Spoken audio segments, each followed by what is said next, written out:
Welcome to our coverage of Fire Emblem Engage. We don't have the expansion pass going into this. It's something I'm likely to pick up eventually, but I didn't want to disrupt too much of the balance and configuration of the first run with any extras. So we might as well wait for all of the expansion content to come out, as I did with Cindered Shadows back in Three Houses. And what we're going to do from there is probably eventually do some kind of run with all the bells and whistles. For now, however, we're going to stick with the basics. We're going to get into a new game. Let's take a look at the options quickly. Not much configurable from this screen. We'll have to go into the options a little deeper once we're actually on a map, I think.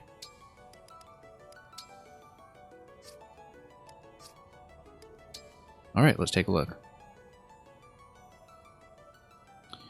And I tend to do multiple runs of these games, but we'll just start with the male avatar for, I don't know, potential romancing reasons or something. Not a really strong motivating factor. We usually eventually see both configurations where there is one, as there has been in the games since Awakening. And with the avatar since, Robin, Corrin, Byleth, etc. I usually tend to personalize at least the first run. Sometimes we'll keep it as the default name, in this case Alir, for further runs, but no, we're going to take the time to really record tons of footage. We may as well just dox ourselves thoroughly here and assign our own custom moniker to the lead character. And dox ourselves further in case people want to crack any passwords with personal information. This is not a particular secret, of course. And we're going to go straight into Hard Classic. Set up online play. I suppose if we don't like what it does, we can always turn it off. I know I did run with it off back in Three Houses because I didn't want too much of the extraneous information and statistics coming in to weigh in on my choices from week to week. We don't know what the implementation is here, though, and for all I know, it could be something fairly interesting, like the castle on Castle Sieges back in Fates. So we'll connect for now, and we'll see if this is okay.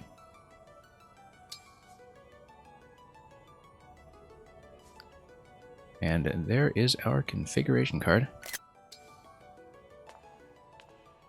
In spite of the fact that I am recording video footage, you'll see me stamping on the screenshot button quite often, because that's just how we like to do things around here. Anyway, let's not talk too much over the cinematic.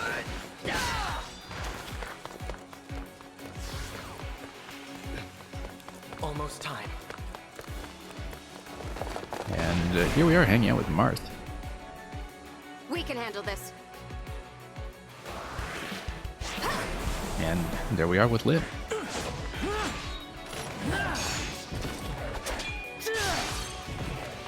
Roy's our boy, as he usually tends to be. Not today.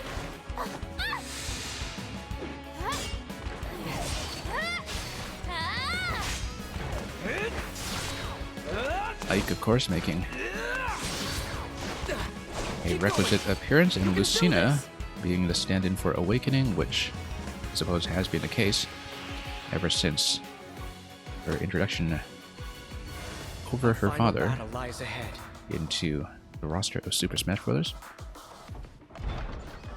Kind of interesting that Lucina has been treated ever since as the primary protagonist. It's time to engage. I suppose you wouldn't expect too many of the Avatar characters like Robin to be the ones in here instead, although I think Byleth might actually be the one representing Three Houses from the very little that I remember from preview material. I am, once again, going into this almost entirely blind. Let's go. One last battle and the war will be over. Apart from knowing that the central mechanic here is that you pair up in some fashion with heroes from Fire Emblem's past.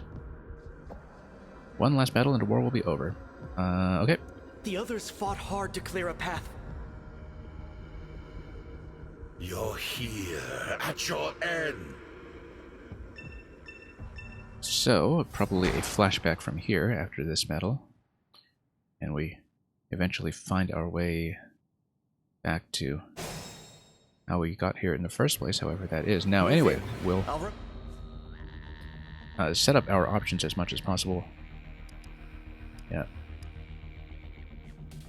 This might take a little bit of time here while I get things to go the way I like. For streaming purposes, we're probably going to leave a lot of the animations on. Not all of the animations. I tend to just kind of go on my turn, I think. I don't remember exactly, in fact, how I tend to do it. Whether it's allied units, so you're not watching enemies just kind of bop each other, heal each other constantly. Staves probably off. Maybe they're interesting. Maybe we can watch them a little bit until we get sick of them, just for filming purposes. But I usually tend to take staves off since we have so many heals going on at any given time. Yeah, we'll leave it on for now, and we'll turn it off after we've seen them for the first time, perhaps. Engage animations. We don't know what those are, so we'll leave that on default game speed. If we don't like it, we'll crank it up. Action skip. During auto battle, I don't know what auto battle. I don't know if it's the same thing that auto battle was previously, in which case I never used it, so we'll just leave it as is. Everything else, grid visibility currently completely off.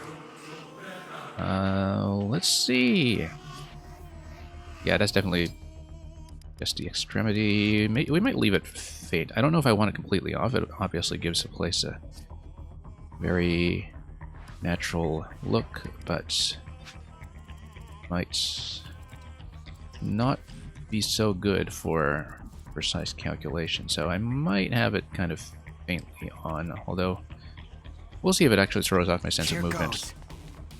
Ooh, no arrows or anything for guidance. It actually just previews to move completely, which is kind of something new. Oh, here's an arrow. If you're maybe outside of the movement range? I don't know how that works exactly, where if you go up... I'm going up, I'm going past it, and... Why was it giving me the arrow down then? I'd like to figure out how to change this thing about the interface. Let's see if it's possible to get back to the arrow style. Just to take a look. We'll be tweaking this quite a bit, just so you know. I tend to be fairly fussy. Selecting a target space with a cursor. I wonder if that is the control style. Where... Yes, much better, much better. I'm not used to the other way. It's impossible to actually set up the movements with that. This feels much more like an actual tactics game. And much more like Fire Emblem, for that matter, so... We're going to keep it as is. Yeah, so that's what the cursor setting is. That is definitely what we're keeping. Maybe we leave the grid on the faintest setting. Let's see how it looks. Is it kind of subtle? Yeah, I like that a lot better, where you have a couple of lines, but not enough to really get in the way of the artwork. Just for visualization purposes, it's a little easier to work with. Again, if we don't like it, we'll change it. Okay, what else do we have here? Additional info config. Unit type. Okay, so you can preview stats. Minimap. Danger sign is on ZL. I recently played Triangle Strategy, so I have to rethink all my muscle memory for managing an interface in a tactics game. Combat and walking camera, let's not mess with that for now until we know what's going on. Minimum rotation, definitely off. Conversation manual, yeah, that's fine. And we do want tutorials for now since we're learning potentially new mechanics or features. We don't need to refer to tutorials just yet. Okay, I think that's good. So, what do we have here? Let's just get a hang of the interface. ZR additional. Okay. Alright, X is the detail card. Makes me miss the 3DS style of just having it on the second screen. But we had plenty of time to get used to that in Three Houses, so... Oh yes, this is important. We need to figure out what a speed formula is going to be in this game. Whether it's +5 or something else that's going to be the double attack. Sometimes it's 4, sometimes it's 5. It changes from game to game, so... But anyway, speed 16, speed 12. If it's 4 or less, we'll find out very quickly. Our sword is Libération. Currently on D. Notice no durability, at least on the main weapon we have here. I've always felt that Fates had a really good scheme worked out for this. Falcon, I guess that's because we're paired with Marth. And we're not engaged, so we can't use it. So I guess occasionally we just switch straight to Marth's weapon and it gives you a comparison. Yeah, we can basically use Marth as an alternate. We're currently on level 20. Yeah, this must be just a tutorial followed by a flashback, I'm sure. That eventually leads up to our battle with Obscurite. Bell, Monarch, and Dragon.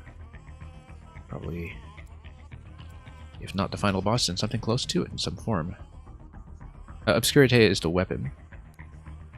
And his name is a mystery. Okay, I see that. Dark Magic attack 33. Let's see here. Physical attack 26. Oh, that's the weapon stat, though. I need my stats. If I... Oh, but that's just in the main card here. Physical attack, defense, resilience. So that's going to be 20 damage. And I want to see... Let's see here. Okay, so more info. When you hold down ZR, it shows you the stat that you want to see. So you can see classes. You can see that there's a weapon icon, probably for triangulation purposes. Okay, great. Actually, I like this, as you can just preview the stat you want. You can also show the minimap in the configuration that you want. Great. Works out quite well for me.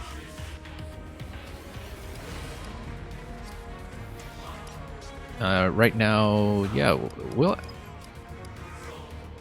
make good use of this, I think, where you can definitely preview things like speed statistics in advance to plan out things like double attacks once we know what the formula is going to be. So it's going to be 20 damage coming in. It's going to be 12 damage outgoing. 60 HP on this guy. Do we have an inventory? No, maybe this is the inventory. 5 slots, including 1 engage weapon in it. What's this over here? Lodestar Rush. That seems like... Oh yeah, skills. Okay. Skills. No skills in this guy. What's this then? So basically Astra... it's literally Astra, but 7 instead of 5 due to the dragon giving a +2. And I guess dragon, yeah, it's Dragon Child / dragon, and I guess the dragon that we're paired with, since we're paired with Marth, that gives me a +2 on the Astra equivalent here. Lodestar Rush. Let's see. Known as the Emblem of Beginnings, reads enemies' intentions in battle and responds with a flurry of strikes. Okay. Well, this is tutorial. Let's just do it and see what happens. Hit chance 131, 139. Yeah, nothing too much to look at here. Oh, yeah. Danger range. Okay. As in previous games, we can mark targets for range check. That's extremely important. Now let's see if we can zoom out any further. That's about as far as we can go. Okay. Alright, that's enough. About 15 minutes into this, let's make our first move of the game. And turn, yeah.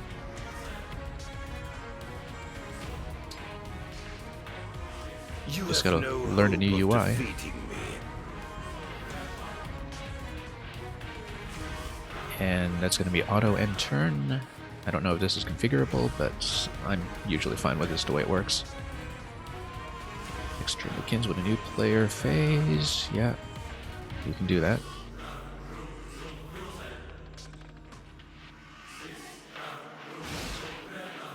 That's just Fire Emblem basics for the time being.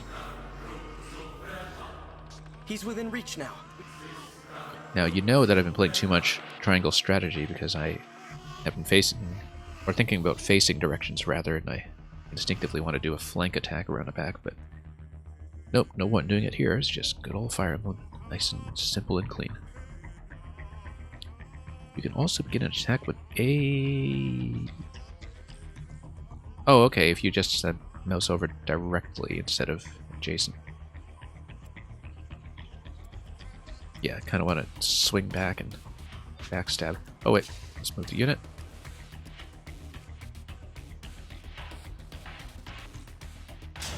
And then it will do the preview here. No double attack, as you can see, and we're also going to take some punishment, as I calculated previously, so we'll see if this is winnable and how that's actually going to work. To die here was ever your destiny.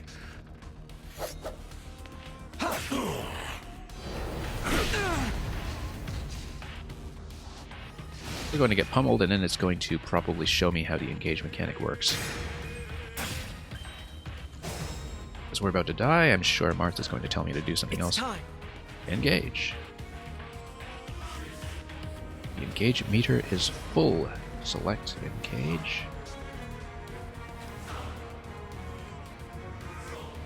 Okay, so that's to give me the weapon. And I guess it's the skill that's going to do sufficient damage for me. And it lasts for 3 turns. Okay, so we'll have to calculate that. And oh yeah, there's going to be a number on the UI telling you what to do. So okay, we'll keep it. Okay. Okay. So do we select engage directly? We have to select it with the start button. So we'll do that. So it's upon selecting. Oh, okay. Here's a detail screen. Great, great, great. We can actually see stuff now. Okay. And yeah, that's inventory over there. Everything else. What's rating? Ah, okay. It's just kind of a total aggregate power level. Not really ever useful.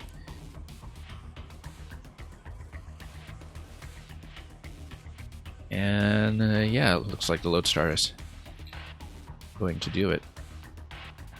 0.3 by 7 is going to be 210%. Assuming, of course, that you have a full hit. I wonder if that requires me to use the Falcon. I assume... I don't know if we'll get a choice, but we'll find out pretty quickly. If it does, you got 28 attack by 210%. That's going to be kind of, it's, you know, high 50s in damage. For armor, that's going to... Yeah, we need minimum 50, so we're going to kill him. So, I mean, it's a tutorial. It's going to kill him, but we just want to start doing these calculations in our head. Now, as one. Emblem, engage! Emblem engage.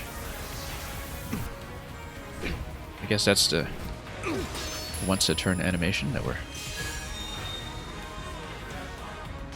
already aware of via the options panel.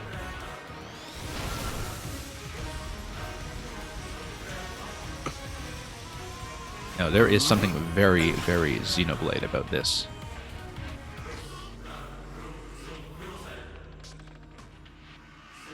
We are now connected and can unleash a powerful attack. Together! Together, okay. Engaged units can use powerful engage attacks.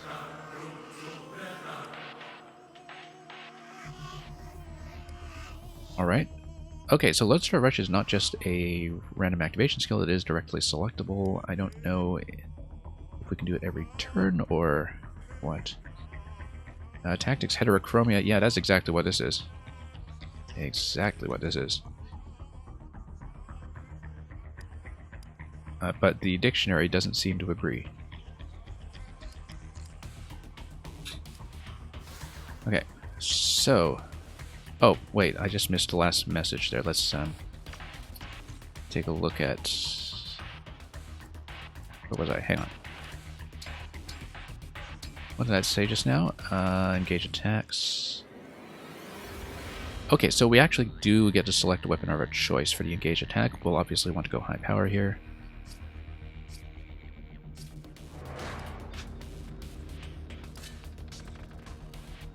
And... Okay, let's try rush, and then... Yeah, 26 isn't going to cut it here. We'll...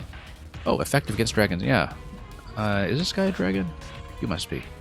Oh, Monarch, yeah, we will do that. And then we can also see what the effectiveness bonus is. Just calculate that in our heads. Let's just see what the type effectiveness is going to be. 5 by 9. And, yeah, let's do it. Fate has brought us here.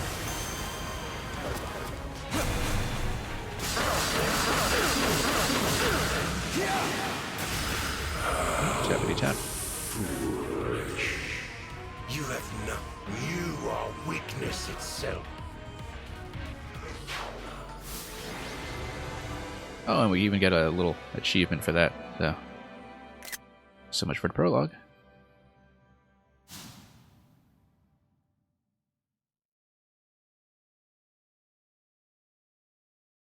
Thanks to you, this world is saved.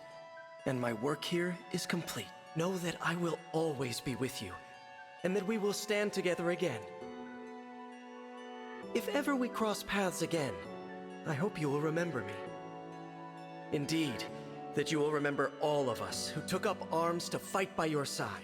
The 12 emblems. Okay, I do read text fairly quickly, so for the most part we are going to skip through a good chunk of dialogue, but we are going to let the characters finish their sentences where possible.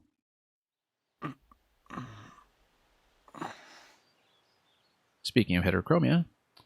Where am I? Huh? Whoa. Tell me you're seeing this. Well, this is effectively the same kind of opening as Hello there. Awakening and many other games in the series. Huh? You're really awake, yeah? You're the Divine Dragon!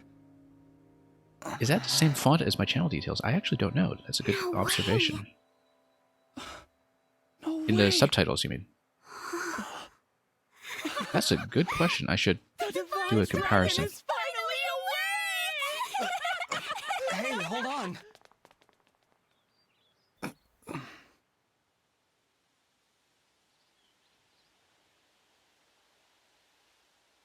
Not the subtitles, the transition scenes. Let me keep an eye out for that. Calm down, you two. What's all of this ruckus about? I wouldn't have consciously chosen my typeface based on anything, and they changed the visual design of this series quite a bit from one entry to the next. This looks completely unlike the last one, for instance, in terms of style, typography, etc. Divine Dragon. It's a miracle that I might live to see you standing. Not to be rude. Ah, apologies. I lost myself. My name is Vander. Hello, Sir Vander? Oh, my Divine One.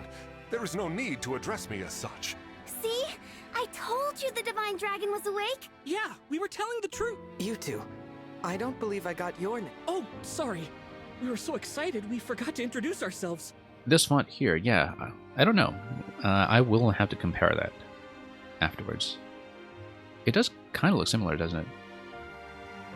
We're the 33rd Stewards of the Dragon. My name's Clan. Pleased to meet you. And I'm Fram. We're twins. Clan and Fram. We've been waiting forever for you to wake up. As stewards of the dragon, our mission is to protect and provide for you. Generation after generation of our predecessors waited for you to rise from your slumber. I guess 32 or 33 generations at this point, if none of them have had anything to do until this one. I'll admit, I am astonished to see it has finally happened. The web dev and you notices fonts. Yeah, exactly. Rightly so. You see, 1,000 years have passed since the first steward took their post. 1,000 years? That's how long I've been asleep? I used to have a much better eye for that kind of thing too, because I did at one point work with people who had a very strong background in typography. I've worked with, like, you know, stock assets and photos, designs, etc., and including font libraries, and I think some of that just kind of rubbed off on me. 1,000 years, that's fairly typical. Your mother, Lumera, the divine dragon monarch, has long awaited this day. Divine monarch. Sounds familiar. Finally, you, a divine dragon yourself, have awakened. Slow down. This monarch you mentioned. And I'm a divine dragon, you called it? Okay, so the Oh, fellow we dear. fought in the prologue is not Is your memory hazy, my divine mother, one? as far as I know, but it was some kind of dragon monarch. I know my name, You can't. Maybe you're just feeling groggy. but I don't even know who I... Fret not. Such lapses in memory are to be expected after sleeping for so long. This is, I think, maybe not exactly the fourth one in a row, but at least a third out of fourth of the tactician avatars in recent entries in the series who basically start off in Amnesiac the same way. I think may, Corrin in Fates You did a are little better divine because he dragon, was a at member least of a royal family of dragons revered as deities. raised by his or her royal family by the time Corrin actually sprung into action. But yeah, they just get discovered in the middle of nowhere every time, and the dragon aspect becomes irrelevant somehow. Queen Lumera, the divine dragon monarch, in the war 1,000 years ago, she defeated and imprisoned the wicked fell dragon. You, divine. The war. The Fell Dragon. Please, do not trouble yourself. Yeah, it's trying not to bring identical, it but all certainly back at related, I once. see. Your memories will return in time. You are a being of immense power. I have heard many a tale of your kindness, nobility, and bravery. That's a lot to live up to. For now, let us head to Lethos Castle. Okay, Queen Lethos. Lumera will be thrilled to see you. Should occasionally, for commentary purposes, actually listen to the official pronunciations. Perhaps the reunion will help stir your memories. I hope so. Okay then. Onward and downward. To Lethos Castle!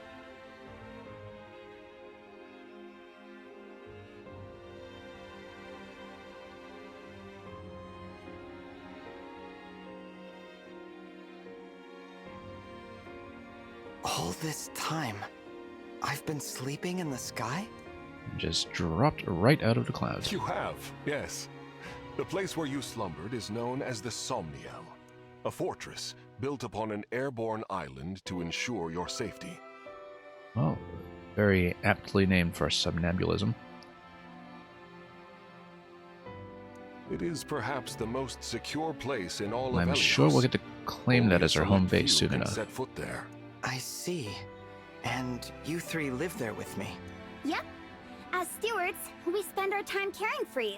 It's a sacred place, so we work as hard as we can. Royal family members visit us all the time. The Prince and Princess of Firene, a deeply religious country, visit especially often. They pray Yeah, so next this is to you, the like this. series of Then they just links talk for a to while, previous like games they're in the chatting series. to a friend. I can never remember which region is named for what, but I do recognize Firene. I see. Thanks for filling me in, Fram. The Divine One So anyway, they're said our name twins, so And thanked us! I think I'm going to faint. Unless I already did. Am I dreaming? Need I remind they're you twins that are you in red the and green. presence They're of the obviously divine going to be dragon? cavaliers. How many times must I tell you to behave in a manner befitting your station? Divine One, Please, Maybe not. forgive this embarrassing breach of decorum. Breach of decorum. And Vander's going to be the I'm actually experienced enjoying sponge their in the early game, I'm enthusiasm. sure.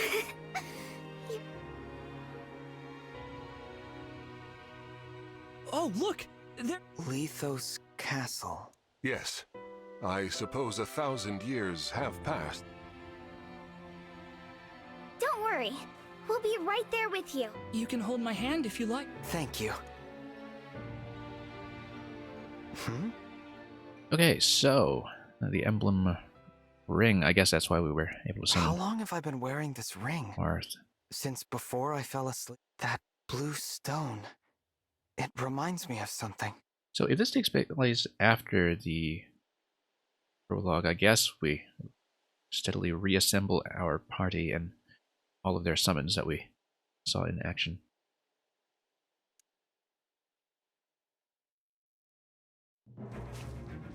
Anyway, tutorial fight, here we go. Huh? What are those horrible things? Vander. Okay, no, creatures she's like a that staff common user, around so they're here? not They're Cavalier not. twins. I've but never seen them. probably Nor healer. have I heard of such monsters appearing in Lethos before. This is a land of peace. Understood. Well, Shall we fight them? As you wish, Divine One. You whose bravery knows no equal. no, let's run. Huh? We haven't the slightest idea who they are, and we don't know how they came to be here. Also, they worry me for some reason. So, we run. Well, did the Divine Dragon really command me to retreat? Okay, get to safety. We'll keep them distracted for you. Okay. Mage and staff. Come back! Come back this instant! A little bit of a change from the usual sibling rivalries.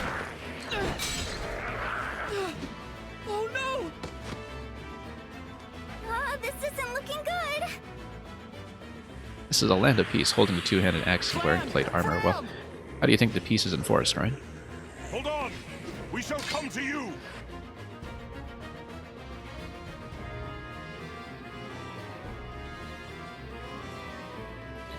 Alright, let's see the fight. Vander! Divine One, stay back. Clan and Fram were trying to protect me. I take back what I said. All right, but stay on your guard. I will. Peace is worth fighting for, yeah, I guess so.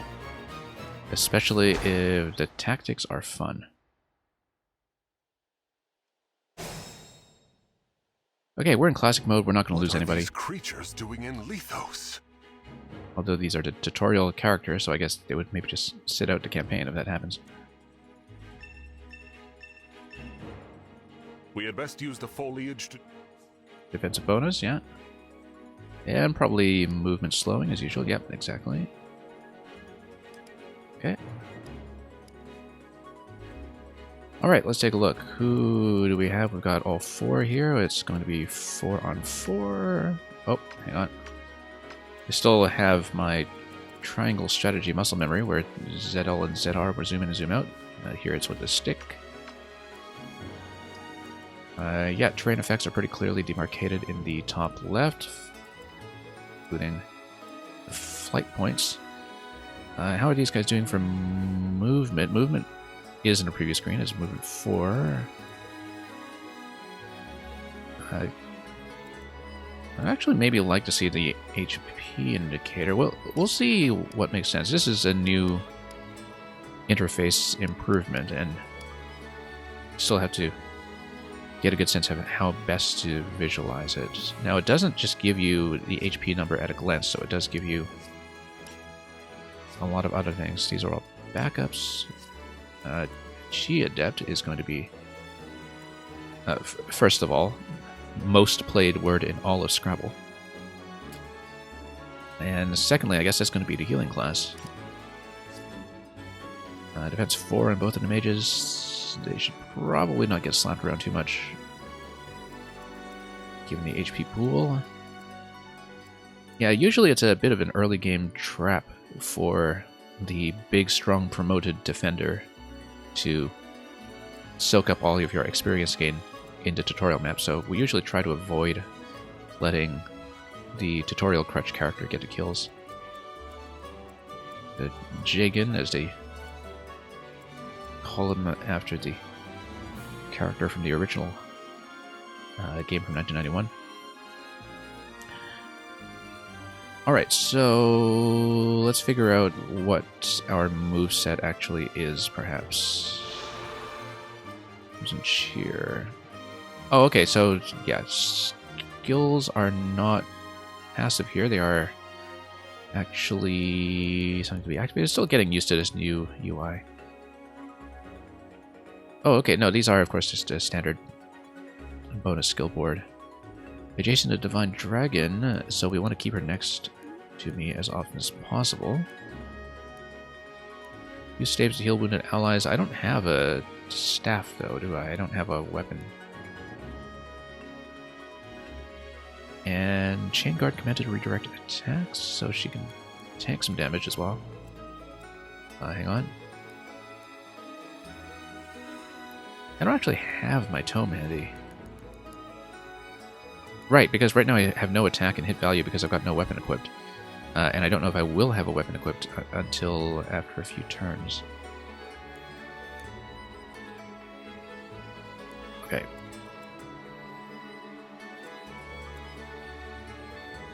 Let's take a look over here. Crit bonus, okay. Lots of adjacency all over. Vulnerability gives you 15, alright. Other mobile and strong against magic. And yeah, you've got the unit type over here as usual. Oh yes, weapon triangle. Sword against axe should be a bonus. So we'll definitely go sword against axe. We'll probably hide in the bushes to do that. Let's... Whoops. Okay.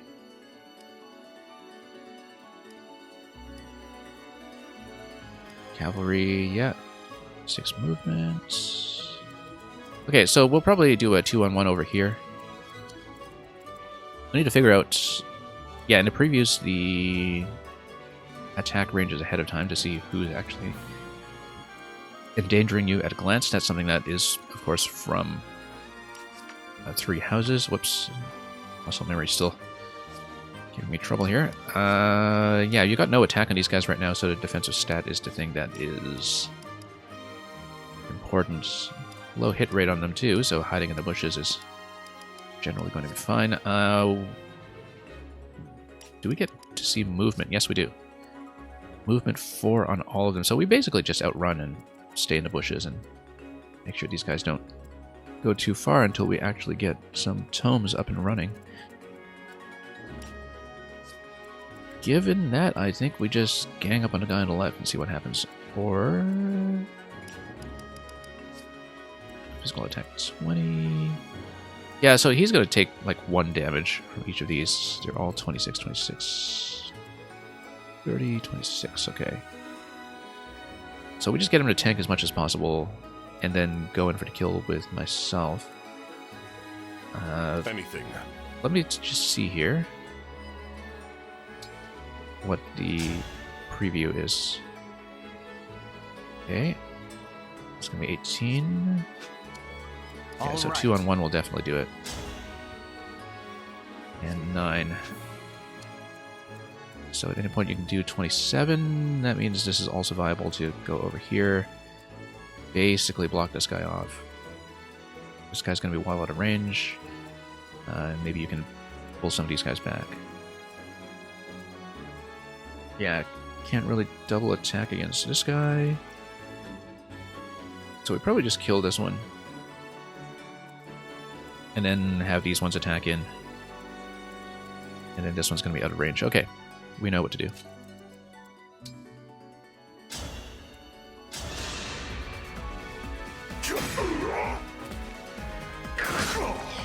Yeah, I like watching the animations, but I do also like pressing the button to run them at double speed. I'm not somebody who completely turns them off.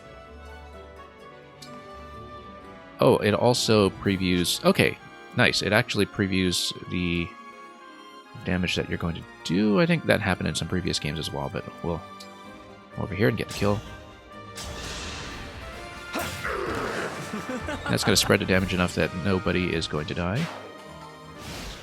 Oh, except you can't actually move your allies. You have to run and get some weapons first. There are too many of them.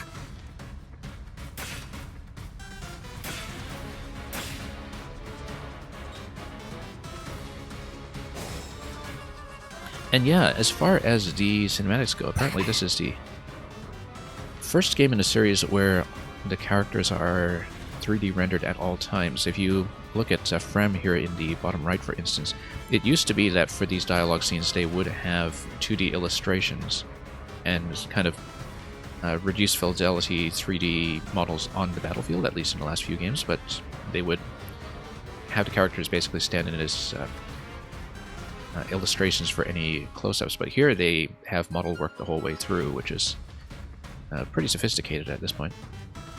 Frem, are you all right? Plan, Frem. It's not safe for you here. Okay, they've got to run. And as my allies, yeah, they're just going These to... enemies are formidable. dash off. Divine One, please, you... I'm not wounded. Okay. So they're going to run it. He's probably going to take a hit here. We'll probably chase down... What's the HP pool in this guy? 8. Yeah, he's going to kill. 11 here against 5. That's going to be 6. And then 6 there.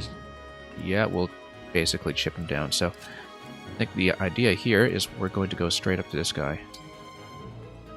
And then that is 13. So he will also stay alive, which is good. We want to keep him up and running so I can pick him off afterwards. And we'll go like this. Oh, okay. Swing and a miss. That's what the axe versus axe experience is going to be, but luckily this guy is basically trapped up here. Or is he? 4 movements. Yeah, he's not going to get through 3 woods to get over here, so we'll whip this guy quickly. And, oh, 68% hit. That's not good, actually. Even though the calculations do tend to be fudged. I guess that's because he's in the woods. We'll do it. We'll live.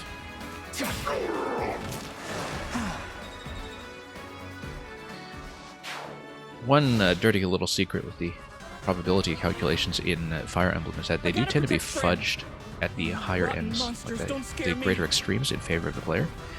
So 90% isn't actually 90%. When it says 90%, it's actually much closer to like 95 or 98% or something to give the player a sense that it should subjectively feel like it hits most of the time. And the opposite is true for when you have enemies that are supposed to hit you for 20% or so. Like, they actually miss much more than that. So, the probabilities tend to be fudged just to kind of play into people's natural innumeracy when it comes to probabilistic thinking. Anyway, he's going to take some damage. I don't know if we'll actually be able to conduct a rescue here. That guy's just going to run off. The fail condition here is losing myself. But because we have permadeath on, I don't actually know if... Yeah, because 13 and 4, it's going to do 9 damage. He's going to live, but not by much. This might just be a scripted sequence where they pick up their healing powers or something at the edge of the map and heal up. Let me just see here. Hurt the enemy, yeah. Yes, I'm pretty sure they don't actually die in this chapter, but we'll see about that. We can maybe continue to try to tag this guy. Just to pull him back, but... I mean, the AI is going to naturally try to chase down a healer, so... alright. A 9 and 9. We basically just need one more combat sequence against this guy, and we will live, so... Might as well just tap him now. We can kill, but then I've got to play catch up with this guy up here afterwards. And that might not be great. So.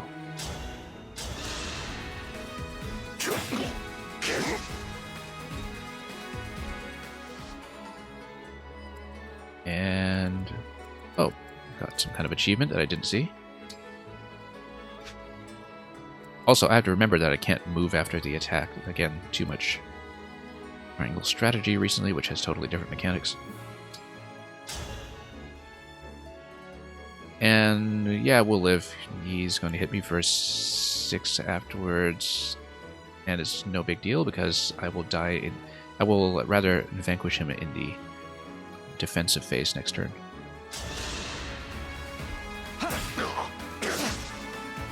And it's going to miss. So yeah, weapon triangle advantage is definitely back.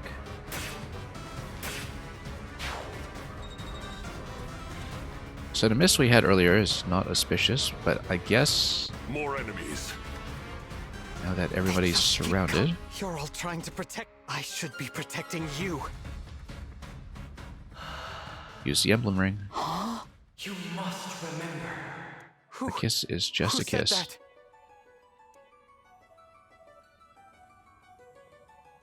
that? The ring.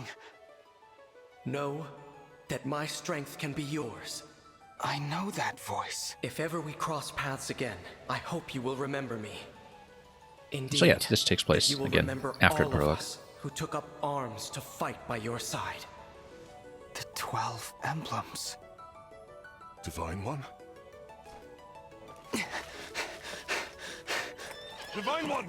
You mustn't do this alone! Don't worry, please. I'm not alone. Help me. Lend me your strength in this fight.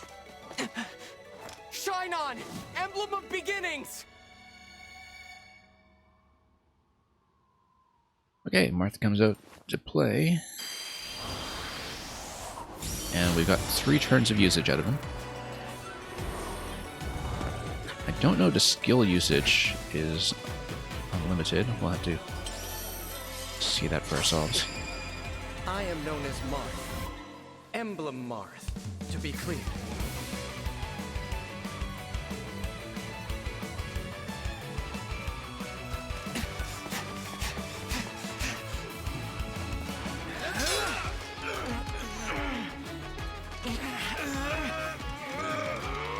Anyway, bet this guy wasn't expecting double strength here.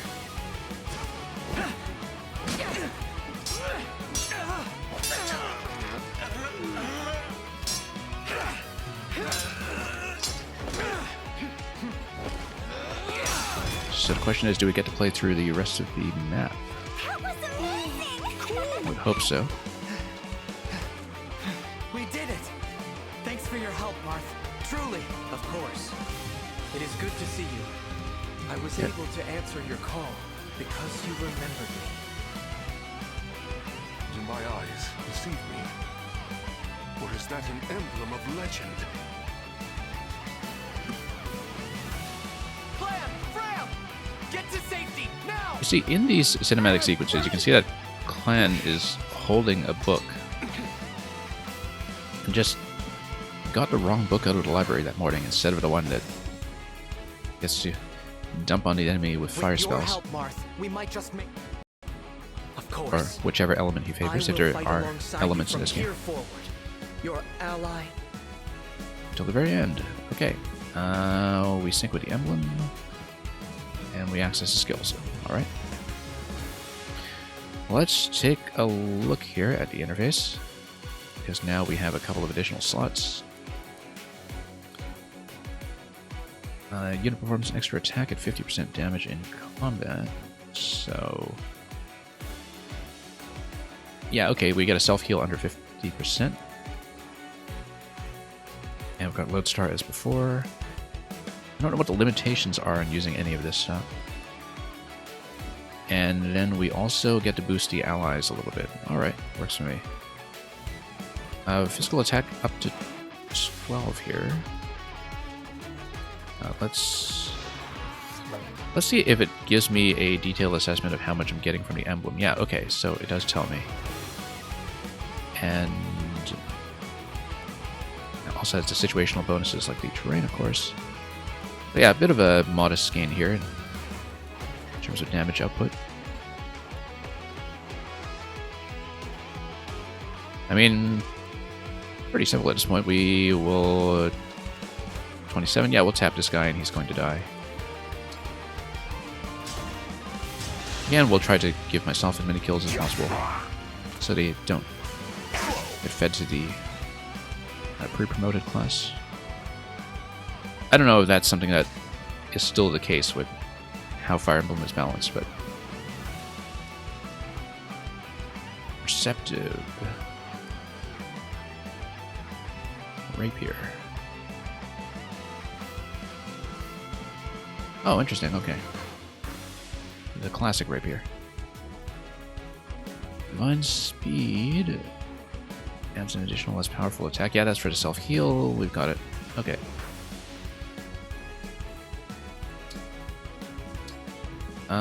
Do we need to engage this turn? We don't necessarily need to. Like, we have the option to do so. And I wonder if we should. I guess we would have some kind of experience gain for working with the partner, so maybe we should do that, and we'll also have the avoidance gain for the incoming attack next turn. So, yeah, let's do it. Why not? Bond effects. Do we... Yep, we get to the detail screen here. Mars is not holding the Falcon, you'll see. And we got him for 3 turns. We'll whip through the rest of this without too much trouble, I think. Okay. Lend me your strength.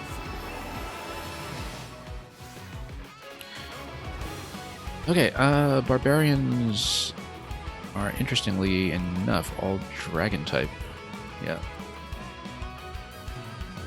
Also notice that after selecting engage, I'm still capable of moving, right? Oh, wait, that's interesting. Didn't I move over here and select engage, and then now I have an extra move? Okay, that's important. That's very important to know, in fact. Again, can I back out of that turn? Yes, I can. So I can back out of the turn and undo completely. Which is really important, because if I...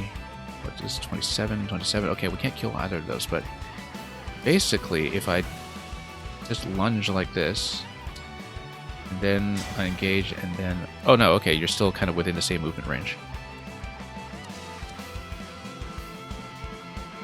Okay, so you can engage at any part of your move, but after you engage, you can reposition within any part of your original movement range. I think. Let's see how this works. This is... Yeah. So basically, if you select engage, you don't need to commit to that positioning. Your movement range is still based on your original location. That's probably useful for something, but we'll basically slap him. Cannot afford to lose.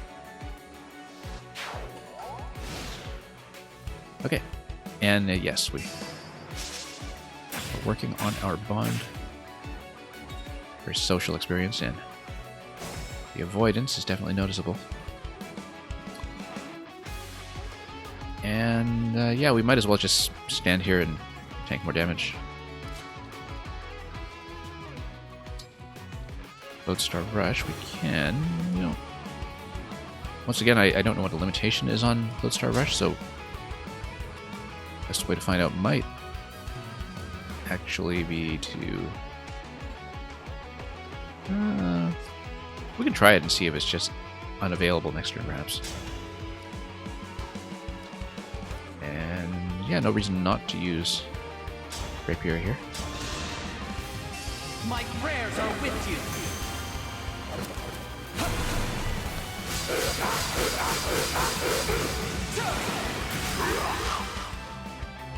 I live to fight again. So yeah, I don't know if it's something that you can just use once in your cycle, or... Anyway, we level up the bond, and we have effects. Okay, great. So I guess eventually if we put Mars the Ring on somebody else, if we can do that, then we would level up the bond and get similar effects if we want to customize a build a certain way. Avoidance +10 at a cost of crisp -10. Okay. So, basically defensive.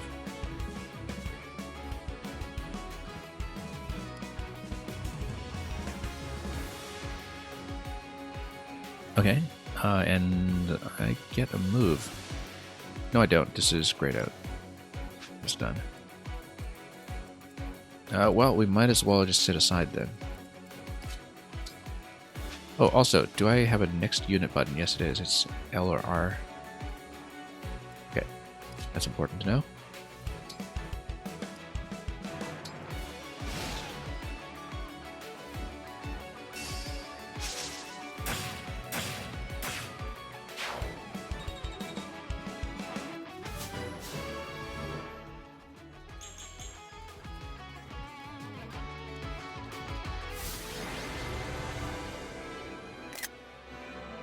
Okay, that's it for this one.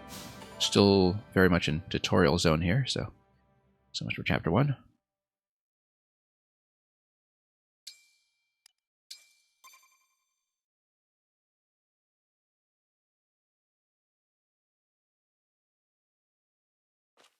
Divine One, Vander, thanks for saving us.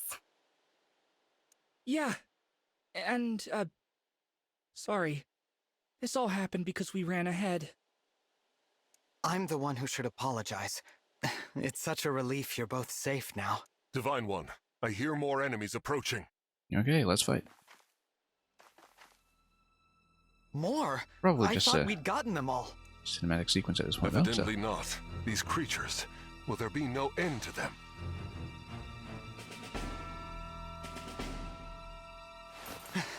There's more? But wait, there's more. And they've got a dragon?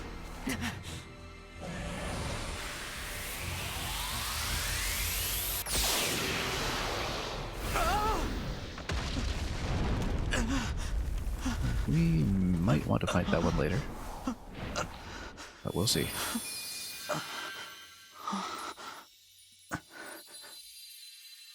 At last, you are awake.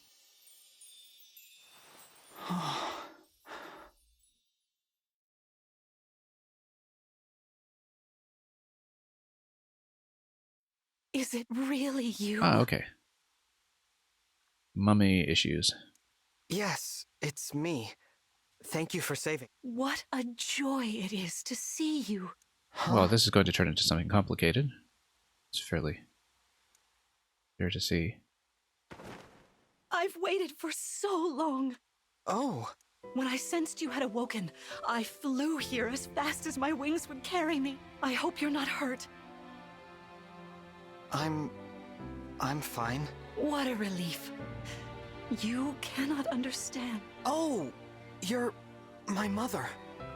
Yeah, these identities get revealed to us as the reader in advance, of course, since we What's have the access matter? to the names. Don't tell me. Unless, of course, they're blocked out by question marks. Since awakening, the Divine One's memory... I'm sorry. No, I must apologize. I take this to mean you've forgotten everything. I suppose it's to be expected.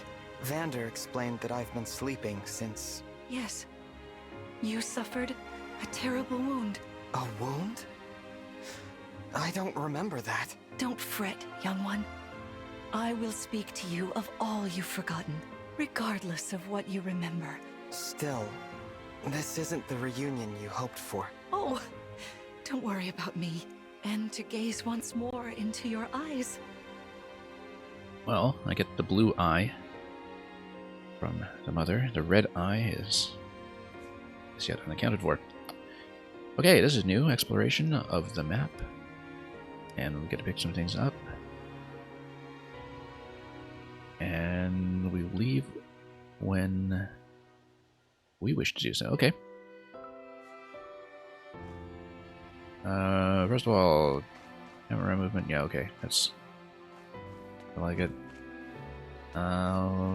This is the exit. And we get a fair amount of country to roam to here, except up to the boundary. And yeah, Tactics 47, have a good bedtime, sleep well. See you again soon.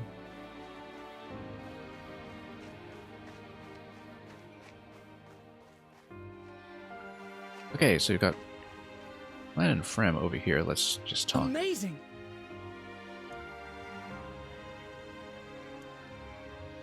Okay. So great! Yeah, next time Ram needs to remember to bring her staff. That seems rather important.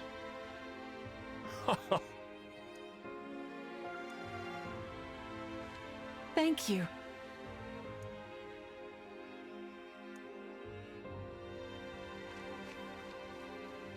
Okay, nothing to pick up off the ground over here, it seems. I don't know how visible anything like that will be. We can dash, though. A pretty tight boundary here, though, so not really much of an exploration phase, really just a tutorial for how this is going to work. Oh, okay, so we actually can do a few things. Oh, there's also a minimap, okay. Which tells me that I should be able to go around a rock, or not. Oh, okay, that's just the departure point. I guess that is just a boundary, then. And... cycle map, so we can see the whole map. And nothing is grayed out, so I guess we have done what we want. Now, is there a difference between departing here and departing by way of Third? Probably not, but... we'll take a look, see what's up with everything. Items, nothing so far. Nothing whatsoever. Okay, let's just go. Let's head to the castle.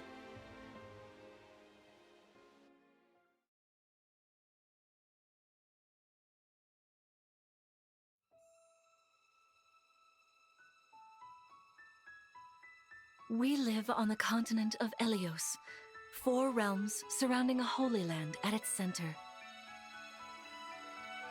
Firene, Kingdom of Abundance.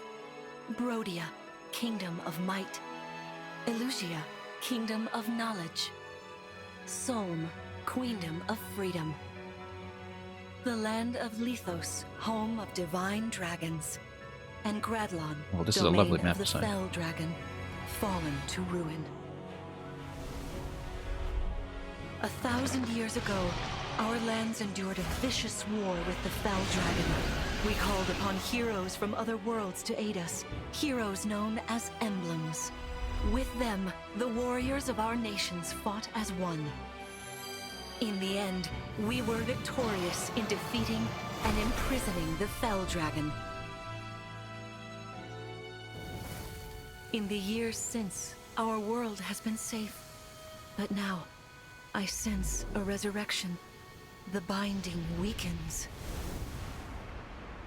I think that is If the his first we've heard shadow of the stretches across the land again, Fire then we Emblem must fight him motif. anew, as Fanfare. we did in ages past.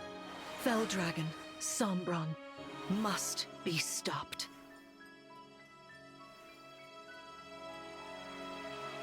Anyway, like I said, not going to talk over the cutscenes too much, but yeah, very appropriately, that's where we have heard the theme.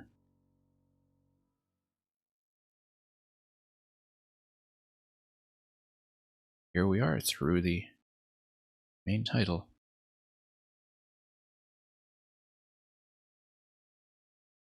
Okay, chapter 2. Here we are. We are safe within these walls.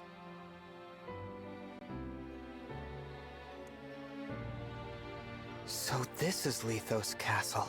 I'm glad you think so. Though you may not remember this place, welcome home. I'm... Yes, you are. I feel overwhelmed with joy. I may cry. Queen Lumera. Vander, Clan, Frem, you and your predecessors, watching over my child all these years. I am ever so grateful. You are too kind. Yeah, it's awful nice of you to say. Oh yeah, go us! The happiness of this moment aside, I am troubled to see the corrupted here in Lithos. The corrupted? Those enemies you were fighting out on the grasslands. Oh. I didn't like those things one bit. Understandably Yeah, so I find Lumera the terribly corrupted suspicious. Are corpses revived by But an evil power. when you played enough of these games, you get a feel for this kind of thing, especially where dragons are involved. The Fell Dragon used them as his soldiers in the war. Before the start of that bitter conflict, Elios had known peace for eons. But then, a dark presence emerged. Sombron. Despite tireless searching, we could not determine where he'd come from. But seeing the destruction he wrought, now the corrupted are spreading once more. No. I wonder if it is mere coincidence that you awakened as all this unfolds. If the Fell Dragon has been released. I can't imagine fighting someone like that. So the question is, would the prologue then be from the battle 1,000 years ago? I think that's entirely possible from what has been established so far about the other Emblem characters from past games. Worry not. This castle is filled with the spirits of Divine Dragon. Let us devise a plan now. Emblem Marth. Okay, so Marth can, in fact, It's been quite some interact time, with Lumera. everyone else. And, yeah, he's on good terms with Lumera, so... That it has. Thank you for lending your aid against the corrupted. Perhaps the slight edge of paranoia here is unsound. You're welcome. But of course, you know, it is possible the others are awake now. So we Perhaps you unite are the Dream right. Team. Put them back together. Sorry, but There is something I should show you. Follow me. And we'll collect them all. Oh, here's the Hall of the Heroes Past. what is this place? So we get to see the Emblem Heroes, or their partners here, probably the Emblem Heroes. Judging by some of the poses before us. This is the Ring Vault. It's totally... It is where the emblem rings are enshrined. Yeah, Corin on the right, and looks like that from the pose anyway, and perhaps Lucina second from right. Those of the Holy Knight, of the Sage Lord, and of the Azure Twins Wait a minute. rest here. Azure Twins, that has to be Sacred Stones. Erica and Ephraim. Probably. Maybe so, we'll see. Were they As well twins? as the Or were they ring of just the siblings? Princess I don't remember. Exalt. And finally, the Ring of the Instructor. Yeah, Instructor's got to be Byleth.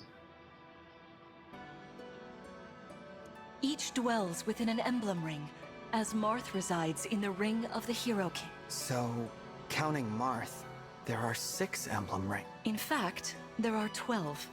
6 here, and 6 entrusted to the other countries. Yeah, hence the teammates in the early scenes. That would probably include... yeah, that I guess would include Lucina, Ike, and Lynn, as we saw. As a precautionary measure, What do you mean? the emblems grant world-altering power So here, to what I whoever described has earlier. all 12 rings. Would probably have been Byleth on the right, and then Princess Exalt would have been Corin, female form. But we'll find out soon enough. World-altering power to whoever has all 12 rings, hence our nemesis. For generations, the Divine his Dragons plan. used this power to ensure peace and prosperity. Oh, actually, in let's see what the Elios. chat log looks like in case we miss anything. Okay. Right. Indeed, that was how we locked away the Fell Dragon. But many And have now sought he's to going to be steal the unlocked. rings and use them for their own. Which is why they're scattered all over. Precisely. At which time the Divine Dragon travels across Elios to collect them from each nation's ruler.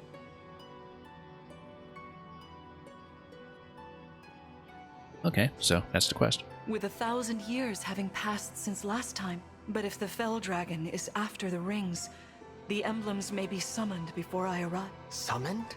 It is how one calls for an emblem. Only those with royal dragon blood are capable of summoning. Oh, you must be talking about the phrase that popped into my head. An invocation, you mean? What was it? Shine on, emblem of beginnings. Shine on, you crazy diamond. I wasn't even thinking about it. The words just fell from my mouth. That was how you summoned Marth. What was your focus? Your intention when you spoke those words? I wanted to help Clan and Fram. I didn't want to lose them. I wanted to protect them. Your focus was on helping others. Remember that intention whenever you summon emblems, not to keep the power for yourself. Understand? I understand. Now, why don't we try a practice battle? Yes, let's. But in the practice battle, is there permanent death? How about we train here? You will be the one fighting. The emblem lends you their strength. I seem to recall that back in Three Houses, the students' mock battle or something like that was exempted from the classic rules. I don't remember if it was that map specifically, but it was something on. You need to train your body. Vander, Clan, Frem. Queen Lumera, even in a practice battle. Oh, Vander, please do put your heart into it. Okay.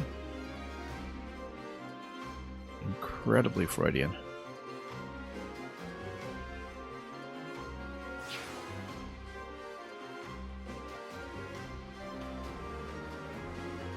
Yeah, I guess there was the whole Mother Dragon trope that was at the start of Fates as well. No, dear. Not at all. How could you think so? I made these opponents from plants and rocks. Automata. Nevertheless, Also suspicious. Their abilities are the same. They're really unsettling. Can we train with something else? No, you will fight the zombie garden, and you will like it. And face whatever opponent stands against. Never run away. You are my child. I understand. Don't worry, Divine One. We'll... Yeah! What Frem said. As loath as I am to battle against Queen Lumera, orders are orders. I pledge to bring us victory. Thank you, everyone. Now, let's begin. Okay, let's do it.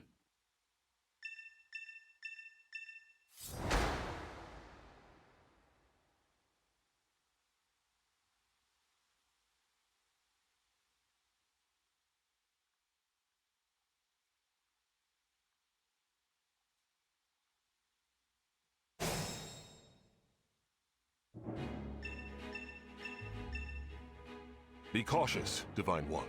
Some of these enemies are carrying long-range weapons. Okay, so we'll do range check as Therefore, they can usual. rain That's arrows basically upon a us from range afar. check tutorial.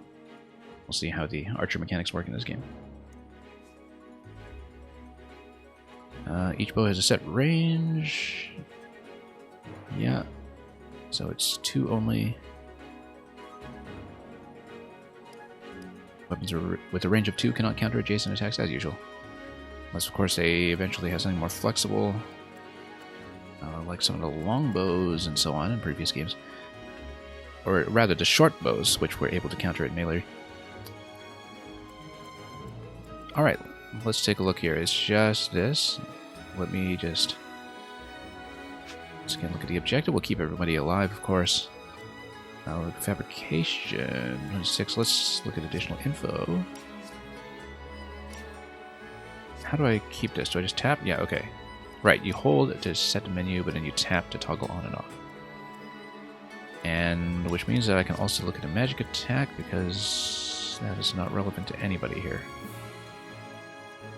Ah, okay, Lumera is holding Liberation, which was what I used in the intro. That's important. I kind of like this new interface, actually, that you can just check things at a glance. Particularly things like speed and movement. Movement and BLD. What is BLD? What is BLD? We better check that, actually. BLD.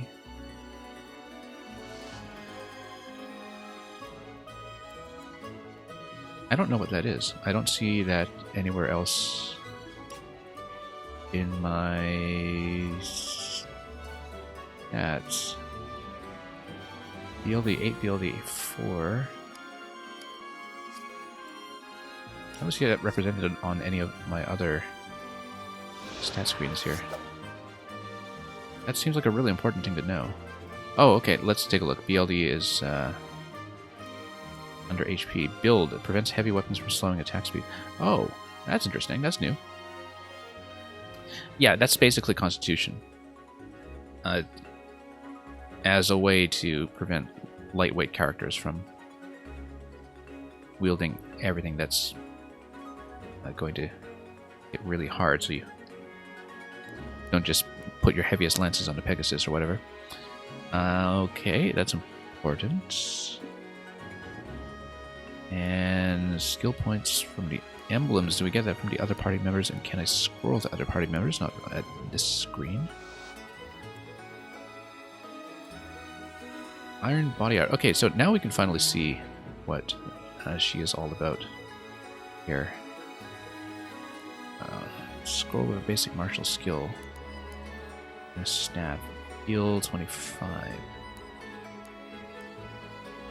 Yeah, I would assume that, as is usually the case, if you used a staff to heal at the end of a turn, then you switch away from the weapon and can't counter.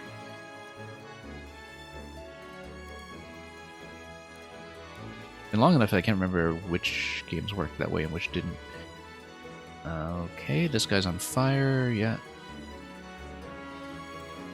Let's take a look here. We have 13, and you get a hit at 1 and 2, as tomes usually do. Pretty familiar.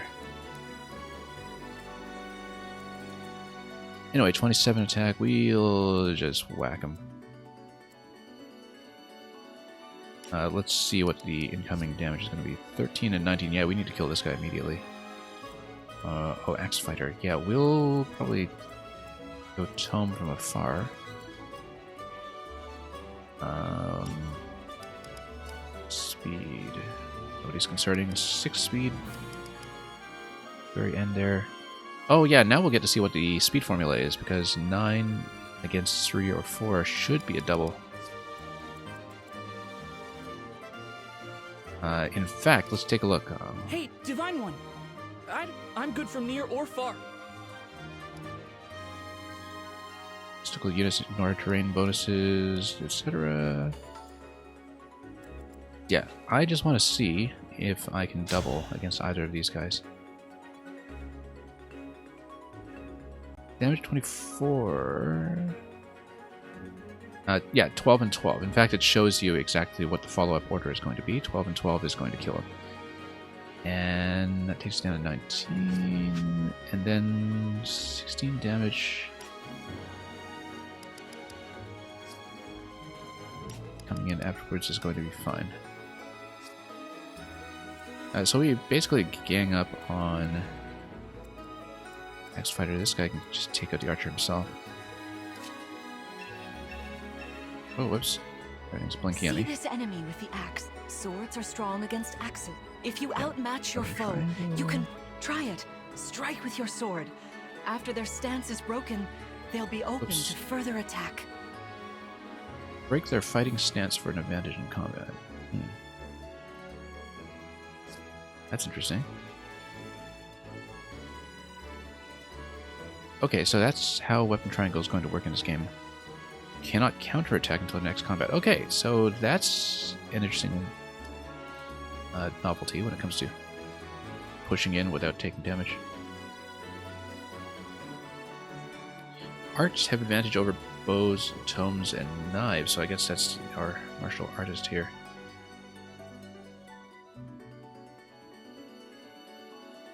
And that's just for the break-in direction. I don't know if there's going to be any further cycles we need to take care of here. Okay, so naturally then, we should be using Marth here for the break. Okay. That's a lot of incoming damage, actually, but if it is a break, then you won't take anything. You get 17 damage over there, you want to deal 20 after that. You know, I can do some... Not only that, I can take incoming hits... Anyway, if you don't want to... Okay. Now the skill is just based on direct adjacency, though, as far as I tell. Ah, okay, so heal 25, that's 25 durability. Okay. Very similar scheme to Conquest then, where staves are finite. In Fates, which is what I mean generally by referring to Conquest, they did rebalance a lot of the staves significantly, so you couldn't just spam rescue endlessly like you could in Awakening. Use Chain Guard to protect adjacent allies from attack.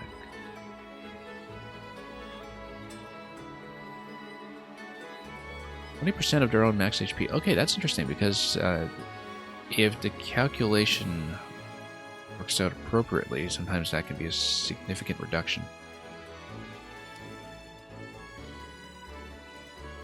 And it's an incentive to keep her topped up.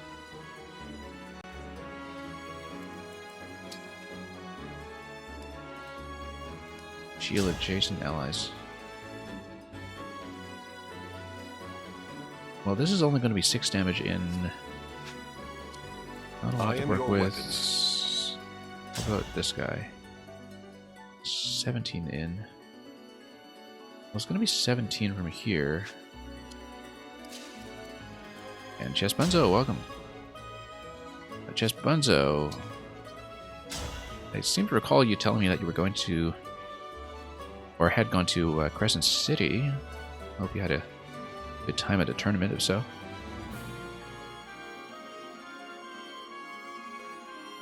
And, okay, so it's going to be 10 on this guy. 10 and 17, yeah, we can do the little break tutorial, but it might be better to move her in. Only 6 damage here. I think if we just use the skill, that'll be some kind of experience gain for this turn. So, in that case, we're going to bring Clan in here.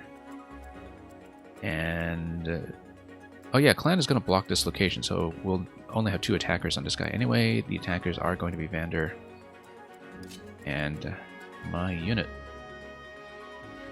And you went to Albany before that. You did very, very well there. Excellent. Good to know. I hope you've been having a good time. I've seen that in general, a lot of people who kind of hang out on the Scrabble streams and got into over-the-board tournaments that way have been ascending. Have been doing very well for themselves. I do recognize a lot of people who hang out at Josh's stream when I look at some of the results tables. And some of them have made some pretty considerable rating gains in recent months. Okay, let's just hit this guy 100%. Yeah, we're going to take some incoming damage. We'll deal with it.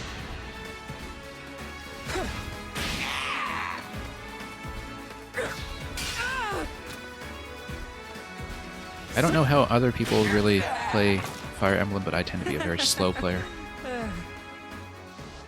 Even slower when I'm talking. But that's because I tend to map out my entire turn before I actually commit moves. So that's just my peculiar habit. We'll bring them up front. So, not really going to show off the break feature here yet, but keep that in mind for weapon triangle disadvantage. Notice that, yeah, physical attack speed 6. What was the speed on this guy anyway? Let's see here. Okay, none of us are vulnerable to doubles as far as I know. So it looks like the double formula probably is 5. We saw earlier it wasn't difference of +4, but we saw with the mage attack on the archer that a speed difference of +5 between 9 and 4 is sufficient. So that's the double formula. That's one of the most important calculations in one of these games. And 10 damage will just take him out.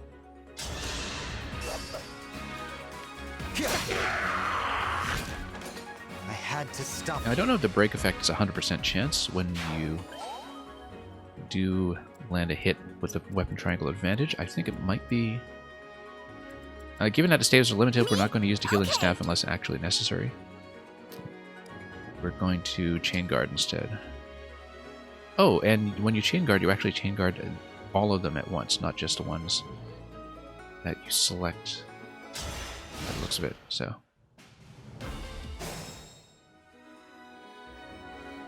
Okay, that's pretty simple then. Again, still doing tutorial fights here, basically. Physical attack 16, no. 16 with defense 4, yeah, this guy will just straight up die to her, so. And let's do a range check here. Vibration is just going to be 1, so we'll want to top him off before the attack, and attack at range. Well, I mean, if we're attacking at range, we don't need to top him off, but... Yeah, but he definitely dies if we aren't meticulous about this.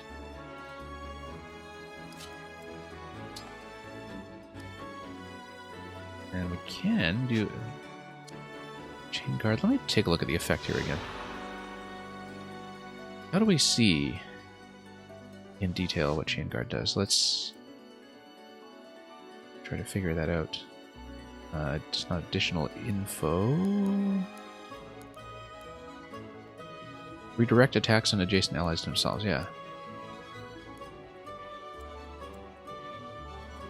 Right, because then you can pre-position her before the attack.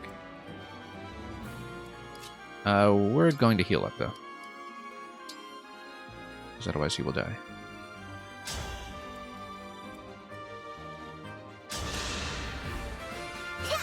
Thank you. #1 rating gain in the past year on cross tables. I actually didn't know that, no. But... let's see here. No, but I would recognize you from your stream, right? So I just need to look at the prize tables and award winner photographs, perhaps.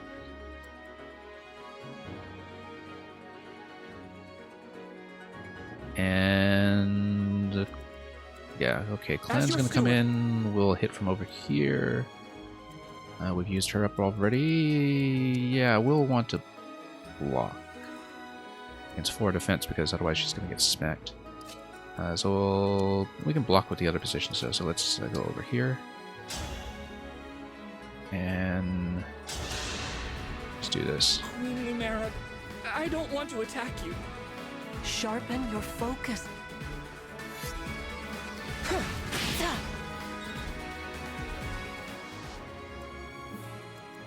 Yeah, I haven't been able to play a big weekend event in some time. I usually play Kingston,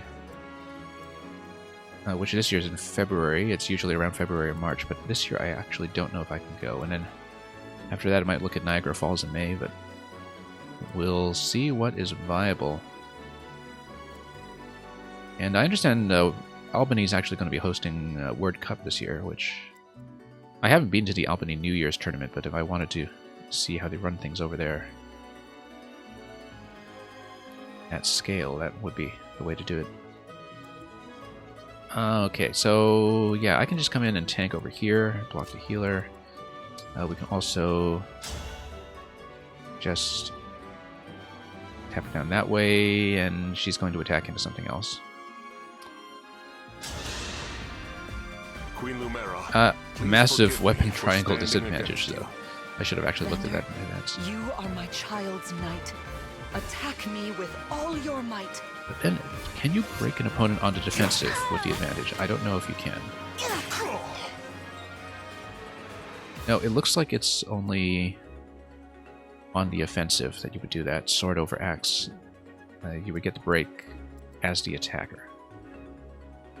Because it's the comeback attack that's being blocked. Alright, let's just do this.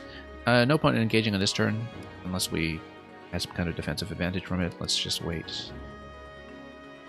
On the other hand, if we get attacked, then you could build up the bond experience with Marth. Yeah, okay, let's do it. Good. Emblem, engage!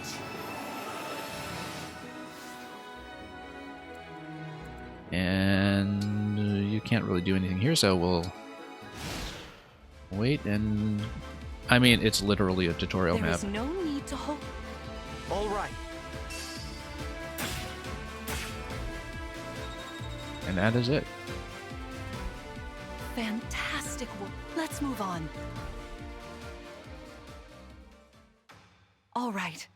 If this time I will be more hands-on. Furthermore, I'll be using this. Okay, so who has she got? We're going to find out.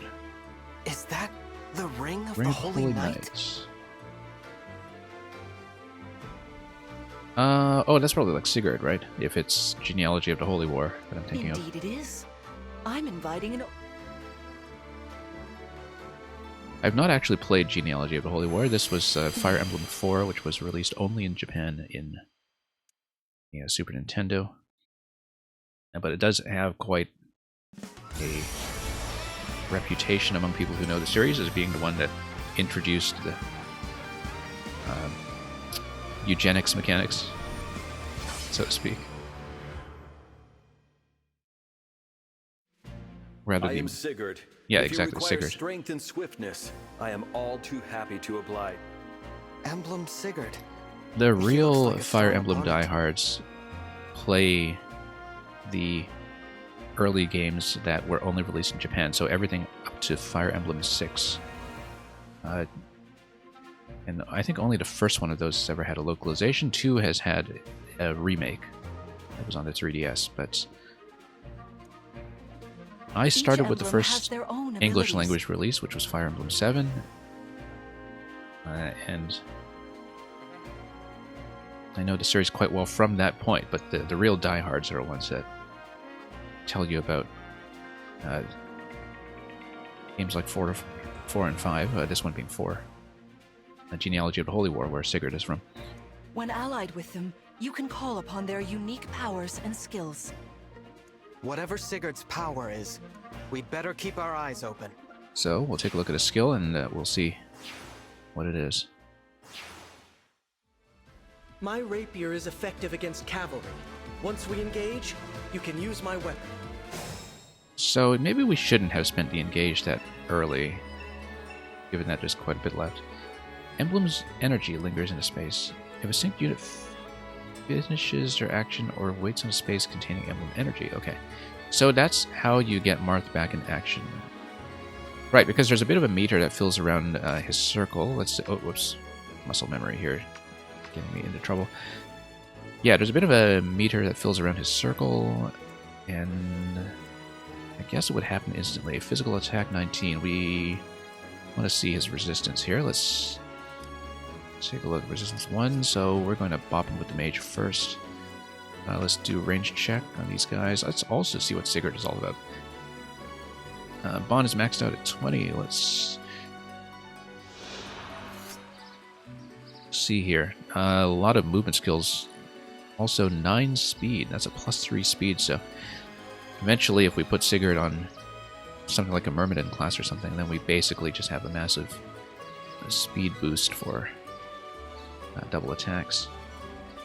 Which is how I like to play. I'm a very speed-centric player, or have been in previous games. Yeah, movement +5, that is significant. You basically ride the horse, I guess. Oh, gallop. Okay, so that's, I guess, a skill, and then got a +1 to dragon. And he is a dragon, so is that a... We need to understand how the calculations work here, but... Yeah, movement is going to be 6 + 1, base value. Okay, so he gives you a +1. So I guess gallop is just a skill that is going to extend her movement range if activated.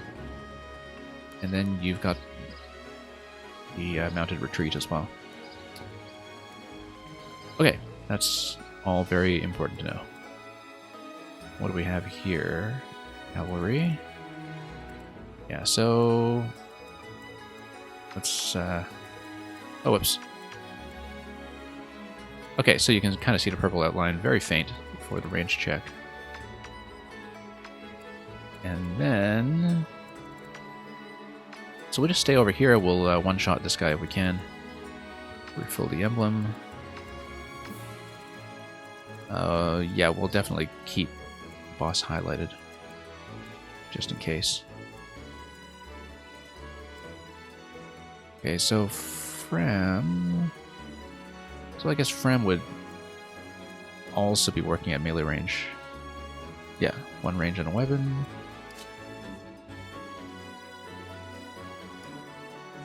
Yep, you know all that. And yeah, we actually did want to mark this so we know what's incoming. Clan. Yeah, and we put clan on the adjacency here. That'll work. Oh, that's an interesting question, actually. If I'm using the chain guard, what if I use a chain guard on a unit and then that moves out of the way? Is that still going to remain active? I guess we'll find out. Redirect attacks on adjacent allies themselves. Maybe. We can try it. But yeah. That's going to significantly reduce him. Unfortunately, Fram's not going to get far enough in to inflict any damage. Which means that I should actually stay close here. Oh, that's interesting. That because of the adjacency to myself, that's going to be a one-shot. Adjacent allies deal +3 damage. Yeah, exactly. So we need to work that into calculation. And we just nuke him.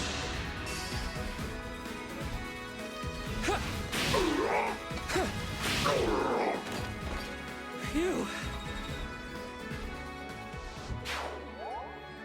Okay, so we'll stay in close. This is... Whoops, let's zoom out here. Iron bow. Okay, oh, that's why you've got a bit of additional range on that. Probably get in here and tank with Vander. And then just get in for the attack as the follow-up. Yeah, physical attack 14 as such, you won't take much. Is that where I want to go? Yeah. We'll have avoidance here as well.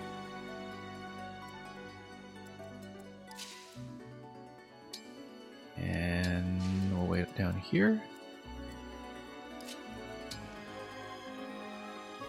And yeah, we might as well chain guard and see what happens. Oh no, I should have landed on this spot to do the refill. No, that's okay. Still learning. Do I get XP for doing a chain guard in the middle of nowhere? I think I might not. I'll just spam it and expect results. At some point we need to get some kills off here.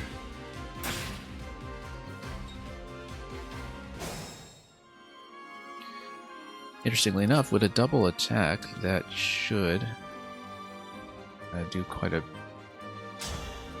bit. That's only going to be 1 and 2, so +3 will not be enough.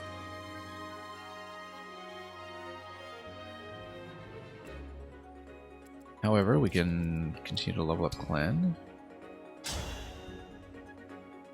Yeah, Clan's just going to straight up kill. Even from afar. And then we just kind of gang up on this guy.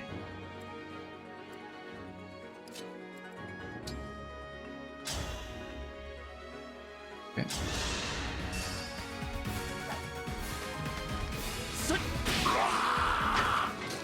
For the Divine Dragon.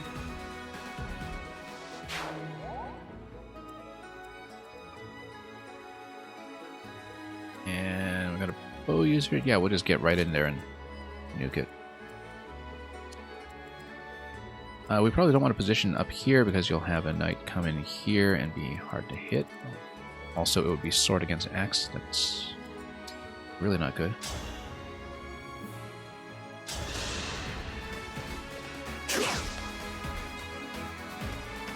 Swing and a miss.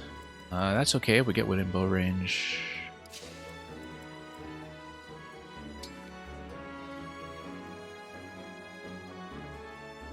Then we'll just get it and smack. I had better look at the speed on this guy. Speed 5. Okay, we're not worried about him.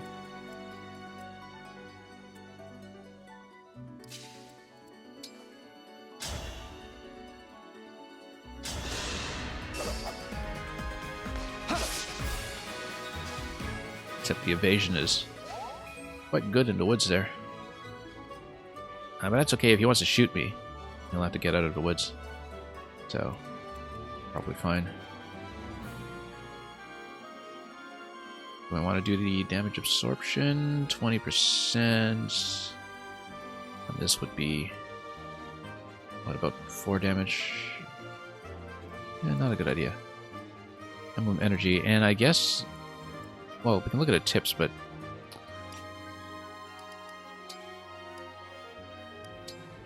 Emblem energy.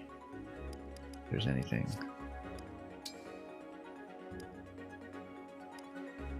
So you can only do it with a synced unit. Okay. Yeah.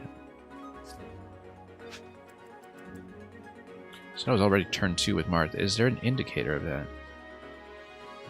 Or if it's a synced unit, I think you don't necessarily have to be in the engaged state to do it. Because the whole point is replenish the meter. So... we'll stay back, probably. No heals to be done. But you can stand beside these guys and... what's the bonus again? Avoidance 10, yeah. We'll just stand.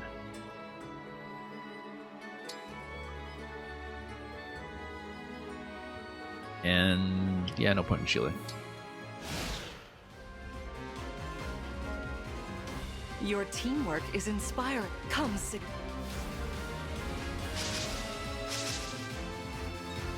Yeah, so we need to read the 10 range before it is actually on the range That was indicator. incredible. Because she's just going to come in and take a swipe. Lord Sigurd is remarkably And- swift. Perhaps we should be grateful this is a mock Yeah, that battle. would totally outrun me in many cases. We need to look at that incoming damage on her then. Anyway, Weapon Triangle's going to get the break on me here. Now, do we need to do a complete route in this map? I think we do. Oh no, we just need to defeat Lumera. You might want to farm some experience off of the other ones now. 30-30 here is defense 8. I might also just want to outlast the dragon form.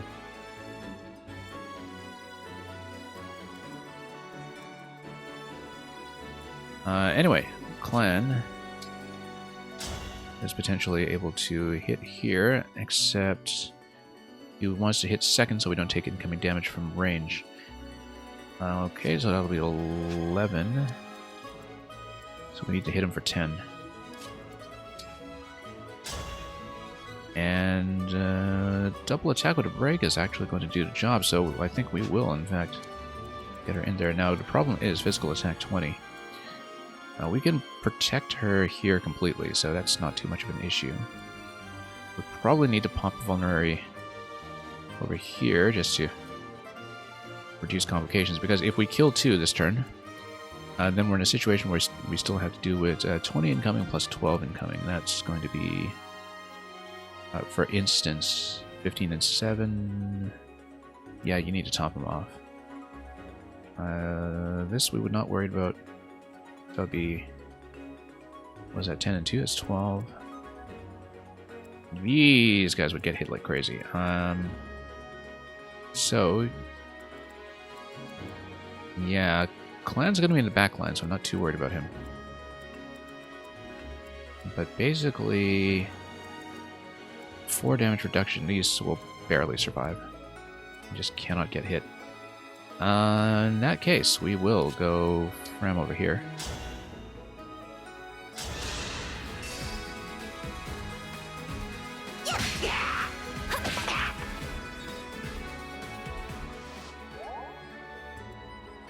And we're definitely going to have to get a kill on the cavalry. The good thing about the cavalry is that Rapier is going to do the job.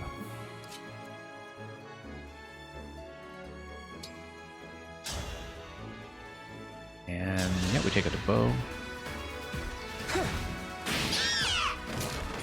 Oh, thank goodness. Now, we should see what the weapon effectiveness bonus is so we understand what the damage calculation Here is going to until be. the end. Okay. We do not want to commit the attack yet because... Oh, we can't equip the rapier. That's why we needed to replenish the meter then, because I don't have engage active right now, and I did need it to take out the cavalry, so... Because it's going to be 8 damage incoming. We might actually be in a little bit of trouble if we don't take care of things. So 15, we need to do 10.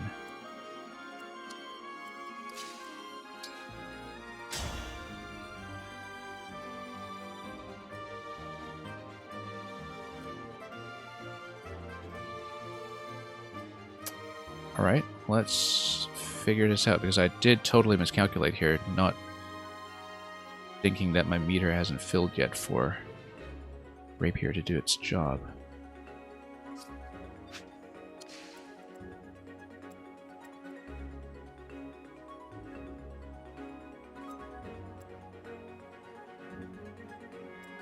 I think I should be okay, because only one unit's going to hit this. Xander's going to take this down to 10. Only 8 damage. That's the main issue here, is that we don't have enough damage output to outright kill this guy. But if we park back here... Problem is that the American flank any way she wants. Can this guy survive 3 attacks? Let's take a look. Vander... you would be talking about 10 and 2 and 2. That would be 14. But with the weapon triangle advantage, inflicting break.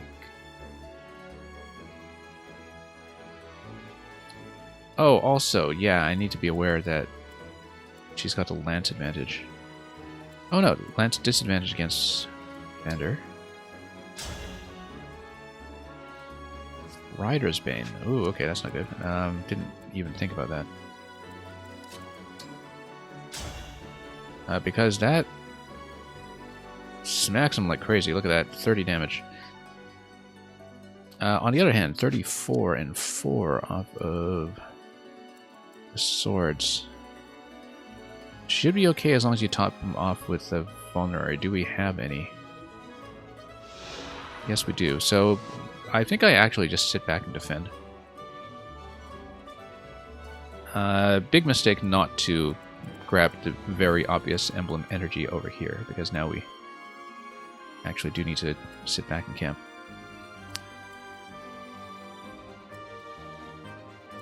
And we'd likely have 2 attacks incoming over on the avatar over here, which still needs to remain in place because we need to block this location. So, I think the move here is actually just to heal up with both and play defensively. And that's just a result of a bit of miscalculation, which is too bad. Also, speed 9, speed 6, speed 7. Okay, that's fine. Ooh. Speed 7. Okay, no, we're fine. We're fine. Alright, so no, we'll heal up with both.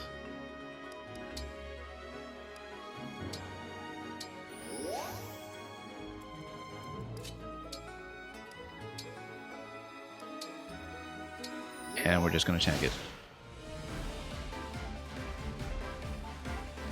This is certainly more of a challenge. And then we just used a healer as a healer next turn. Your enemies will not hold back. What a delight it is to see. Yikes, that is a hit. But a survivable one.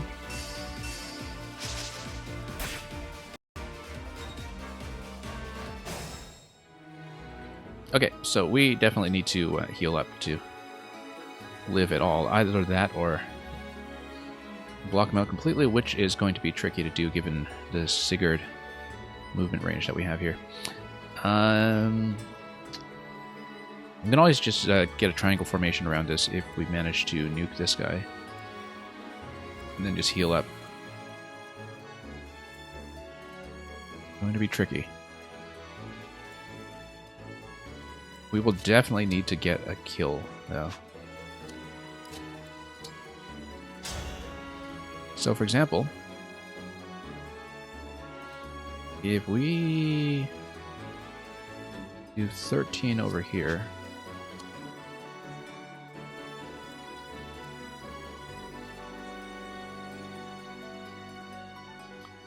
let's think about how the blocking maneuver is going to work here.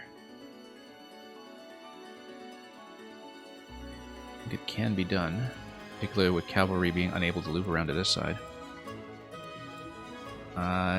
But yeah, you would definitely need kill 2 and kill 1 rather, and have the remaining one be survival. Yeah, huge blunder not to just grab this, but we're learning. Also, how many points would I heal if I do choose to heal? Let's take a look here. Not enough. You need to heal and probably use a vulnerary as well to get him topped off, which I would need to do if I'm at risk of taking 2 attacks. Which means for Cavalier here, we're going to do it in 2 moves. Kill him with these 2.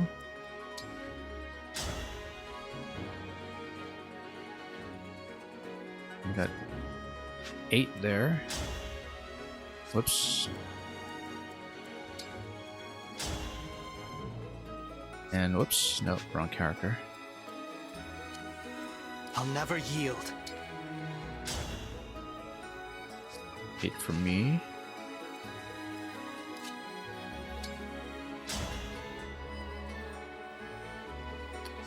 And 1. And what have we got? So this you can actually take out in 2. And if you do that, then I can move my character out of position so that you don't have lots of trouble with this crazy 12 movement range. 1, 2, 3, 4, 5, 6, 7, 8, 9. Yeah, this is still with me like crazy.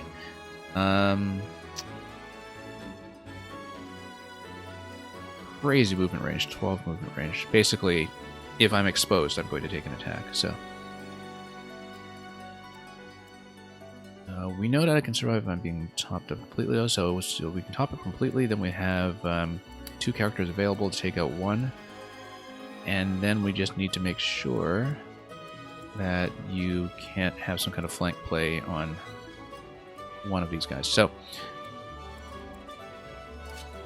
let's say we go Vander first. The ideal move, of course, would be to go Ran first and then Vander to get the kill, but chip damage, 2 damage here, I think I should be okay. Yeah.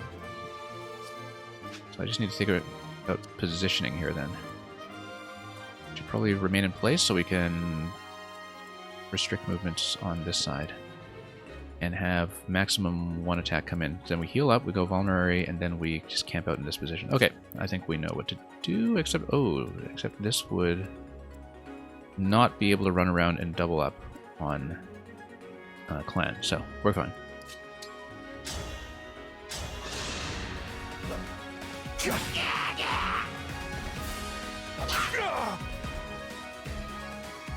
So it's mostly for experience reasons, once again, that we get clan in to get the kill. Notice the hearts for supports coming in. This is, after all, Fire Emblem. For the Divine Dragon.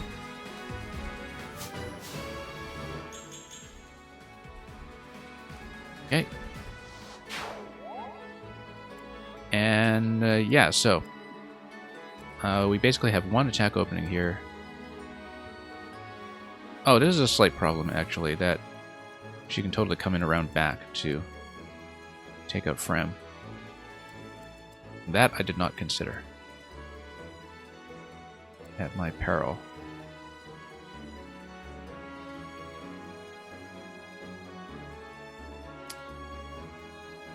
So maybe I miscalculated that slightly. Unless... Yeah, there's just no way to outrun that.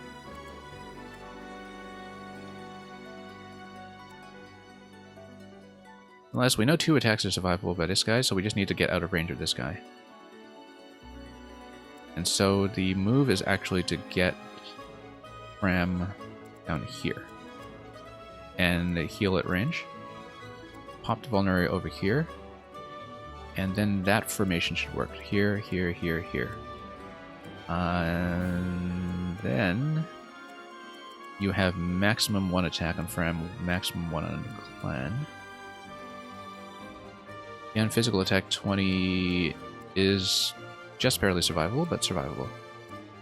So you can have maximum 2 attacks on Vander and on my unit. But we should be fine, yeah. So, oh, no, wait a minute. Don't tell me you can only heal adjacently. Range 1 on a staff. Okay, that we also did not account for. So it used to... Oh, yeah, no, of course, Fire Emblem. Yeah, no, I'm just so used to what they call physic in Fire Emblem. Where they give you some additional range to work with. So, by the looks of it, I think, like, Fram may actually die. Oh, she's totally going to die. Does she die in a mock battle, though? That's the thing. It says it's a mock battle, so I would assume no, but we should not assume. Because that's already 1 loss here, which is unacceptable at this early stage of the game.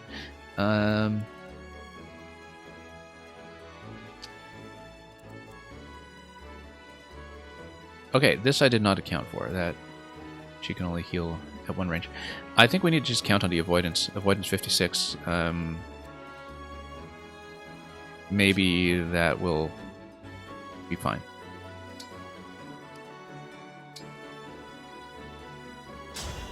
I'm gonna go heal. That helps.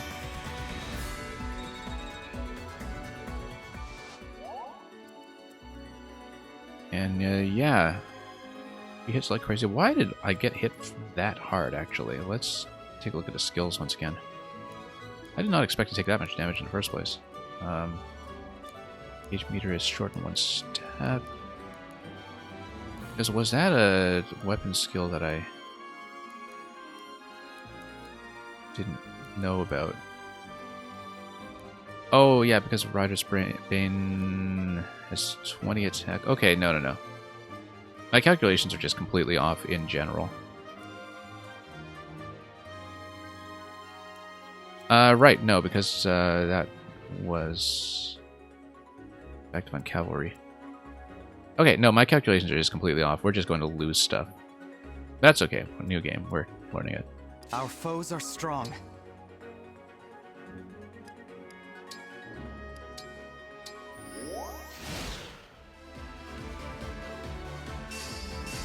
Anyway, she's gonna go for him. Yep. Okay, that's good. That's good. That means I'll live. No. Oh, the retreat. I didn't think about that. That's okay. We knew we could take 2 hits. Yeah. That's fine. That's fine. We're not going to lose. We are, however... So she's had 2 turns. She's going to have a 3rd one. Effectively, we need to basically encircle. Which means... we'll... go like this.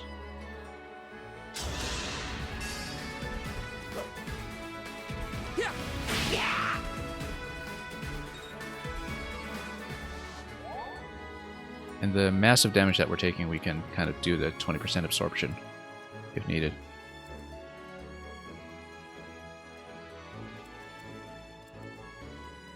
Although I don't know still what the type advantage is when it comes to Rider's Bane here. I would have been able to test that if we had a rapier, but Because in that case, it might actually be advantageous for Frem to be doing Chain Guard on Vander instead, since I will be blocked off completely.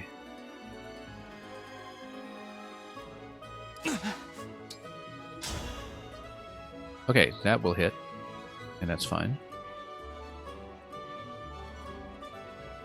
We'll do that.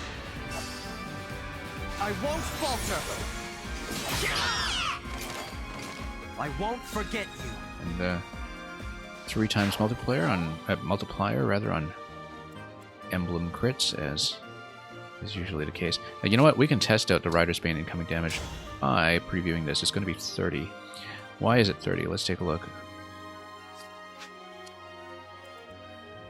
In order for it to be 30, we have to assume it's going to be 40 damage. You do the physical attack, weapon multiplied by 2, subtract... Yeah, that's what it is. It's just weapon damage multiplied by 2 before the defensive calculation. That sounds familiar enough. In that case, we're going to go for heal with the staff over here, just in case we need it. Thank you. So, lucky me that the incoming damage was all being directed towards myself here. And we're going to block off.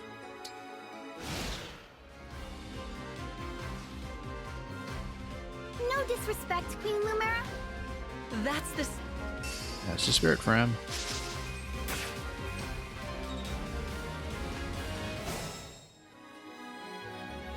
Okay. Swing and a miss. Now we move in and try to take her out. Especially now that my ring is recharged and hers is not. And so we go rapier. Let's take a look and see what the rapier damage is going to be then. Lend me your strength.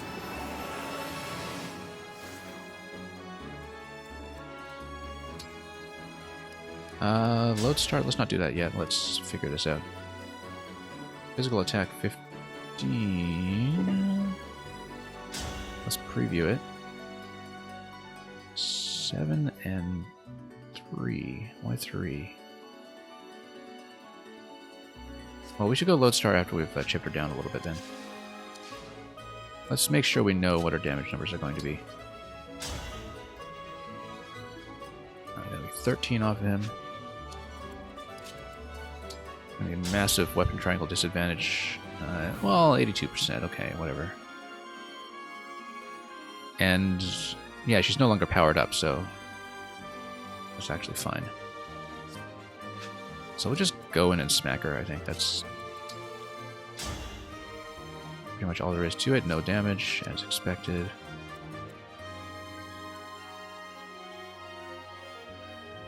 If we position myself in there first, obviously we get the damage boost, but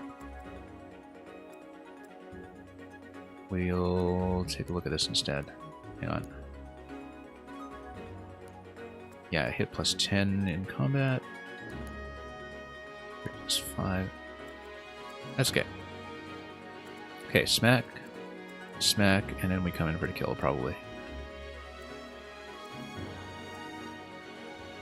Oh, you know what? No, we should do it this way. Yeah, because it's going to be 12 here. 11 here. It's 23. Assuming they hit.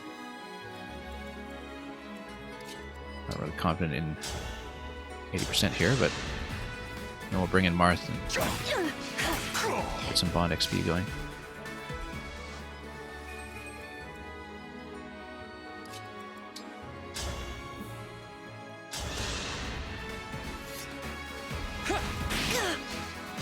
Now, I don't know how plentiful healing staves are going to be and how easily they will be replenished, because my inclination is to try to get Frem to spam a heal here just to grind up a little bit, but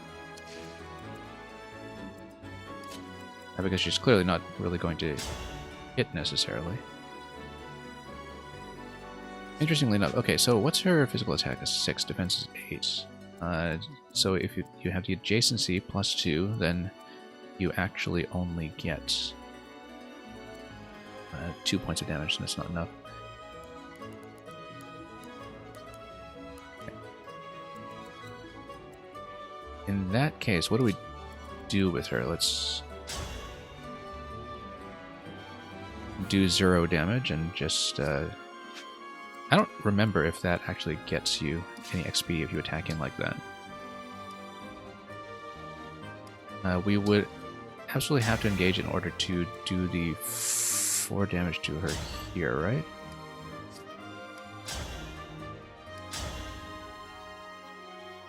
Seven and 3. Yeah, first hit's going to do it. Do we want to bother with Lodestar Rush? Percent 3 and 9, and okay. We can.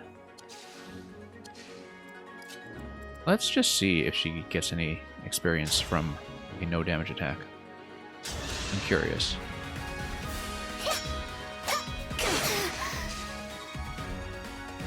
Okay, a little bit, not much. And we totally charged up her meter too, so that's spectacular.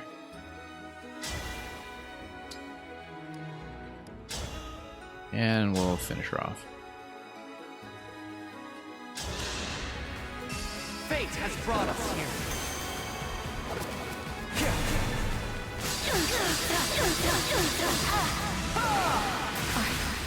Well, that was a poke. Oh, sorry. You've won. I'm proud to see you working together so well. Kind of a lucky break there, considering how sloppy I played that. I didn't account for the counter, where she pulled away to let a second attacker in. Also, if they wanted to focus down my healer with 2 units, that was pretty easily doable, unless her avoidance in the thicket was high enough to dodge all that. Break defenses. Unit makes an extra attack at 50% damage. At 50% damage, is that when I am at 50% damage? Maybe so. Oh, okay, no. An extra attack that does 50% of the usual damage. Okay, I see.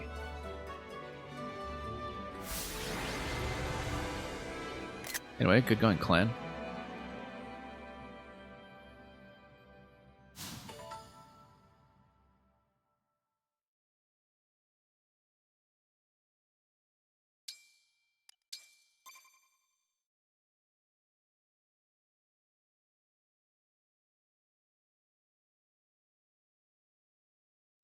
Well fought, everyone. You bested Sigurd and me. There is much to improve upon, but do I get the ring? I can't believe we had to fight against Queen Lumera. Yeah, well, I can't believe we won. Though you have only just awoken, No, I your wonder power seems to be growing already, Divine Yeah, One. I guess if you activate Sigurd, then it switched her over to the cavalry type. Or was she already? I don't remember. And this just happened a second ago with the rapier bonus. I guess she was a cavalry type all along. Yeah, anyway, let's go back and look at that later, which I can do because I'm recording this. I'd like for you to have the... This is the sword you were using, Libera isn't Shon. it? Yes. An ancient blade that can be wielded only by Divine Dragon. It served me well for many years, but... Thank you. Someday, I'll prove that I'm worthy. I have no doubt. Please, take this as well. Anyway, oh, we've got a 2-color ring as well. Is this another emblem ring? No, it is purely ornamental. What was it? I said I'd give you a birthday present that suited you perfectly. Excellent taste. I was working on it in private, but I was unable to finish it in time. That birthday has long since passed, but I would quite like to give you this gift now. I'm sorry. I can't accept. I guess we need to be comfortable with our own identity first. Why not? That ring fulfills a promise you made me, right? It'd feel wrong accepting it.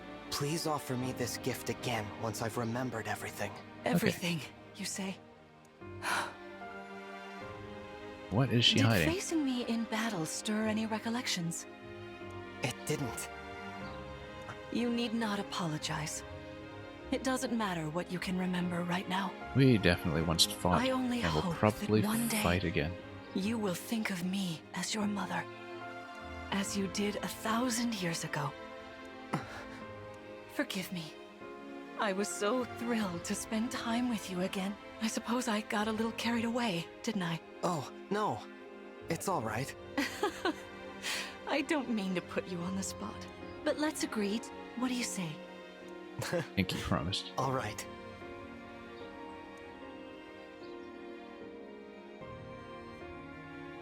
Well, no ring on that finger as yet, so...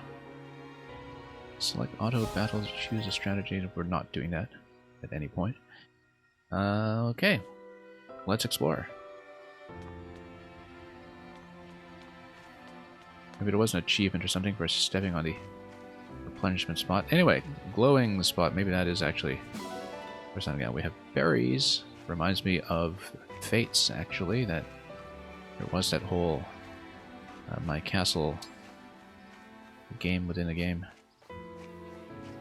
So that's what the glowing spots look like. We should look around for more.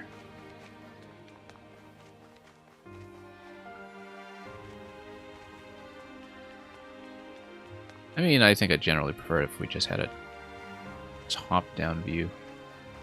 But that's okay. It's a lovely environment. We might as well soak in the artwork. Especially because of the way that the explorable environments are the battle maps. I think the way in which those two are unified here is something that's relatively unprecedented for the series, where you explore the battle map itself on foot in quite a riveting amount of detail. Yeah, notice that on the minimap you do see a white glowing spot for things you can examine. Lots of materials. Building up the home base, no doubt. And we are not leaving just yet. So we can see on the map whether there's anything else to look at. Let's take a look at the bottom corners in case black dots are interactable. Seems not, I would think, but... Nope. No sign of what that does yet. And yeah, it looks like each of the orange spots are interactable exit points. If I'm... Not an exit point, just a pet. Okay. Guess I was thinking of that exit we took in the first chapter. Yeah. Can you pet the cat? Apparently not. Anyway, let's talk. Please rest easy for today. Is she saying anything different? Please rest easy. Nope. Made it out at that point. Spectacular as ever. And what do we have here? Yeah, Clan was the MVP, actually. Looks so amazing. Okay.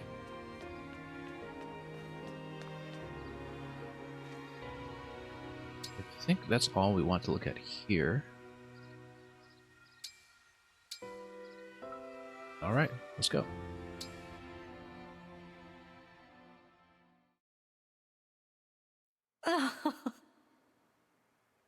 How wonderful to see my child awake at last. There is so much to catch up on. We can chat for hours, take long walks, share meals, and then the next part of her sinister plan to take if possession. my child's memories are truly lost, I wonder. Emblem Sigurd. I am here. There's something I'd like to discuss with you. Have a plan. Today certainly was eventful. Queen Lumera seems so kind and caring. If only I could remember those days. I must have felt so lucky to be her child.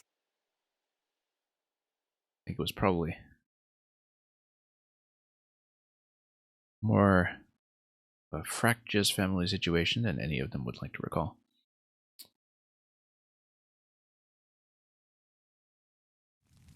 But how exactly, we will find out.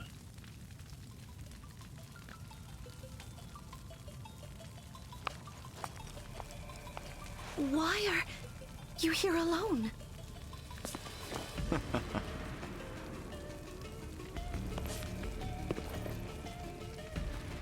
Well, that's got to be the father figure, right? If you look at the hair and the eyes. Find that quite likely.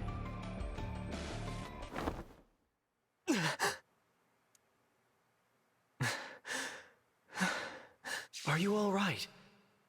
I was. Were you here this whole time? You were wearing my ring when you went to bed. Oh, I'm sorry. That's all right. Keep it on. Besides, after a millennium together... Marth. You knew me back then?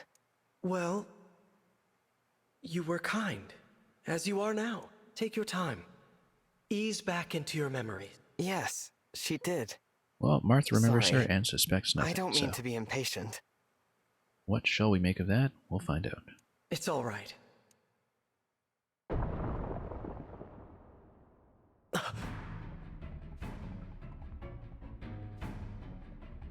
What was that? I'm not sure. We had best take a look. Agreed.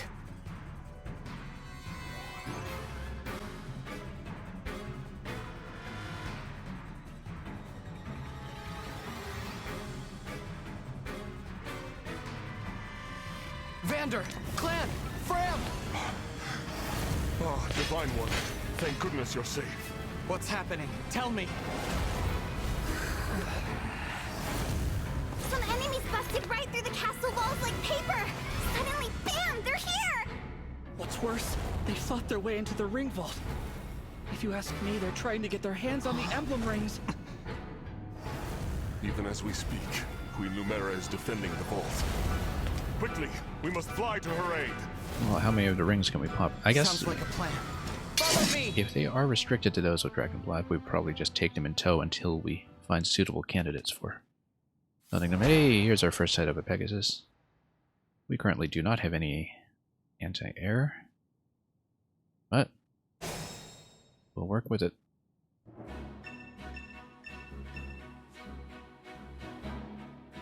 Okay, so yeah, we got loot. A beam. Ah, okay, so that's the equivalent of the green glowing text in previous interfaces.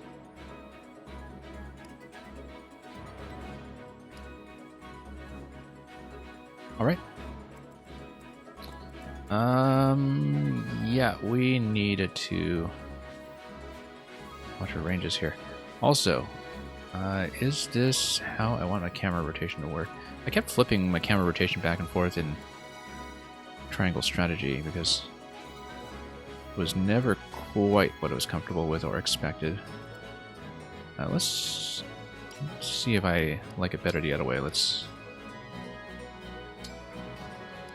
take a look here, if it is something that can be configured.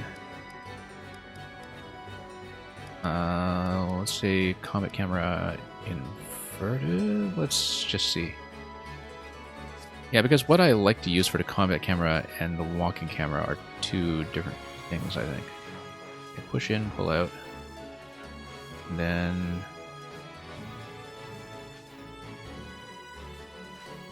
move camera or move the view. You see, in triangle strategy, the where you have this fluid rotation at all angles. I think I was using the opposite of what I use here, but that's okay. We'll figure it out later. Let's see what's intuitive. Yeah, because yeah, left, right. We'll figure it out. Anyway, Nothing feels natural to me anymore. I always have trouble with horizontal camera configuration, like whether to invert or not, because sometimes it feels right, sometimes it doesn't. I think we should maybe... hang on. And the thing is, the one that's designated normal here, I believe, is the one that's designated inverted in Triangle Strategy. So everybody has a different definition of what normal is nowadays when it comes to whether you're following the look direction or the camera direction. Yeah, we'll switch back. But if it bothers me, we'll try it the other way. Anyway, let's get the lance range marked here, so we know what we're dealing with.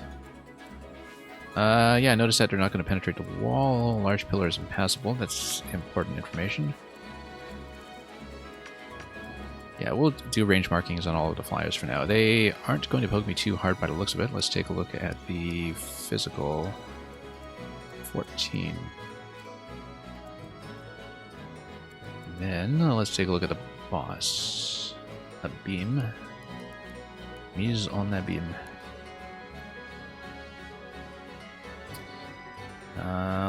Reduces damage from effectiveness. Okay, so if we take a hammer to the armor, or a rapier for that matter, we will not be able to do too much. Defense 13. Yeah, that's nuking her with the mage waiting to happen. Speed 1, that's also tons of double attacks waiting to happen. Oh, okay, speed 1 from weapon weight, so that's how weapon weight's going to work. Let's take a look at this, actually, so we know what the calculations will be. Because as you can see here, we have build 8. The weapon, however, is...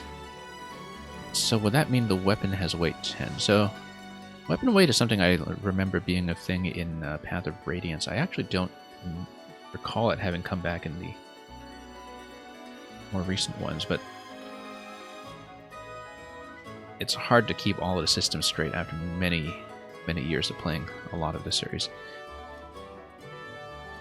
For example, I have no memory of whether weapon weight was part of the system in Fates. I don't think it was, given that Fates had the big revision in general where they took out durability. Let's see... what was I going to look at? Yeah. So where does it even say the weapon weight, then? Because the Iron Axe is imposing a +2 here. Let me... Let's see if we can read it. Those are in-use stats. But yes, so given that she's got to build 8, I guess Iron Axe is probably weight 10. If I understand that correctly. So for example, if you look at my Paladin, who's got Iron Axe, he's got what for a build statistic? Also build 8, but which is why he's also got the speed penalty -2. Is there no way to directly look at the weight stat, though? I guess not. Anyway, let's take a look. Who's coming in here? We've got an unknown soldier. We're obviously heading left to take advantage of the pillars.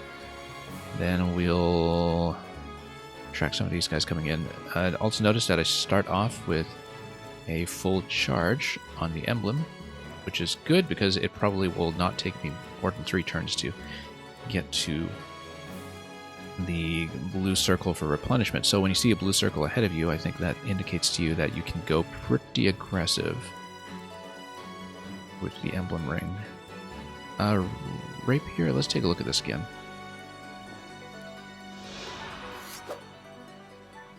If I can find it. Okay.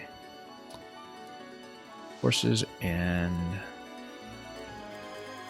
Yeah, it's not going to hit Pegasus. Flying is its own class. It's not part of the cavalry class. Or should we expect it to be?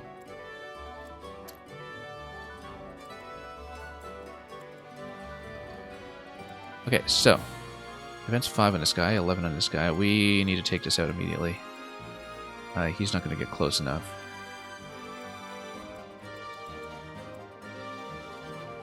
Also, yeah, we can always block if I have the mage come in here, though we'd need to block both locations, so kind of suspect we won't be taking him out just yet. We'll need to take some damage. Let's just run it. The Divine Dragon looked at me! So, is the monk going to do any damage to anyone anywhere? It's going to do 2 damage there. Okay. Right, because her attack is 6. Probably keep her in the back line for guarding. I think we actually go right. Take this guy out. Fight the Pegasus directly and just tank some of the damage. And go clan here, unless clan goes over there for the kill, except you'll have an attack coming in this way. Yeah, probably clan here. Nuke this guy, and then you would need 2 blocking pieces there to really work. Either that or you do the damage share using Ram. To go this side first, though, you have to take care of Pegasus next turn while these 2 come in, so... also notice that weapon triangle advantage on the spear is going to be useful. Basically gives you 15 with no incoming damage, and then... I can fight. Liberation is just going to be straight upgrade. Heals engage meter by 1 when user attacks and defeats a foe in a single turn. Yeah. So... I want to spend a meter, and then I want to dump on this guy with 9, I think. So, for example... Emblem, engage!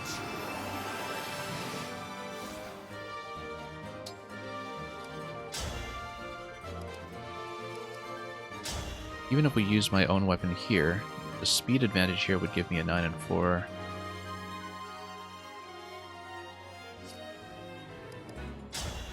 Rapier would just... except if I'm on 3, does it recharge the meter while I have it active? I'm not sure it does. I guess we'll find out the hard way. Also, this guy will walk over here just fine and poke whoever's over here. Alright.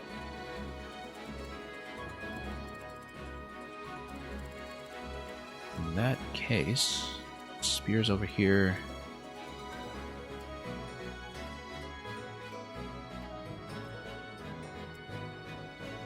Yeah, we'll just need to pick one and go with it.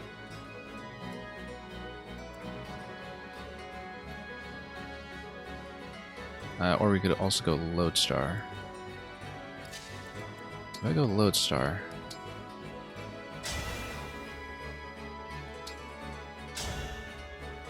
Lodestar actually does a full kill with a standard weapon. Oh, that's good, actually, because then we just take him out by myself. I'm going to do a 2-on-1 over here. Main issue with that is you're going to have 14 attack coming in on Clan. That's going to be 10 damage. We just need to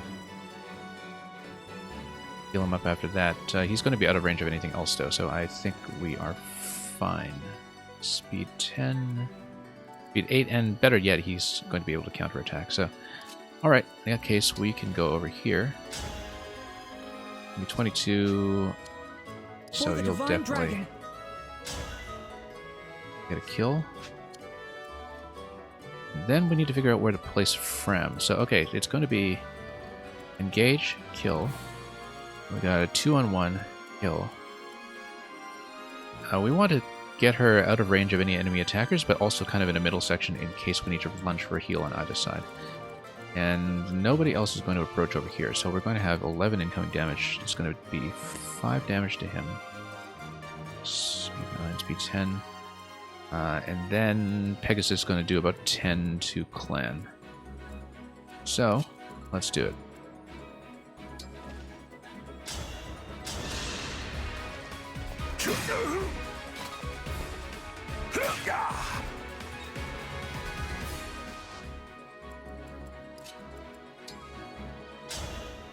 And yeah, good hit rate, at least.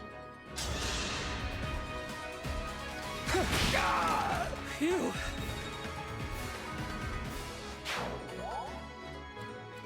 And yeah, that's totally going to hit.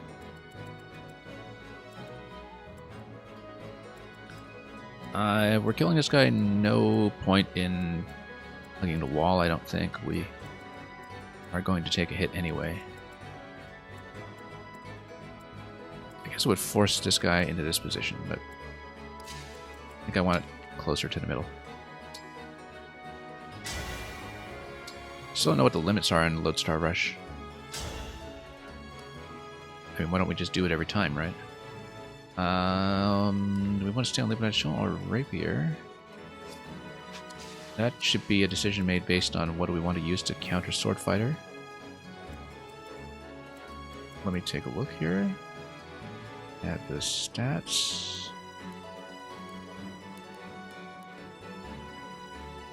Rapier is going to be straight up upgrade on the physical attack and the avoidance, so yeah, we're going to use it.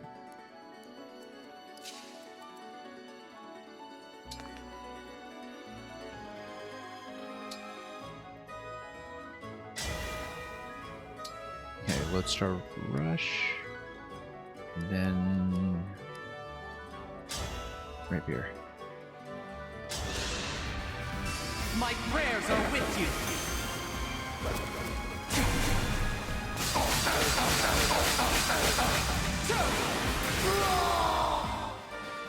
I cannot afford to lose. Okay, good. Let's take a look at these skills again for a moment.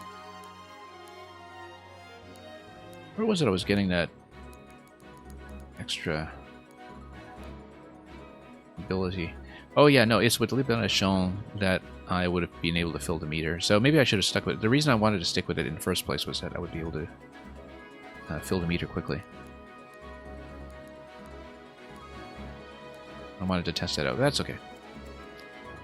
Alright, what do we got for range check? We're just going to move her out to the side by 1. That should be enough. Let me just check her damage here. It's a 4.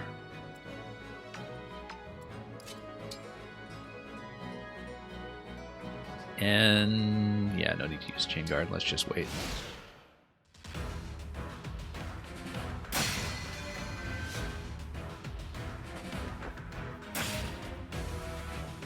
Yeah, as expected.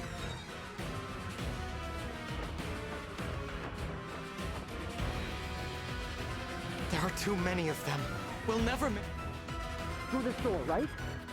Oh, we got help. Yes, this is the one. Then let's go. I hear voice. The party's just getting started. Hey, Cavalier.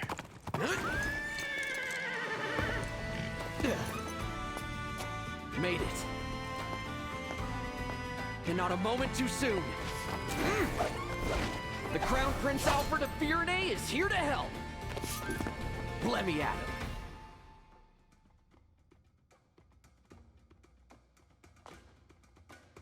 Prince Alfred of Firenze, you said? Could it be?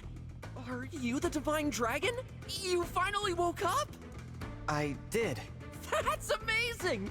There's so much to talk about. Later, who are... We're not sure. Well, let's do this quickly. Oh, these are my retainers, Etier and Boucheron. From now on, consider us at your disposal. Interesting that they went with so many Francophone names in the localization this time. Not only of the characters, but also the weapons. But I suppose that's what's going to give this entry in the series its particular character. Lead the way, Divine One. Thank you for your help. Okay. Anyway, they joined the party. And we'll take them forward. Let's see what they do. Axe Fighter backup. What is backup anyway? Let's, as far as classes go, like why are there two class designations?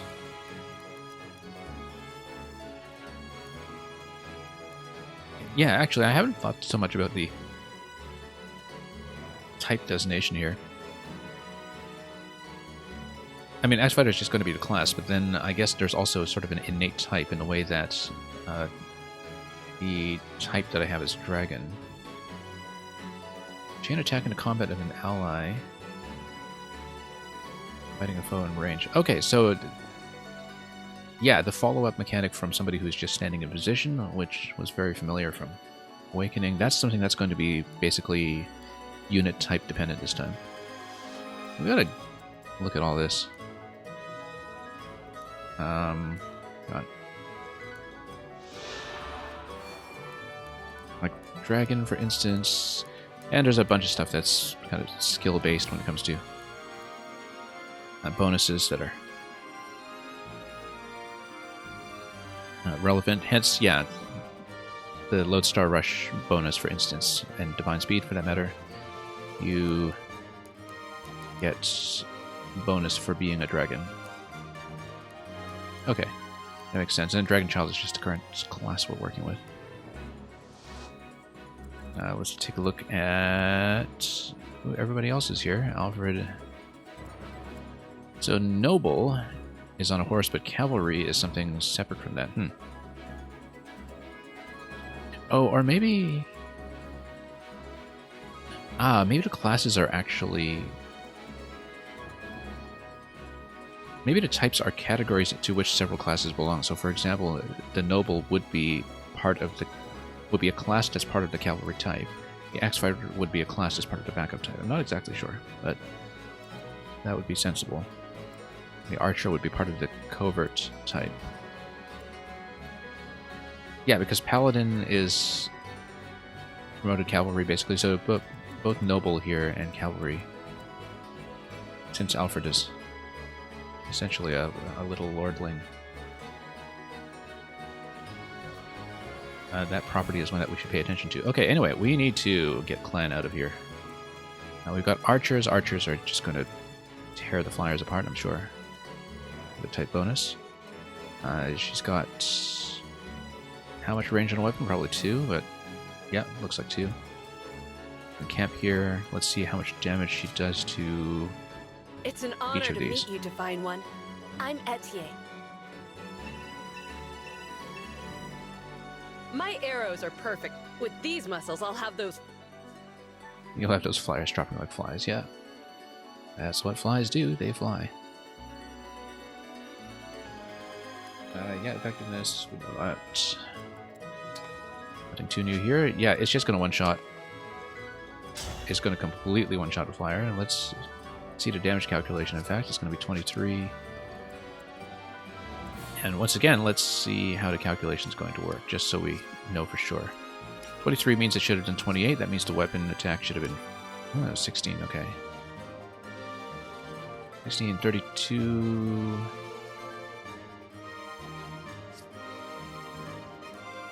I wonder, just making sure my arithmetic is working. And yeah, you want to pop vulneraries on her for strength buffs. Interesting. How did the type effectiveness calculation work here then? Because defense 5, X 16. 16 should have been,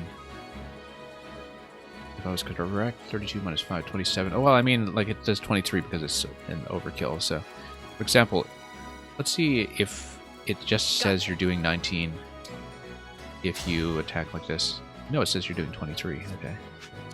So how do you get to 23? Without the bonus, it would have been an 11.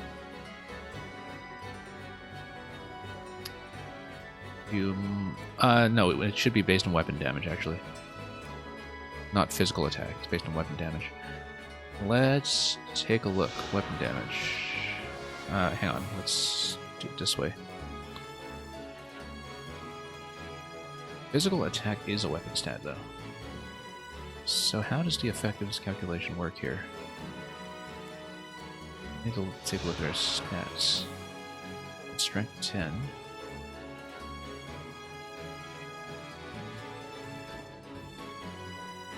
Hang on. Let's take a look. I had to get this sorted out now so we don't have to ask questions about it later. Attack power using a weapon. Yeah, I don't see how you get 23 out of that. Unless there's some kind of type calculation I'm not seeing here. Anyway, she's gonna nuke. These guys are all well out of range of anything, so that's fine. We need to kill this one for sure. Unknown soldier, that should be fairly I'm here, Divine One. simple. You do 4 against that guy and potentially 12 against that guy.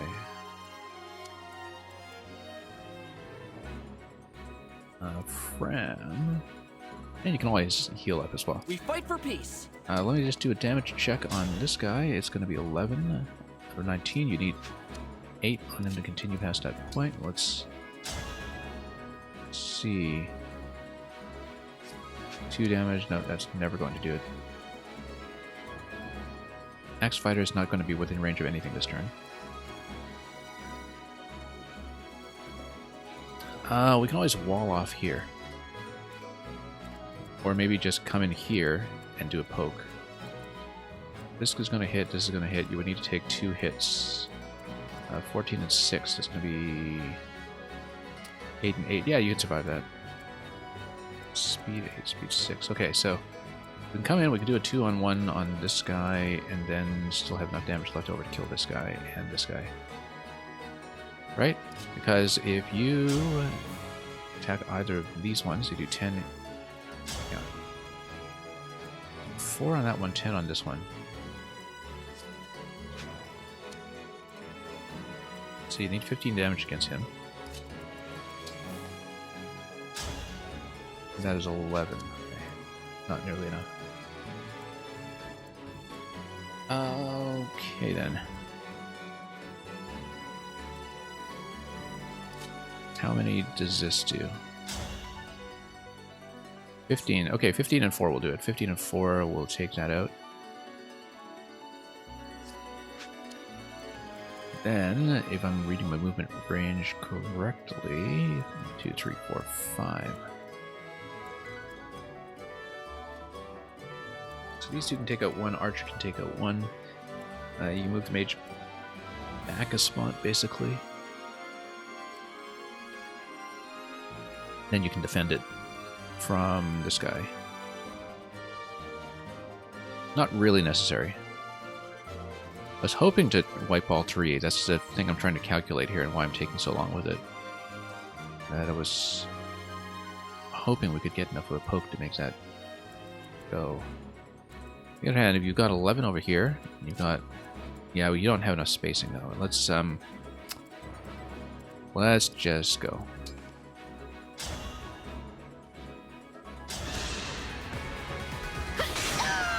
Looks like I broke him.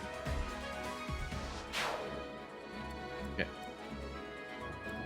It should be poke, poke, then you wall off this guy with something else. 1, 2, 3, 4, 5. Yeah. Yeah, poke, drag him down here, poke. And then you worry about the melee later.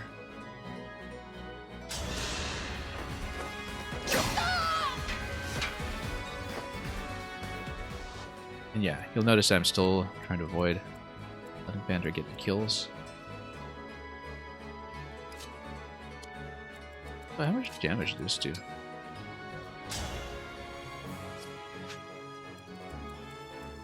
You know what? You totally can kill 3. You hit here. You hit here for 10. I only needed to hit this for 4. Alfred would do it. It would be 16 or 5. Okay. Yeah, you can totally do it. So the way is to go rapier over here.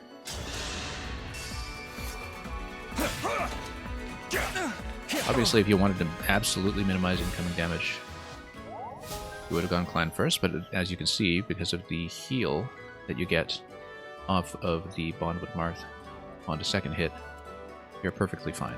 Totally topped off. We need to make sure these guys are going to stay out of range. They will. So mage right up here, and then cavalry up there. Now, Fram should probably heal up this turn then. And let's see if I've calculated this correctly. Feeling better.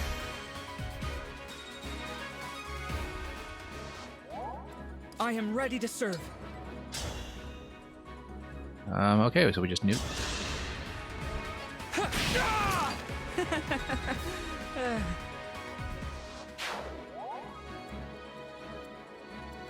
And offer it over here. So yeah, we take out all three very cleanly.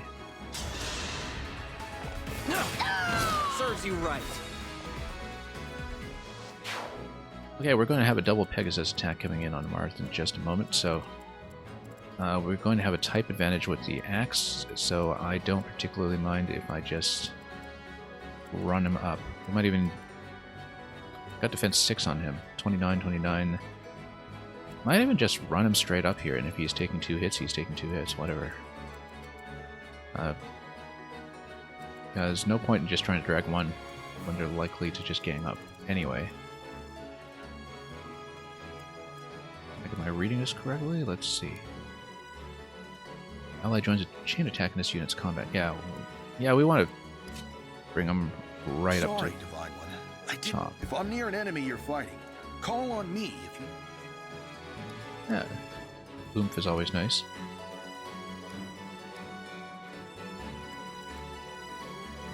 Yeah, from the mechanics we've seen so far, it looks like we're going to be building pretty tight clusters all over this game. After all the wide open spacing that we saw in Three Houses. With all the battalions and 3x3 bosses and all that. Okay, so he's going to be within range of 2 attacks, 13, 14... We can easily tank all of that stuff as long as we look at the speed. Speed 6, speed 8, speed 6. Okay, good. What's next? Let's just bring him in. Will we be within range to follow up here? That's the only thing. The reason I might want to drag him back here is because then it's easier to get things like the archer in position. What's the archer's movement range? 1, 2, 3, 4. Yeah, that would be out of range to hit anything over here. So we should actually bring him here. Just because the follow-up will be easier. Even though he would only potentially pull 1 unit.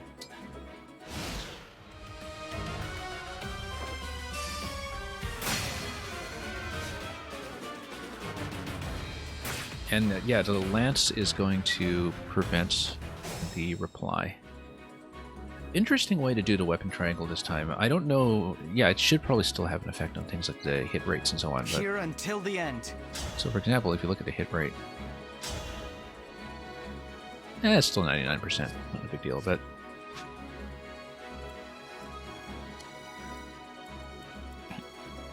anyway, Etier is only going to hit one of these. And she's not within range to get into any trouble elsewhere, so let's just bring her all the way up. No harm in doing that. She's just going to nuke it. Obviously, if you stand beside the main character there, you do get the attack bonus, but we don't need it. That was a good session. Oh, I guess you would also get supports, but whatever. We'll take these things as we go. Anyway, this is going to do the follow-up just fine. And if we team up afterwards... So this guy always attacks in first. Second attack is going to activate the follow-up, if necessary. So we'll get the damage buff from adjacency first. And then the second kill is... going to kill pretty quickly, so should be simple.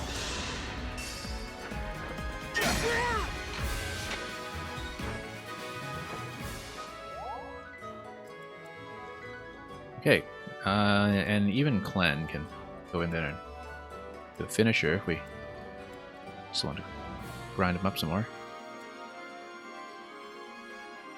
We'll definitely want to heal here, and then if we don't want her to take too much punishment from that, we'll back her off or block her off.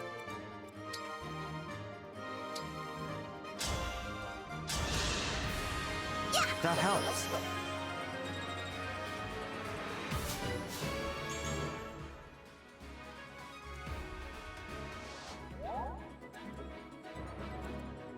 Yeah, we got Alfred over here, Clan over here. And obviously, let's go Clan again. The other thing is that we can also just get up here and step on a pad and have some fun that way.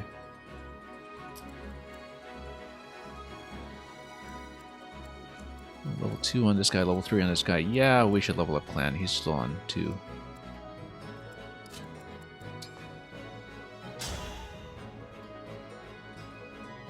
And we've got a chain attack here as well, so... Let me help! Oh, thank goodness. Yeah, you can see the follow-up attack indicated there as well, with an 80% hit. And here we may as well just head up there and step on it. None of these guys are going to hit. They will probably come in, but we can deal with it.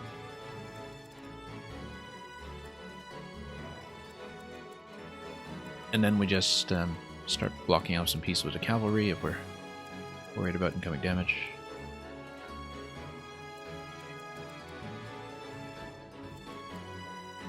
I've got this.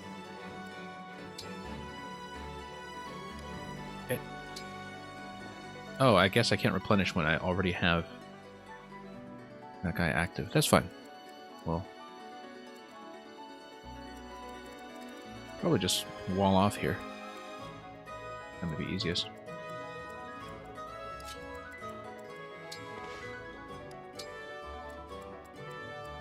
Okay.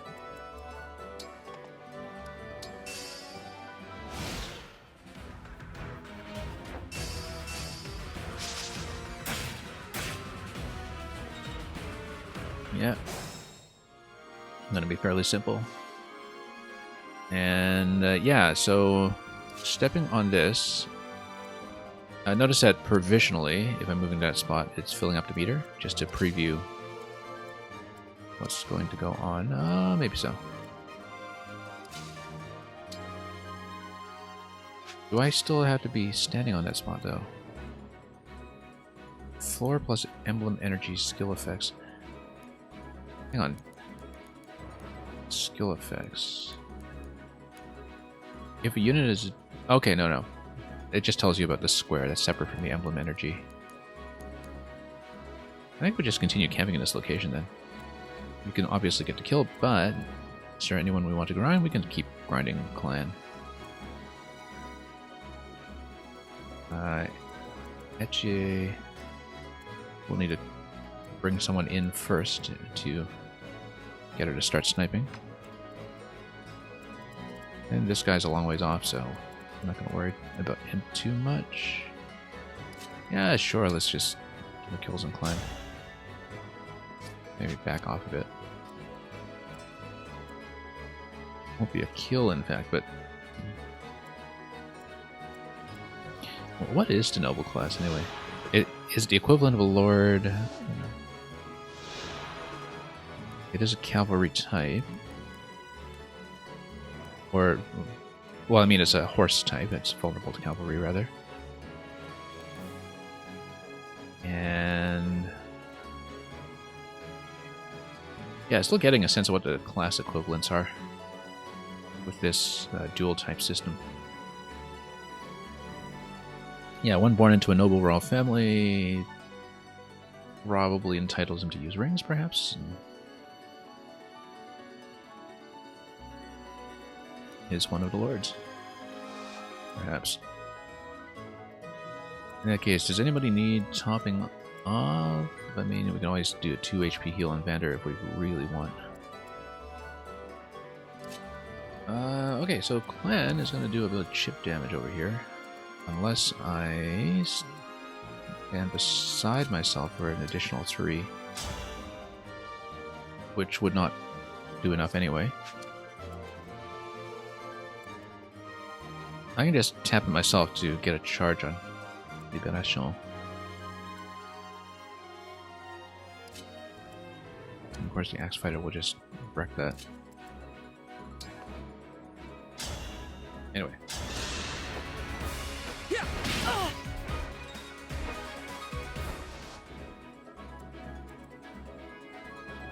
Yeah, let's actually get Libération to see what the charge is like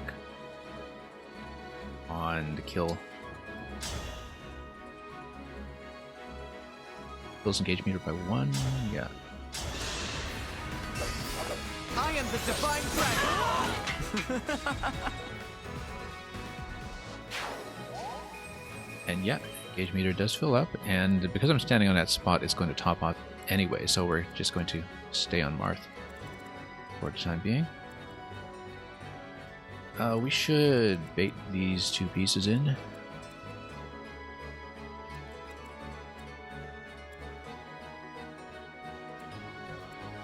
With one of these 2 locations, and then we'll just get the archer in position for the next hit. Oh, it's going to bait all 3 in. Yeah, we can totally take them out.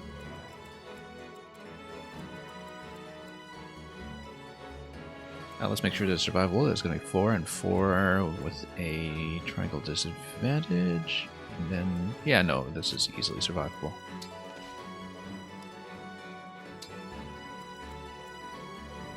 And then we should have considered healing up first. Once again, still have to get used to Fire Emblem adjacent heals again after some time off.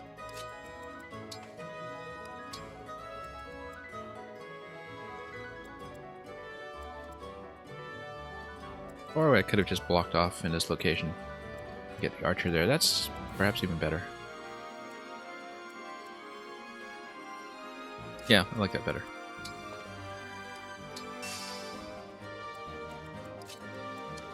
And then, so yeah, this is all blocked off at this point. And then we just up a heal, and like I said, hopefully the staves are not too difficult to replenish because I am basically trading durability for leveling now when it comes to the healer. I thank you.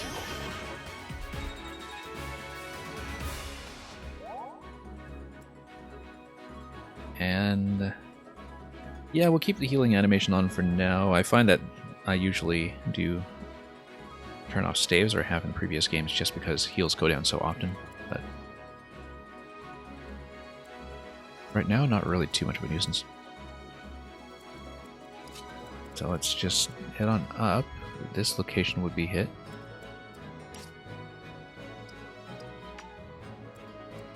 Oh, okay, I actually didn't see that I moved her too far front. That was a mistake. I didn't turn on my range check completely. Speed 10. Speed 5. Oh, she's going to get hit like crazy. Bad idea. Yeah, she's going to get hit like crazy, actually. It's going to be 11 and 11. Rather, 8 and 8. She's going to take 16 damage from this because I was not watching where I was going. That's what happens. Is there something I can do to buff her up a little bit? Put her next to this on a chain attack, except no, she's put in archery range. Yeah, no, this was a mistake. She needed to be back one spot. That was actually really, really bad.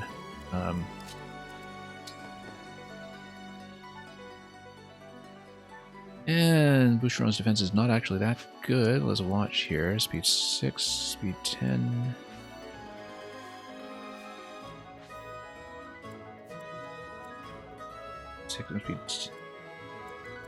Okay, 11 and 11, that's going to be 5 and 5. She'll take 10. No, but she's clearly going to get pummeled here.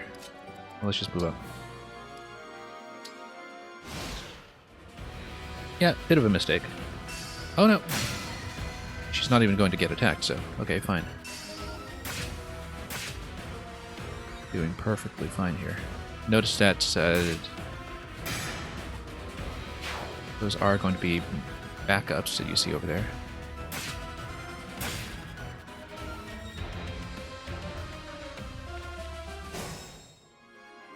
Okay, boss is starting to get within range, but we can choke her off this narrow point over here, and she won't be able to get too far around.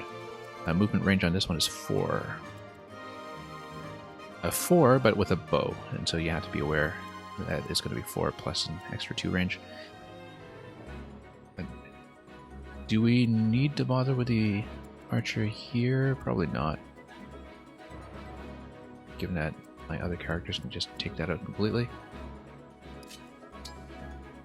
It's going to be 12 on that so long as the chain attack remains in place. Just going to check a few things.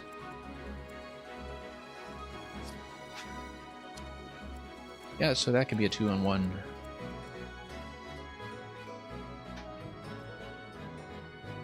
Oh, and a beam is right there. So, yeah, this is the boss. This is unknown soldier. So we need to block her off.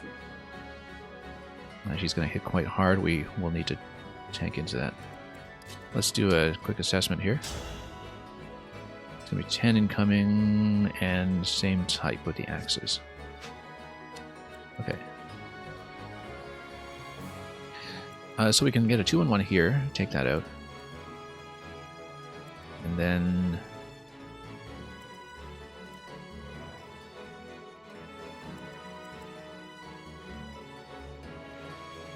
yeah.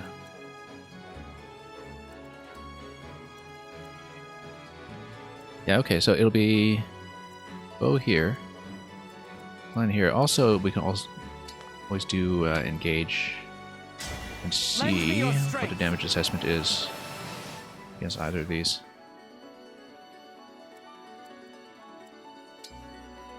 So, for example, Lodestar Rapier gets her down most of the way.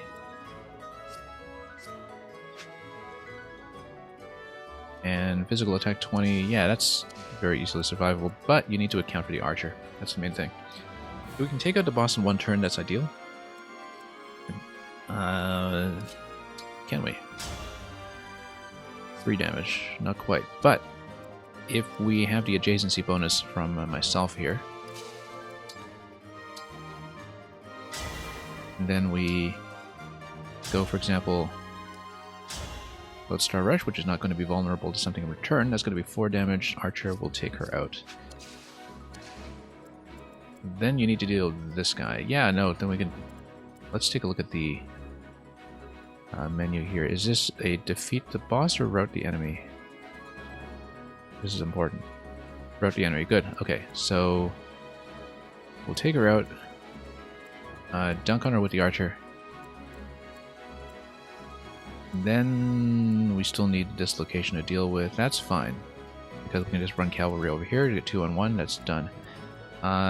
Thing is, with no archer on this spot, we need somebody else to be the finisher here. We just tap that with Boucheron, I think. And this guy will be trapped somewhere here, and we should be okay. We should be okay.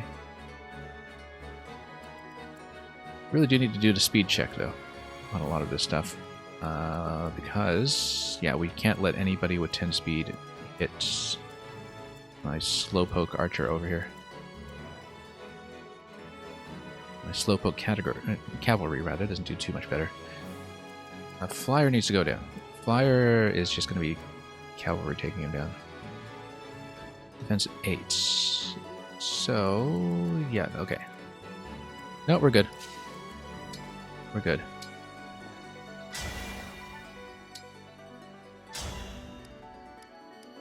Rapier for the bonus. Go straight for the boss. Who are you? And what? I am here to fight. Fate has brought us here.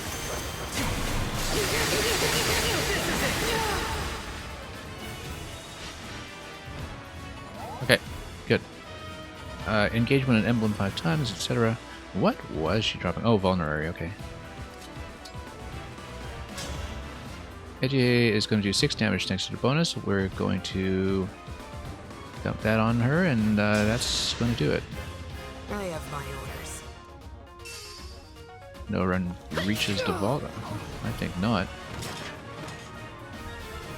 You're not just any... We're not. Okay, good. And she's the one who benefits from looting that, which is great. That's perfect. We are now going to dump some damage on these guys. Positionally speaking, I should actually attack into this one first. Because this one, you'll have unit here, and it's a bit awkward to run around here for the other kill. I don't think it makes a difference, actually. Let's see. I can keep going. We have no weapon advantage here, but we'll take 5 incoming. It's going to take you down to 7 on either side. That's going to do... Oh, that gets a chain attack, yeah. But so does that, because of the adjacency. So these two take this one out. Flyer is done, and then this guy is... One of them might be remaining. Let's see if we can route them this turn. Also note, the archer. We'll need to be aware of that, so we don't get too complacent about damage. So yeah, everything has to stay above 8 hit points. And so if we have a 2-on-1 on Boucheron, we potentially have an issue unless I heal him up, which means that I do not want to block this spot in case I need to heal him here. 1, 2, 3, 4. We don't want to expose her. Okay, we'll probably want to heal him up, so we are going to instead... do I want Clan to get the kill? I do. We'll take some damage, but we're going to heal him up, so we're fine.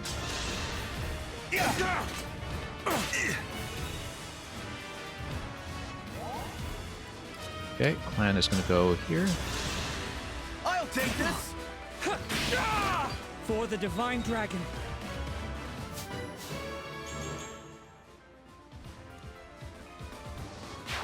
Yeah, I mean, he's at level 2. I want to grind him up a bit and get some power going. Yeah, she's going to heal up. He's going to poke. And Archer is going to hit a lot of spots, but that's okay because I think, for example, this is going to lock him in.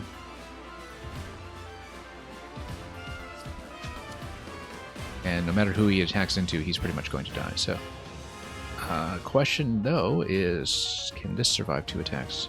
24. That's going to be... Yeah, 8 damage in, 5 damage in. No, you're fine. Gonna do a speed check. 10 and 6. Yeah, you're good.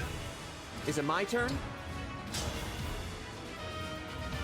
Okay, 93 hit percent. Does it better do it?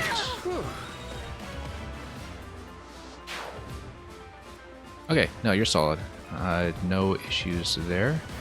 So it's going to be heal up and Boucheron, and then Vander comes in for a tap.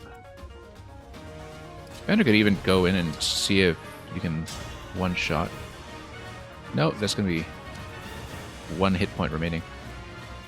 But if Vander does a 1 hit point remaining, I can actually get my healer get a kill. Because she's going to break and do 18. So I'm actually in great shape because physical attack for 11 is going to do what? Yeah, that's going to do 5 damage here. You're okay. Everything's survivable. So yeah, okay, that's the move. Vander comes over here. We're going to tap this guy for how much? In this position at 17, he's got 4 left, then it's a pretty easy kill. And we want to level up my... I want to say Mistweaver Monk in some ways, the kind of fisticuffs healer type that... for those of you who played World of Warcraft and played the Panda Monk, you know what I'm talking about. Mistweaver style. Fistweaver, so to speak. Anyway, we're going to poke that. Then Frem is going to come here, and yeah, it's going to be very satisfying to, as always, get a healer in the mix for combat. Kind of reminds me of the War Cleric class from Awakening, in fact. So yeah, you tap her there, and then you're pretty much fine from there. And then next turn, you win. So, pretty solid turn.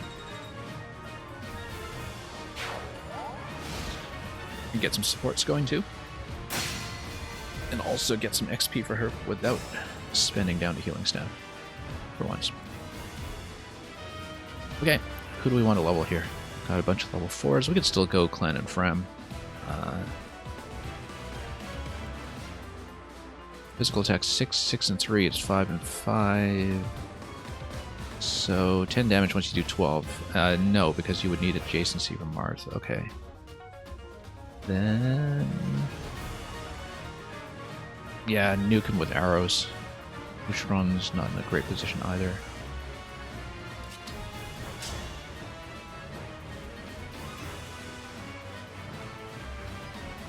What we can do is snipe him down a little bit.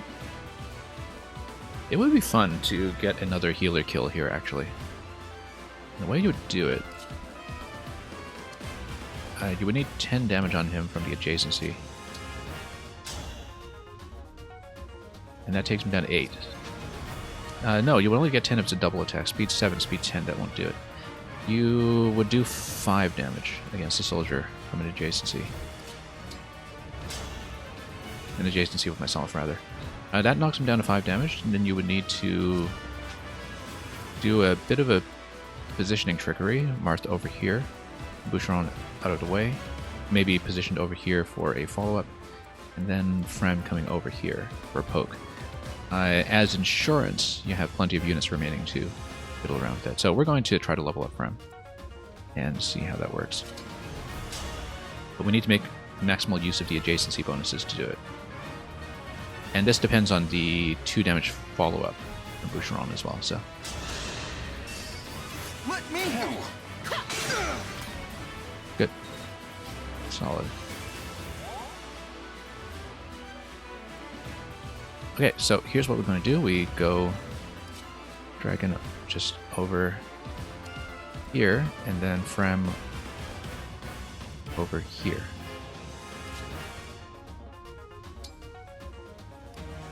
So we're going to go wait. We might as well go here for the follow-up. We don't want to attack in. We're just going to go wait.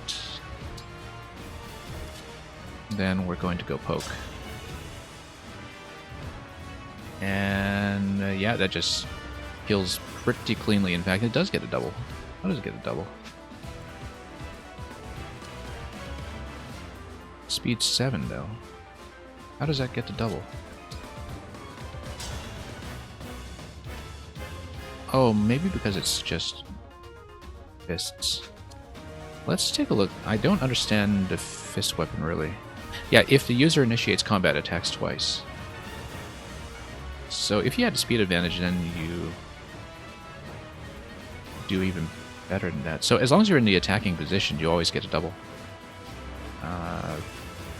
But then do you get a quad attack if you have the speed advantage? It didn't seem like we did earlier against the archer.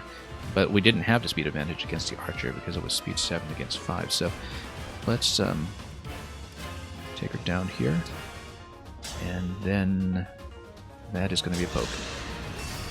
Need some help? And yeah, I just want to grind her up a little bit.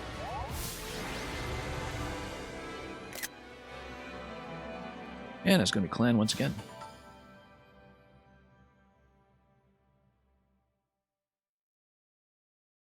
Looks like we cleared the way. Let's get to the ring vault.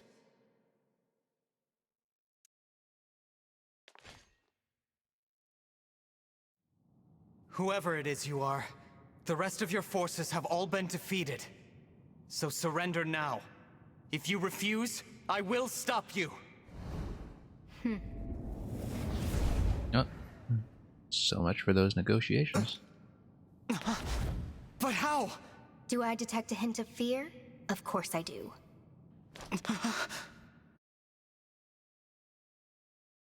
Well, the question is, when do I get to recruit that class? Time to die. Oh, it's just Dark Mage, okay. Nosferatu. Look out!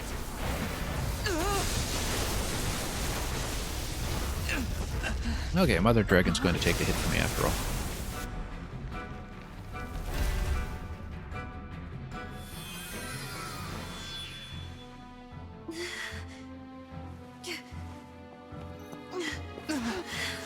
I don't know, she still seems a little bit sketchy to me, but...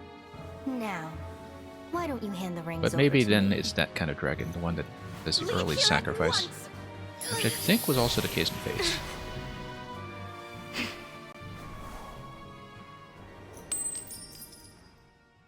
You play enough of these games and you only see so many aspects of dragon psychology, right? You either have the ones that just run the world out of self-interest, or the ones who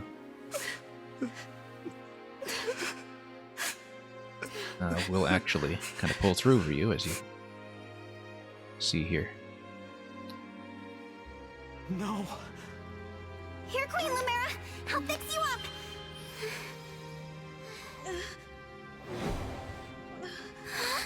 What's the matter? My staff isn't helping her. She's hurt really bad. And it's her divine dragon powers. They're almost totally wiped out.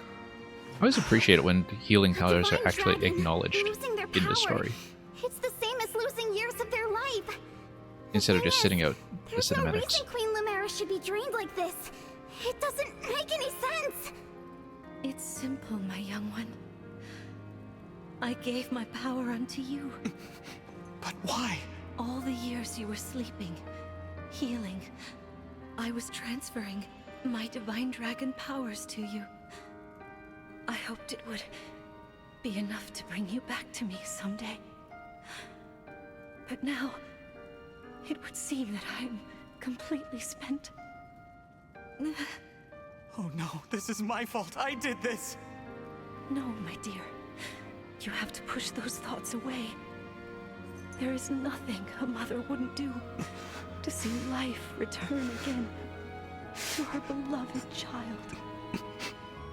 But This ring, it belongs to you now. The ring of the Holy Night. I had so hoped to give you the ring I made as well. But that's not possible now.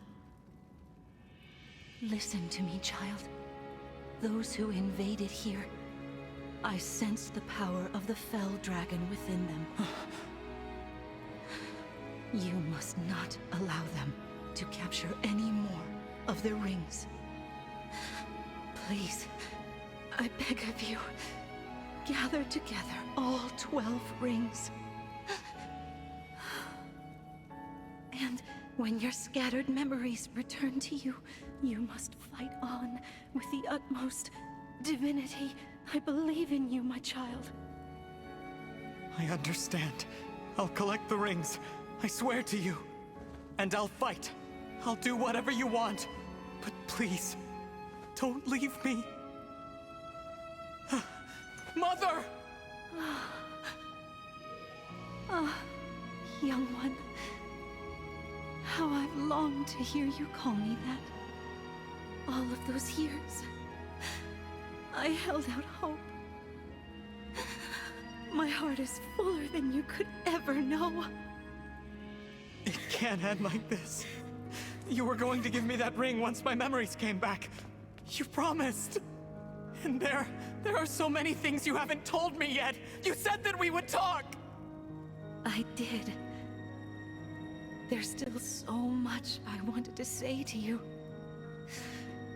Being your mother, becoming your mother has brought so much happiness into my life. I know, and I'm happy to be your child. In this moment, here and now, and 1,000 years ago, I am. Don't go! Stay with me until I remember again. Please, Mother! I need more time! Oh, my sweet one. Now, let's make a promise. Mother and child. We'll make it a pinky promise. I swear to you, I'll be with you always and forever. And the ring, remember. Once you've rested, we will talk. You and I.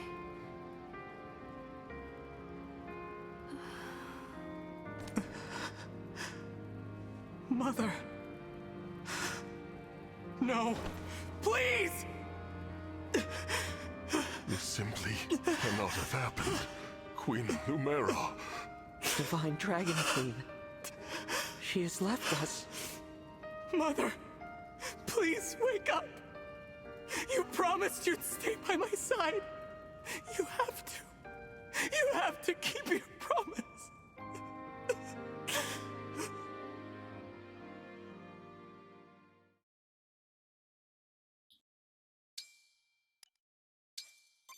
Okay, I think the implication, first of all, is that if you're receiving Sigurd's ring, I'm sure the game tries to guide you towards slapping it on Thank you Alfred, for just helping with my mother's funeral. massive cavalry movement everywhere. Now, I'm of course dodging the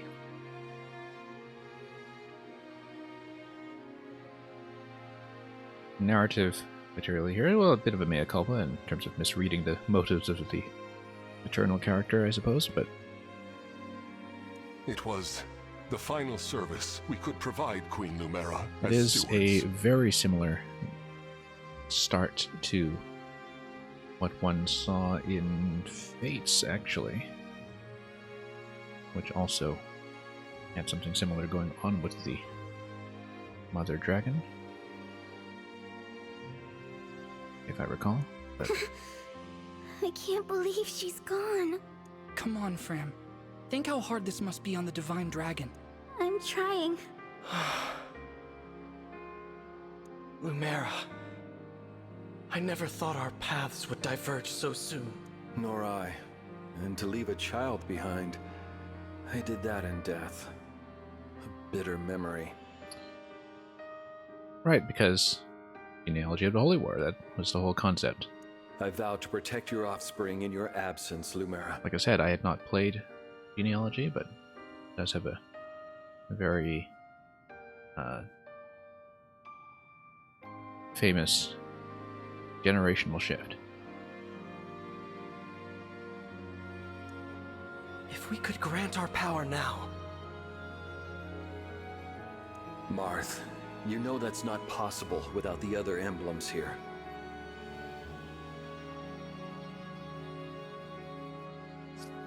Yes, I know. This is awful. Sorry I couldn't have done something. No, Prince Alfred. Without you, though I must ask, why did you come? Our kingdom is in danger. My mother sent me to ask Queen Lumera for help. Yeah, I wasn't clear initially on how well known it was among everybody here that Queen Lumera has still been hanging around for 1,000 years. All over Firene, our people are being attacked by these creatures. What? These things are like people. The corrupted. Oh, so that's what you call them. Yes. Corpses brought back to life. No wonder they wouldn't listen to us. We sent our knights out to hold them off, but my kingdom is being destroyed. Divine One, will you help us? Please, come with me to Firene. Me? What can I do? Queen Lumera is gone. You're the last Divine Dragon. We need the power of the rings to save Firene.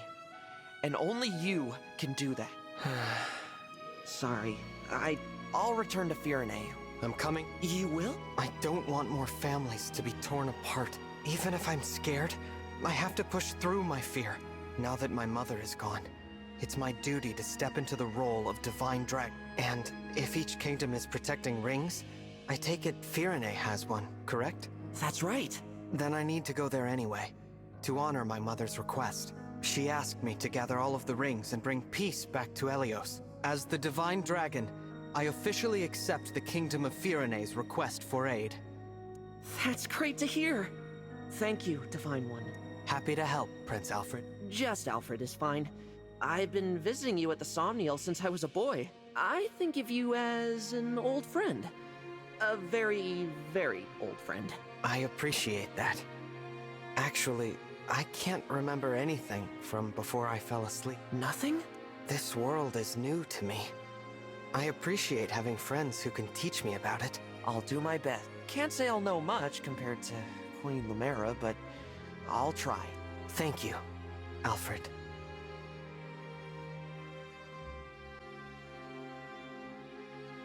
I do love the pixel art of the party that has slowly accumulated as more of the party members have joined.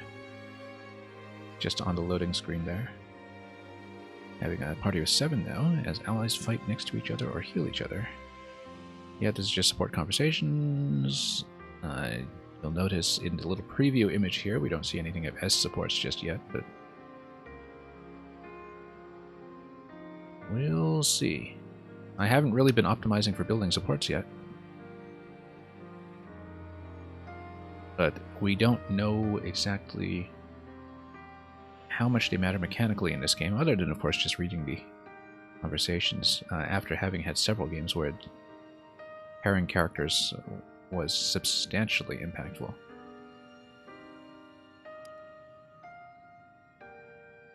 And the stat bonuses when standing adjacent to one another, so that's kind of back to the classic style. Whereas it was in Three Houses, I think, that it was just based on whether they were attacking the same unit or something. It had a very elegant interface for that, but it was definitely much more positionally relaxed. So, looks like we're kind of back to classic adjacency-dependent Fire Emblem here. Okay. Let's look around. And one thing I wanted to see was whether on the main map you can see the glowing spots. Yes, you can, so let's loot them. Bond fragments. Interesting. I don't know what to do with those yet, but... Iron ingot. Okay. Yeah, I'm sure there's a base building element to it. I think that's pretty strongly implied with the Somniel, as well as the materials collected being rather reminiscent of the Fire Emblem Fates castles. No. Anyway. Ramen Clan.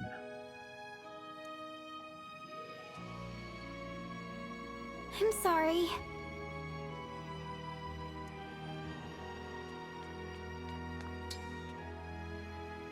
So let's just talk to everyone. I'll be your sword and shield, but will you be my scarlet and violet?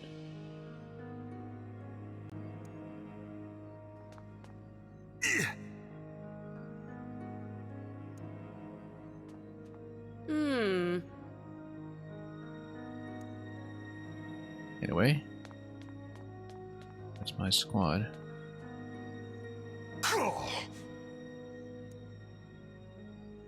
Yeah, he's at my side. Now, in the exploration screen, do I have access to looking at my party? Don't think I do. I can't really inspect them statistically or look at anything. However, we can look at our storehouse so far. That's got familiar snack for the people of Firene and Barodia. Probably, yeah, you would have buffs that arise from assigning consumable objects to characters that they are meant to benefit. And Smithy and Boutique, yeah, it looks like there will be some kind of base building. Now, have we seen everything here? I felt like it was a... Okay, we've already got 2 spots here, I think. So that should be it. Let's leave. Not too much to see in the exploration phases yet, but maybe that will be something that does become more interesting with time. It's, I think, mostly just a way to sit for a bit in the battle map that you just saw and just kind of appreciate the artwork. I feel like that's just a main purpose of this so far, to think about the battle map as a more organic and imposing space.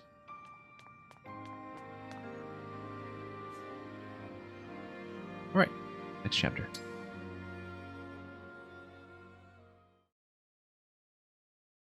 We ought to establish a base of operations before we begin our journey. The Somniel would be uniquely useful. And yeah, there we are, base A little building. out of the way. I can't imagine how we'd get everyone there and back.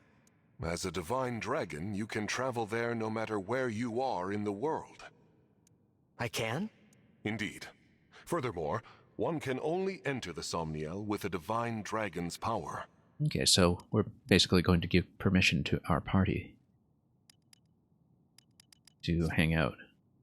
Without Queen Lumera's blessing, Unless I'm only even we stewards couldn't have set foot there. able to enter myself. Well, the stewards obviously can.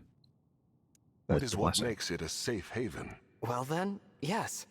But before we depart, we'll be gone a while, so... Of course. Take as much time as you need. Yeah, we need to have a bit of a talk, she and I. Here's the thing, does she come back as a Thank you for watching support over me all building? this time. Like the one in Fates. Not even the mother dragon in Fates, the other dragon in Fates, who takes a bit of a dive. This journey will be a long one. Don't But even don't remember worry. her name at this point. Vander and the others will be right beside me. I will fulfill my duty as the Divine Dragon, and then I'll return to you, Mother. I promise.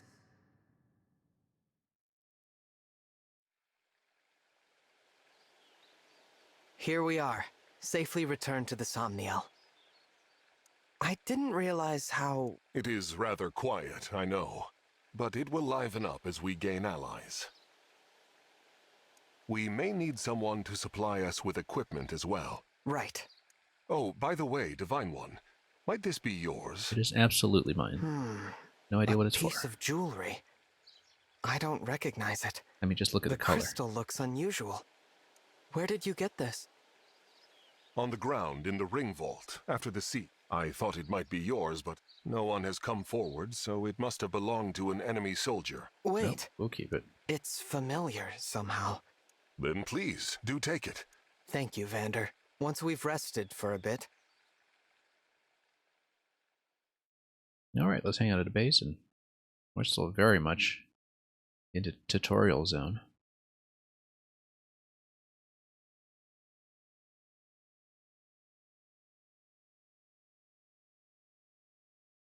Now, why is the archer running at the head of the pack?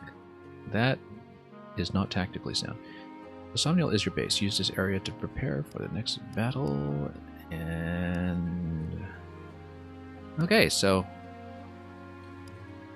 we'll get the fight there with the base defense. Again, like we did in Fates. Oh, this is actually quite a large map, if you look at it. Might as well see the full map overlay. I see no reason not to. Yes. And yeah, he knows his way around here. Now, why are some dialogue bubbles yellow? Seems important. You see, Stand on the edge of the Somniel and look down on all the pretty clouds. Ah, because we can interact. So... Oh, we have a support conversation. Okay, great. First one of the journey. Divine One, you look so shiny when you sweat. I think that's a compliment. Hey, look over here. Hey, the Divine One looked right at me. So she's basically my fangirl healer. Thank you, I guess that's universe, the for creating someone so personality awesome and so very shiny. that we're dealing with here. Fram? Oh, sorry. Am I distracting you? Well, you're not distracting me. Oops. Sorry. See, I'm here in my capacity as a president of the Divine Dragon Fan Club. I have a fan club? Yep. Well, Our after mission is 1,000 to years, support it's you, That's why I'm here giving you extra relatively motivation. expected. Huh. Thanks for cheering me on. But could you maybe not do it so close? You bet. 4, 3, 2, 1. That didn't help. Yeah, I kind of missed a bit of the campy cuteness of this stuff. I mean, 3 Houses really did take the entire support element of the series to a whole new level, but there's something very charming about getting back to some of this fluff. And yeah, obtaining materials here and there, like ingredients, that's very much a throwback to Fate's Castle. And I suppose of the online features that we have supposedly enabled are of that sort of, you know, sharing your stat card and everything. That seems pretty reasonable to me. Horse manure. I love how the horse manure comes in a gift box. Okay, anyway, we have a fountain. Not the most elaborate place so far. I'm sure that eventually there will be something interesting on the pedestal. I am, of course, just following the interactable points on the map that we see in case we have any kind of interesting interaction with any of them. I suppose that's my habit with 3D spaces, that I tend to watch the mini-maps more than I watch the actual scene. But got some apple trees here. I have to shoot things in a certain order to get the Korok to come out and say "Yahaha." Yes. It is going to get pretty lively once you get a party of, I don't know, 40 characters or whatever. Give him some horse manure. He doesn't seem like the person who would receive it yet. Let's think about who would want to receive it. Maybe someone who actually rides horses. I'm thinking of Right. Ingrid, the horse girl in the Blue Lion's house in the last game. She would definitely have taken horse manure and married you for it.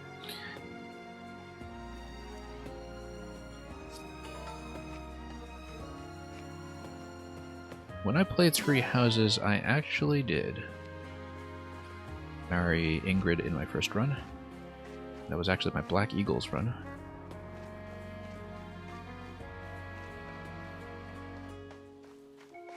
No horse manure was involved on that occasion, but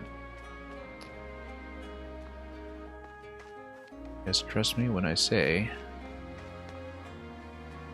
some truths about one's virtual spouses are self-evident.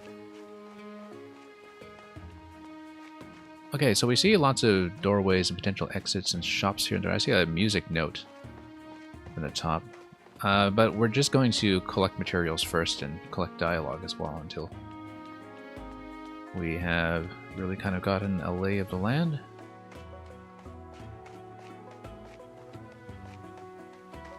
Yeah, I'm not paying nearly enough attention to the actual space here rather than the minimap, but, you know, once we have collected relevant points, then we'll perhaps appreciate it properly.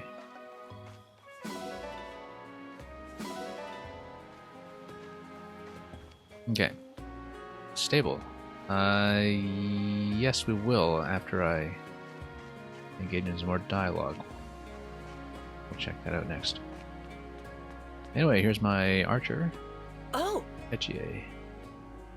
Am I underdressed for the Somnial?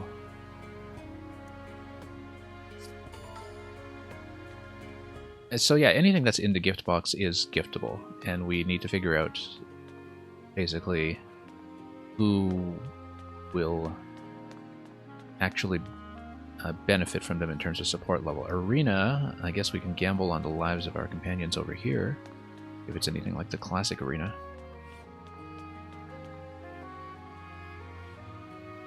You know... Emblems can roam here more freely due to the divine dragon's power. So, can I actually do anything with party configuration here? Probably not. State of facilities and see where everyone is. Okay. Fast travel, we don't do that around here. But we have quite a lot here, and it actually does tell you who you haven't talked to yet, which is very interesting because, you know, for instance, you'll have to go to the cafe to finish some of the other conversations. It's got a little "you are here." It's kind of a nice map, in fact. Also, that there is my room. How do I get over to the notifications? Notifications just tell you where you are expected to visit, I think. And well, let's take a look here again. What's the thing at the bottom? That is that the exit? It must be Tower of Trials. Trials that reach across space and time.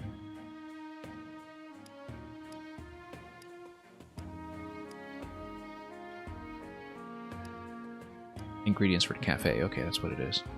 Probably just temporary buffs, but supports as well, for all we know. Let's just explore. Let's take our time. What did it say about the arena?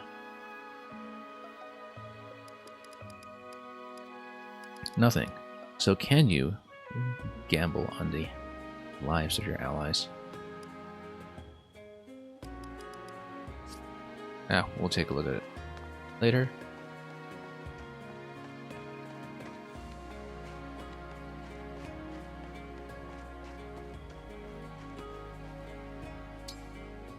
Locked up for now, okay. Maybe that's true of the arena as well.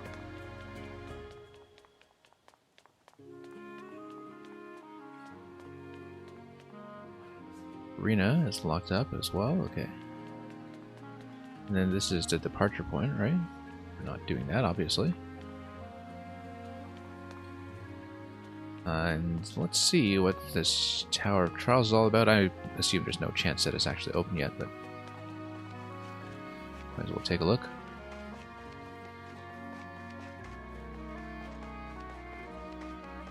Just go on a bit of a run. Oh, that's a much shorter tower than I envisioned. Maybe it gets taller, or maybe you are actually on top of a tower that stretches up here from far down below. Locked up as expected. Well, the cafe and the captain's quarters, as we know, are definitely still open, so let's head over there instead and see what is there to be discovered.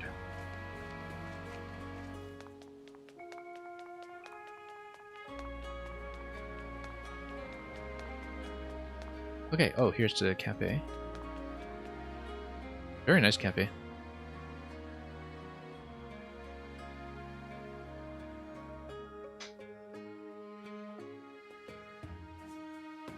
Cafe Terrace is now open. Music box and bulletin board. Yeah, again another thing that's sort of out of Fates, just having the music box on in your hometown. If I may.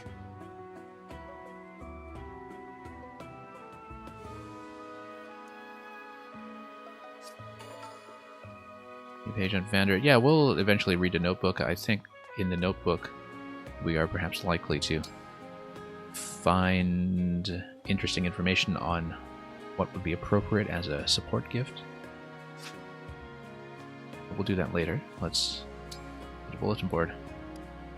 Donations. Ah, interesting. That you have support relationships with surrounding countries.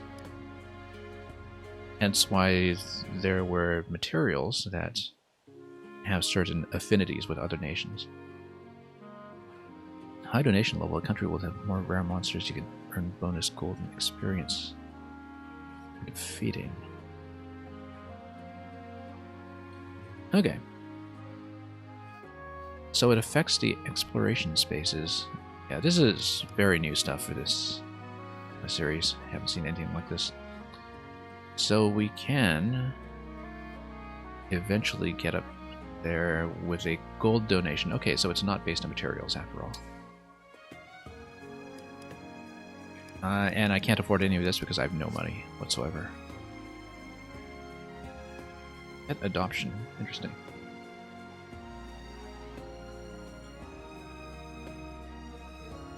And I suppose, yeah, that just improves.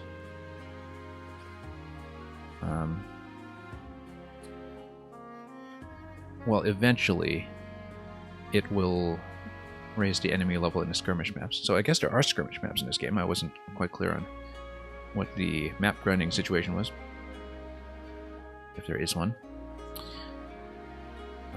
Details. Oh. It tells you what you can find, except that it's grayed out ones that are not adoptable until the upgrade. I see. And so eventually there will be reasons, I suppose, to go to a particular region to grind battles there for materials that you bring back to base. And then, yeah, we have the map achievement log. Ah, okay, so the achievements actually do have something material attached to them.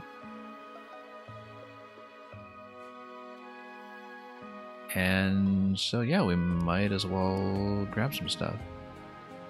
Let's take a look. I'll claim all, of course, but we'll take a look at what we actually had. So, individual support conversations per ally. Some things will just come with playing the game. That's all going to happen, really. Alright, let's claim all.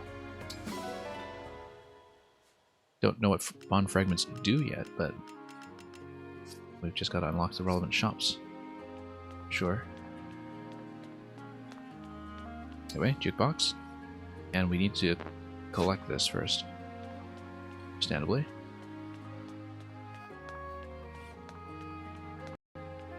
Alright, what's up here? My room, we know, is open because there was a notification about it. And what else was down here? We'll check that, of course, but let's come out here first. Just to hang out. Because it seems like there was another room that I missed in here somewhere. Not that anything is really open right now. Ring chamber is locked up, okay, but that's where it is.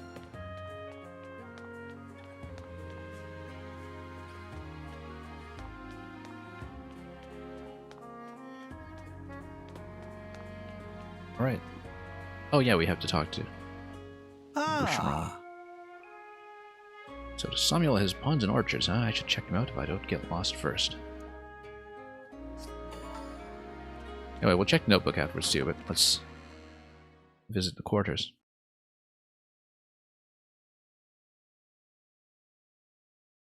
You can lower the game's difficulty by approaching your bed. That's an interesting way to do it. I love that we have a grand piano here, and that grand pianos have existed here for 1,000 years. Advanced time on Samuel, so I guess maybe there's a nighttime state as well. And we can dream some acoustic dreams. Cannot raise the difficulty? No, wouldn't expect you to. Can we play? No, we can't play it. That's too bad. I guess if you've forgotten everything, you've also forgotten your repertoire. Something important belongs here. Yeah, eventually when we get a ring, it'll be there. Sure. That's a nice bedchamber. Look at that.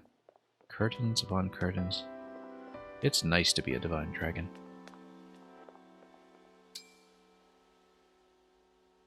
Reminisce. Sure, why not? Okay, no, this is just a cutscene viewer. And everything we've unlocked so far, yeah.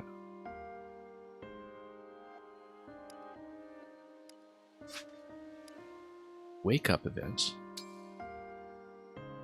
Wake up events, what are these? This looks like supports.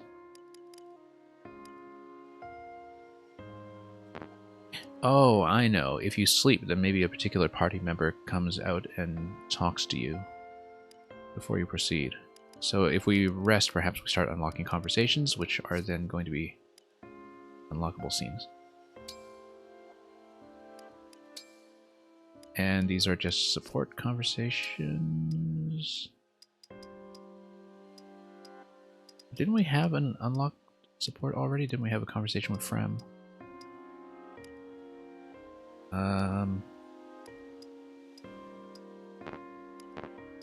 Oh, bonds are something different from support, though, right? Yeah, supports are their own thing. Support conversations and bonds. Ah, yeah, because no, the bonds are with the emblem rings and heroes that you can plug in, of course. Yeah.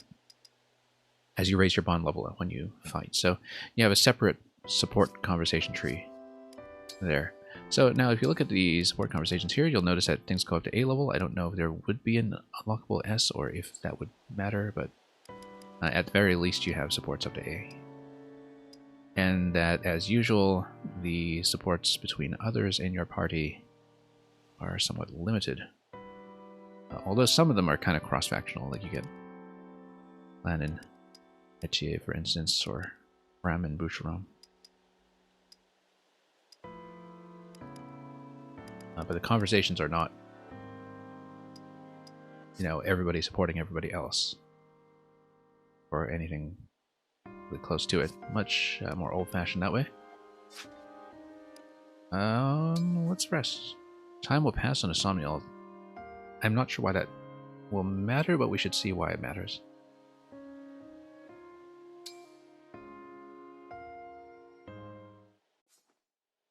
Sounds like someone's coming in. Here's the wake up event, perhaps. I'm here. Oh. Sound asleep, huh? I know that sleepy face so well. Is this my fan club talking? You better wake up soon, or it's tickle time. It's my fan club talking. Oh, this is the equivalent of the face rubbing event, I guess. Feeling a bit of deja vu? Like a tickle time with somebody who wakes you up. Good morning.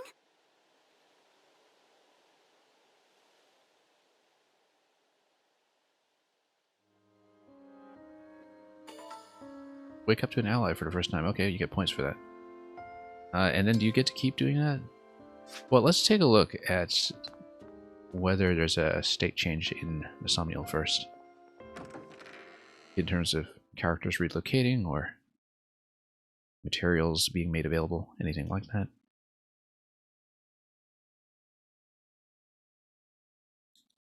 And then, of course, we'll get back to the battle maps.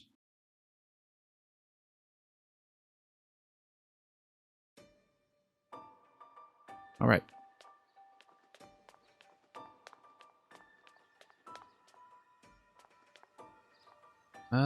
Yeah, no real change, actually. Because the bulletin board will tell you so. So is there any reason why you wouldn't just continue to rest? I'm sure there will be eventually some kind of meaningful changes that come from the day-night cycle and the time change.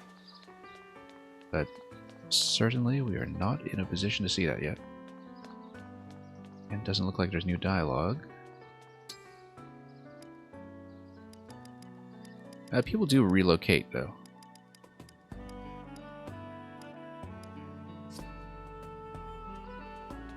Let's try one more rest just to see what happens. And then we'll proceed back into the main game.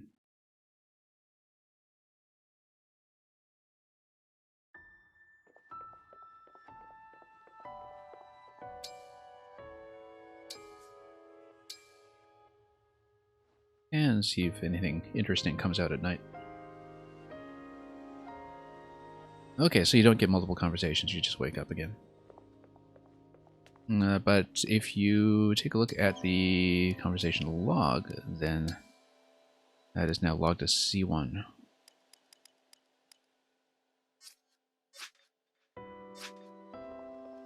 Alright, let's go. And play some more.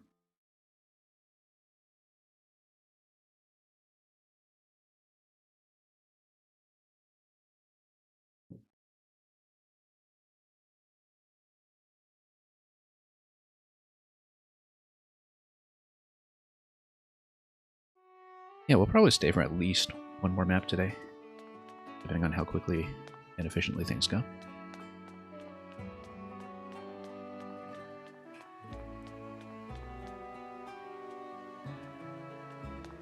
And yeah, we might as well dip out of here. Again, it doesn't look like I can really inspect my party here. Oh, you know what? Let's view the reference cards. Oh, okay, so you could actually start doing support conversations across the rest of your party from this screen instead. We hadn't seen that previously, so let's do that just to get the support levels up.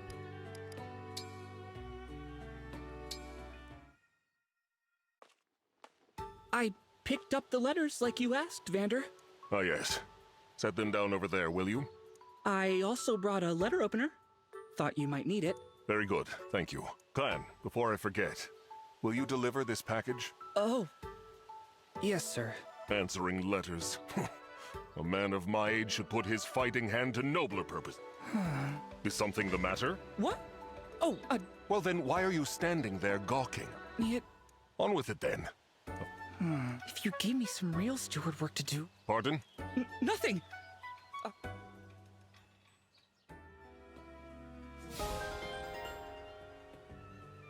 Okay. Very professional relationship. As for the twins and their sibling rivalry, It's about that time, President Clan. I'm all set, President Fram.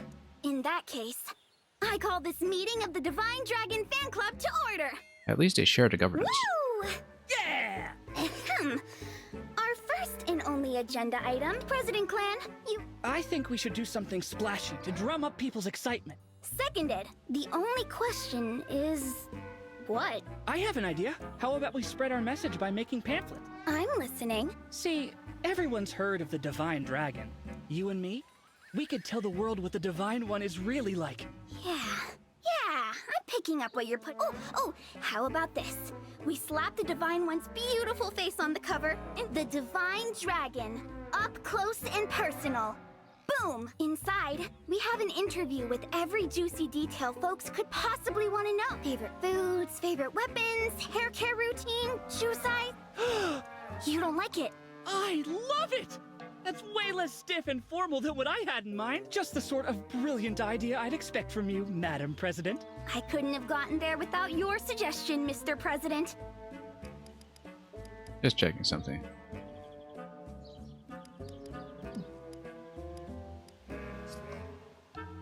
All right. Well, let's human get interest working on story. this pamphlet Dragon so interest, we I can hand suppose. it out all over town. Let's get working. And then, by the time you get the A support, I'm sure you see the consequences of this action.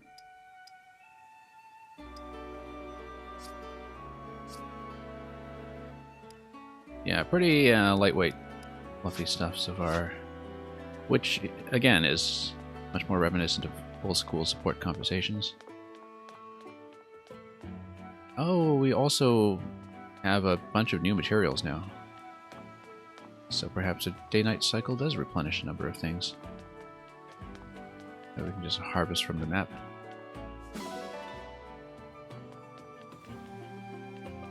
Just as we were about to go, too.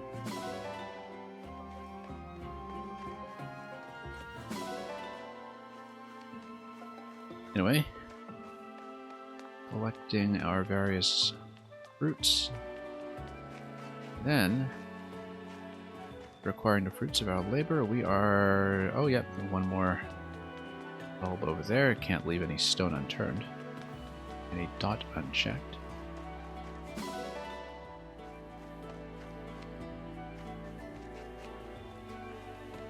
Alright, back we go.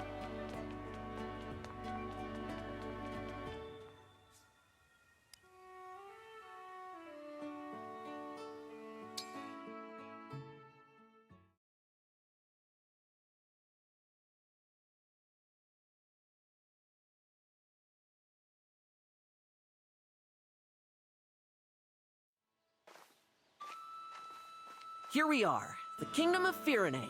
What a beautiful place. Isn't it? And no sign of the corrupted. That was quite a trip. Crossing the sea all the way from Lethos. I'm fine. Good, good. Listen, I'm sorry for twisting your arm to come with. Alfred, it's all right. How about before we arrive at the castle? Happy to! Fierne is one of the 4 nations of Elios in the southwest. It's ruled by my mother, Queen Ev. We're known as, Land of Plenty. Our people value peace above all else. You must come from a long line of capable leaders. That's kind of you to say. Mother had to hammer out a non-aggression pact. The pact says there won't be war between us, Solm, and Brodia. And what about the last remaining one? I guess they are not on such friendly terms. Right. Solm, the Queendom of Freedom, and Brodia, the Kingdom of Might. You've got it. Solm is an open-minded country. But an alliance with Brodia took some doing. Their king's an ambitious man. He's always launching attacks on Elusia to expand his own territory. And so we sit back and let him fight. I take it Elusia isn't in the alliance. No. Honestly, they're so far away, we don't interact with them too much. We know it's snowy there, with long winters, and that some Elusians worship the Fell Dragon. The Fell Dragon? It's troubling, I know. But people can believe what they believe. Sorry, I didn't bring it up to turn you against Elusia. It's not them I hate. It's the Fell Dragon. Can you tell me more about the emblem ring that was entrusted to Fierne? Oh, sure. It's the Ring of the Caring Princess. Doesn't look like anything special. That's the Caring Princess. That's gotta be Lynn, right? Hard to say. Could also be... Would Micaiah qualify? Until I met you and Marth, I thought the emblems were legends. Because I was thinking, like, who would be the representative from Radiant Dawn unless Ike covers both of the Radiance games? I can't wait to tell my sister they exist. She'll really be knocked for a loop. Oh, no, it's Celica. It's gotta be Celica. You have a sister? Yeah! The Princess of Fierne, Saline. She's at the castle with Mother right now. Princess Saline. I look forward to meeting. Just call her Saline. I'm sure you two will get along great.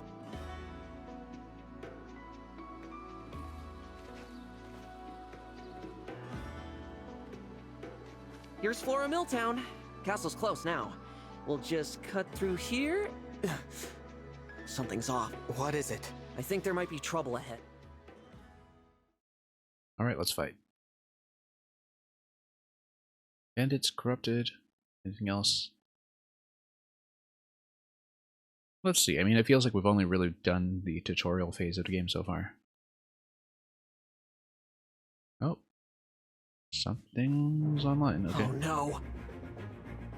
Oh, yeah, I see. It's the same thing as in Awakening, where if you see that glowing spot, I think it's where other players previously had dropped loot. I don't know if that was in Three Houses because I turned off online features in that game, but I do remember this being a thing in the 3DS part of the series.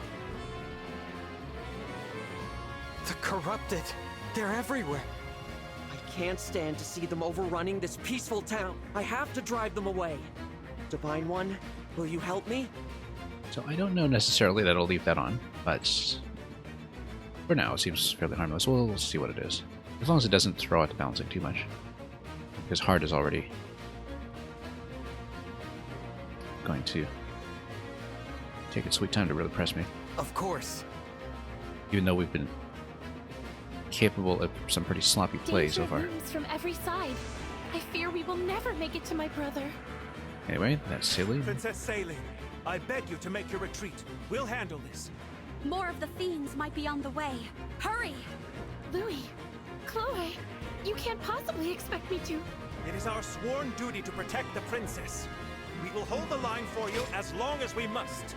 Anyway, there's our You have to leave. big shield If you knight should tech. fall here, who warns Prince Alfred of the invasion to Down to come? healer. I concede the point, but I'll return for you both. Please hold out until then. Look at that dress. All of this dress. Chloe. Pains me greatly to separate you from Probably Princess a magic Saline user. for even a relatively brief amount of time. Might I say, I'm a bit disappointed I didn't get to see you run off with Her Highness yourself. A knight should never leave his princess's side. The sooner we win, the sooner that will come to pass. What say you, Chloe? Shall we? Yes, let's.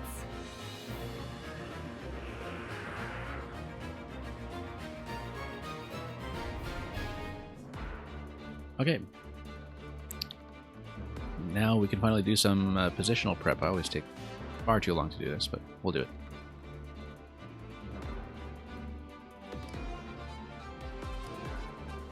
And yeah, I guess the new allies will probably be in a predetermined position, or will they? Then we get to set the emblem rings as well, so we don't necessarily need to go to default here. We also have to set Sigurd's ring. Now we are, of course, still in the midst of building up the support with Martha, though, so maybe we should keep at that until at least we receive a level C here.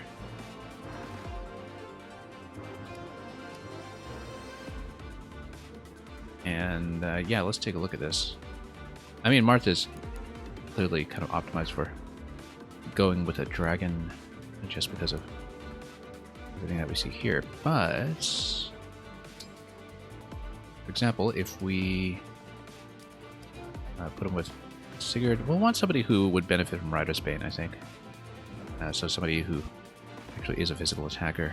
Not Vander, because Vander, of course, he's still at level 1, and we've been trying not to depend on him too much,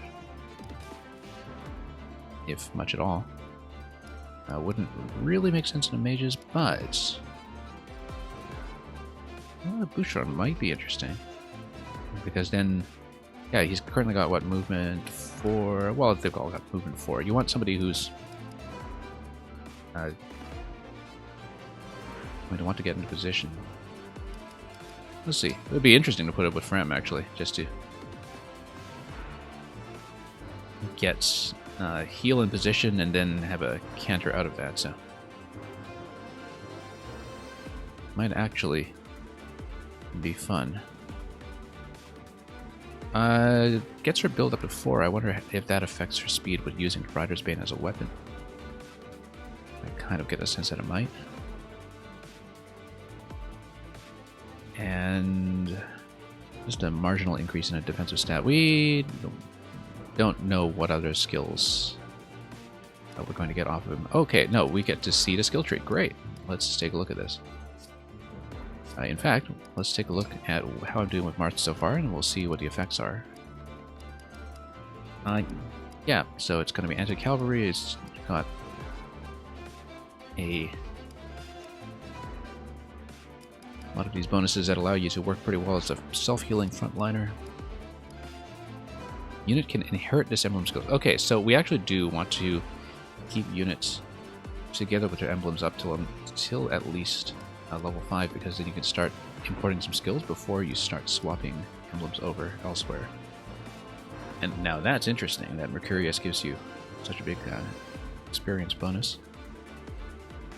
And sword proficiency. Okay, that'll be interesting, because it would also provide a pathway to class promotion. That's interesting. And this also gets you out of trouble. Again, pretty good for frontliners. That seems to be what Martha's going to be about. Sigurd gives you significant movement boost. I mean, when you activate him, you've got a gallop in place, and then so it would basically be useful for somebody who we want to really kind of run around and be positionally capable. And we'll just figure out who that's going to be. Maybe not a good idea to put him on a healer, because it's not going to benefit from things like the hit bonuses and just the attack-based bonuses in general. It is very much kind of optimized for using a lance, although if you just use Rider's Bane, that's where the benefits will come. So I think, once again, the implication was very clear that they wanted you to, maybe as a strongly encouraged first choice, put Sigurd with Alfred, but we're not going to make that assumption. Attack 4 at a cost of avoidance 10, yeah. It's all lance stuff, though. Immunity to freeze, that's interesting. And well, let's think about who we want him with then. Attack +1 to first attack during combat. Might actually be interesting to put him with somebody really tanky. Like Boucheron, for instance, even though Boucheron's not using lances. necessarily. Let's move to tiers. Chain attack. Yeah, it gets him in place for chain attack. Might be interesting. It might also be interesting to put him with the archer, and then not only do we have the bonus to hit, that could be pretty interesting.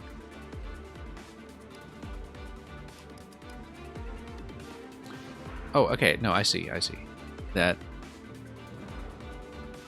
it's not raising the weapon level, it's kind of unlocking the weapon class if you have the bond. That might be interesting.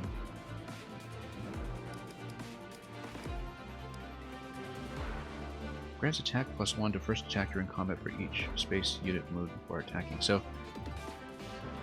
yeah, so basically you power up by making some kind of really big movement. Hit +15. I feel like we want to put this on an X user.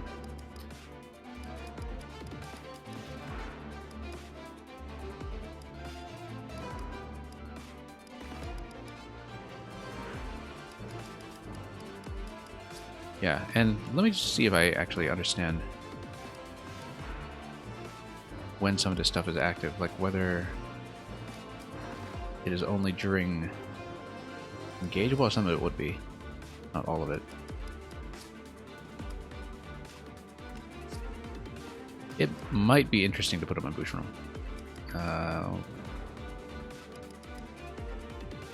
Because then you basically would get 3 weapon types going, potentially. And the hit bonus is the thing that's quite nice. Yeah, it's strongly implied that you should put him with Alfred, but we don't do the strongly implied thing around here. So, Sigurd, leave it to me. Put on Boucheron. Okay. Unit selection, we have the full party at this point.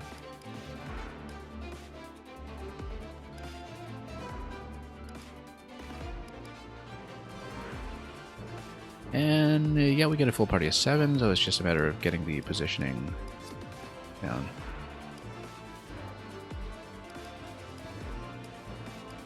Reference card. Do we see that much of a reference card? We didn't really look at the notebook earlier. Oh, it gives you the birthdays. As with Fates and Awakening, I'm sure there's that birthday bonus for units that you choose. This is very much like the profile cards from Fates, in fact. And Awakening too, I think, but it's been so long that I don't remember.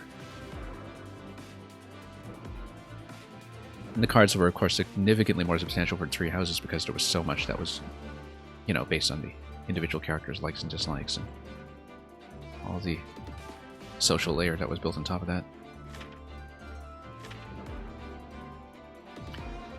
that. So who here likes horse manure? We need to figure that out.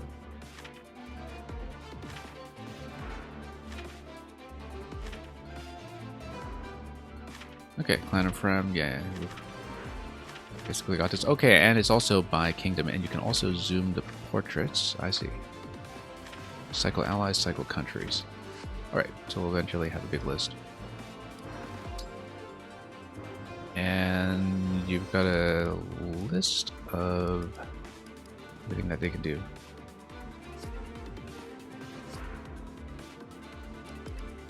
Actually, the counter ability, you see, that's why I kind of like the idea of it being on the heel.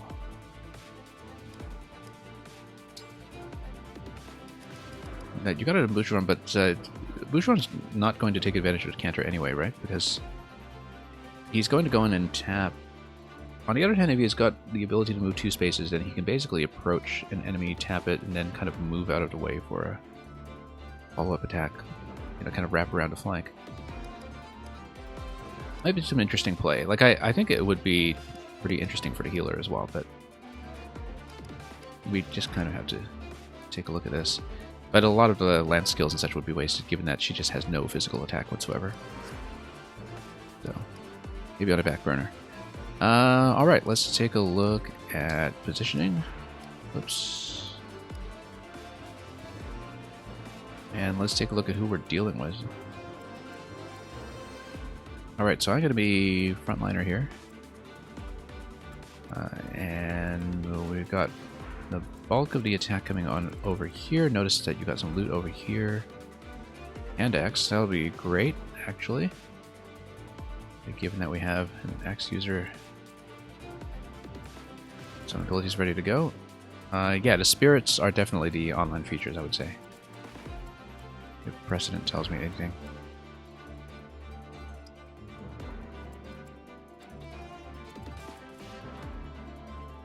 Okay, you've got Lance Armor.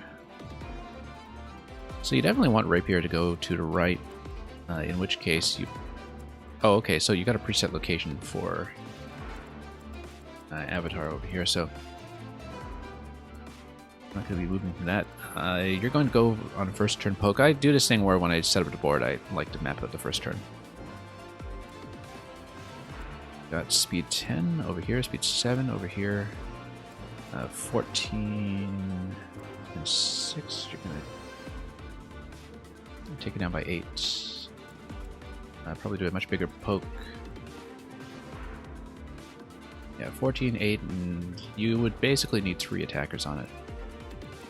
Unless, let's see about magic 4, okay. So that'd be 9, and 11 speed, not quite good enough. Oh, 7 speed. Yeah, look at how slow this guy is, he's all the way down to 0. But he also hits incredibly hard, so... Oh, yes, also... visiting towns is back. Visiting buildings. That's important, because then we send somebody to this position immediately to pick it up. We definitely want high armor, then. And speed 7, speed 0... Yeah, Vander's going to do it. Vander's going to come over here straight away.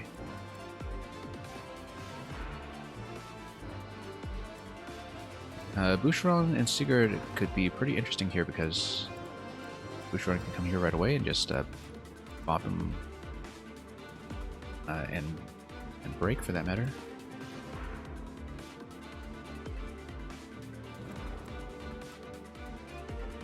And then Clan, that's what put him within range in case we need him. Let's see, 19 and 6 is going to be 13. And then another 14. Yeah, so I think it's going to be these 3 that will probably head up there. Also, very low resilience here, actually. It makes sense to send a clan over to the right.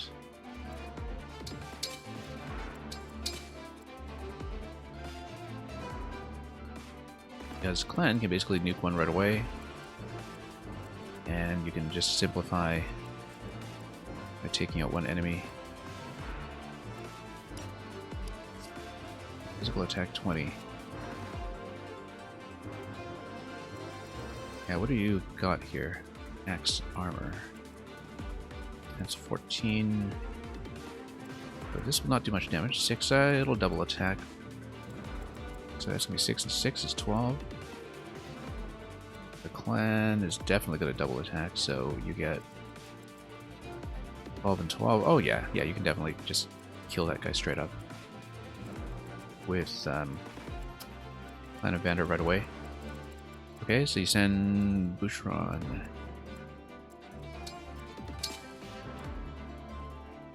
Up that way, and then Alfred can probably get in here and... Yeah, if you're taking those 2 spots, then you'll want somebody to be grabbing the house.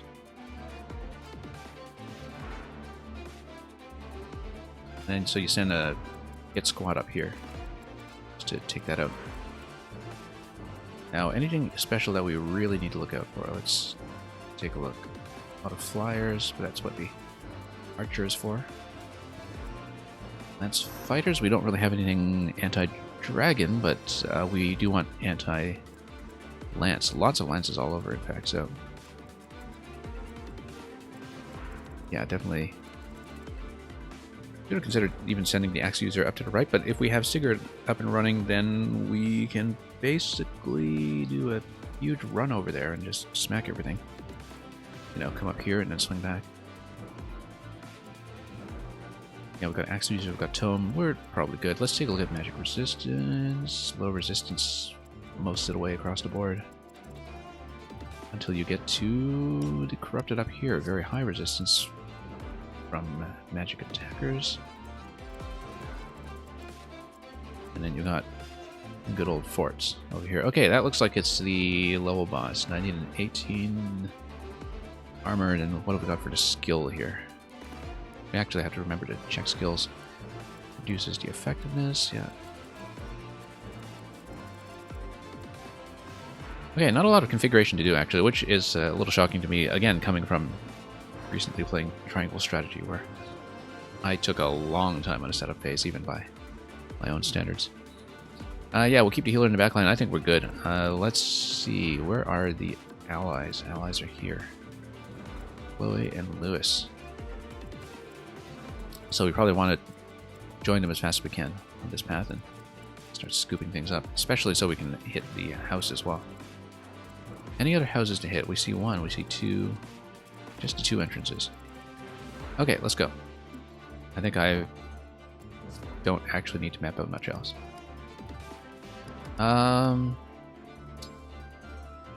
Yeah, let's do a quick pre-battle save. Just get into a habit. Not that I know what the reset combination is in this game, but we'll do it. Anything else we need?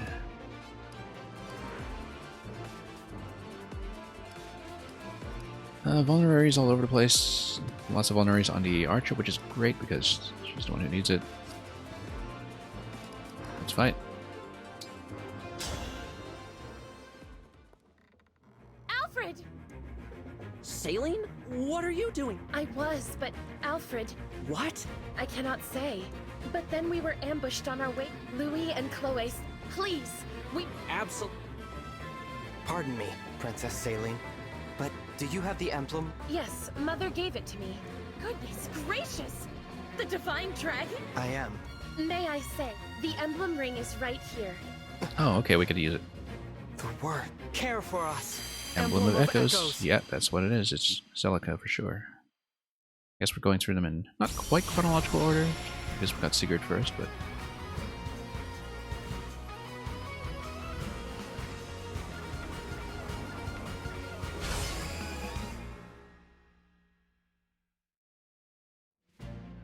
I am Emblem Celica.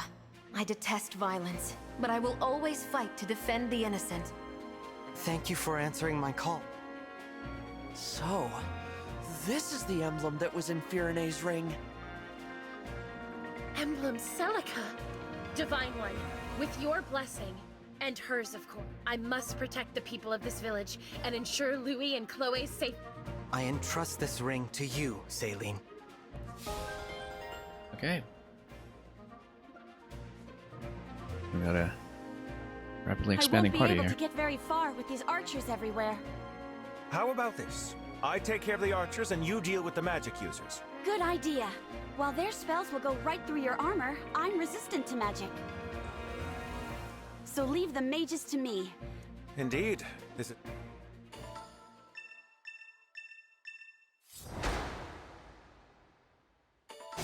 Okay, it's just a defeat the boss level, but we will, of course, take out everybody we can. Well, connect to the network. That's what the spirits are. Okay. Ah, it's just an experience gain. Okay. Don't know if I like the balancing, but we'll take it for now. I remember playing my first run of Awakening that way as well.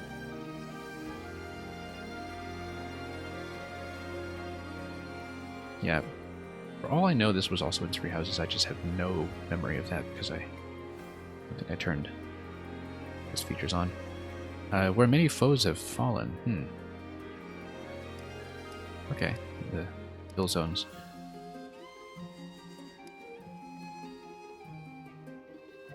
Alright.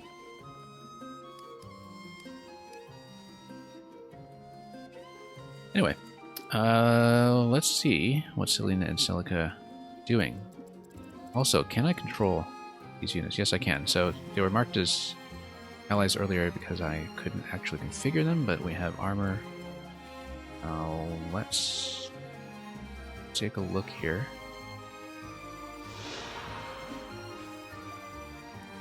Admiration. Okay, so we need to get a second lassie over there.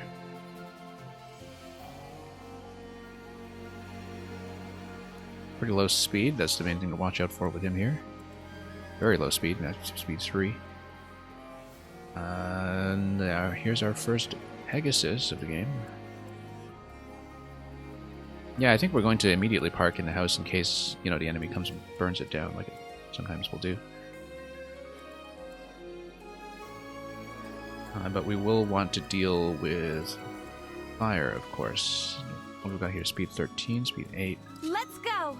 Yeah, these two are kind of in isolation right now, so it makes sense to move them first and see what happens. Surge, what is this? Okay. Oh, I see. A melee tome. That's interesting. Yeah, and so she'll be out of archer range. Let's mark archer range just to be absolutely clear.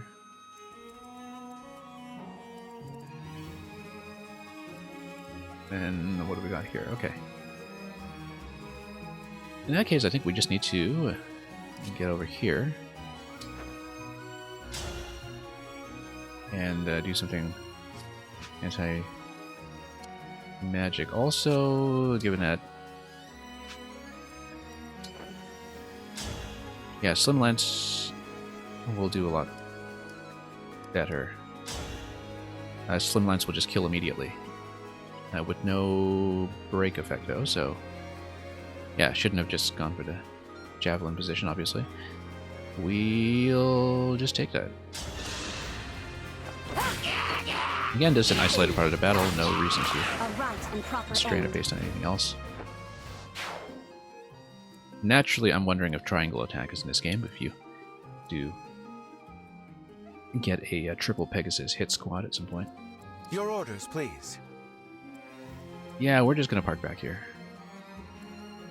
We could, but no, we're going to make the archers walk. Oh, and there is a fort in this position. So the risk here, of course, is that the archer assumes the fort and becomes difficult to assail. But we don't care. Let's go to the house. Thank you for warning me. Here. Hey, finally some cash. Alright. Now let's take a look at what Celica is going to do here. Celine and Celica, as if it were not clear enough already. Okay, so you buff vulnerary use.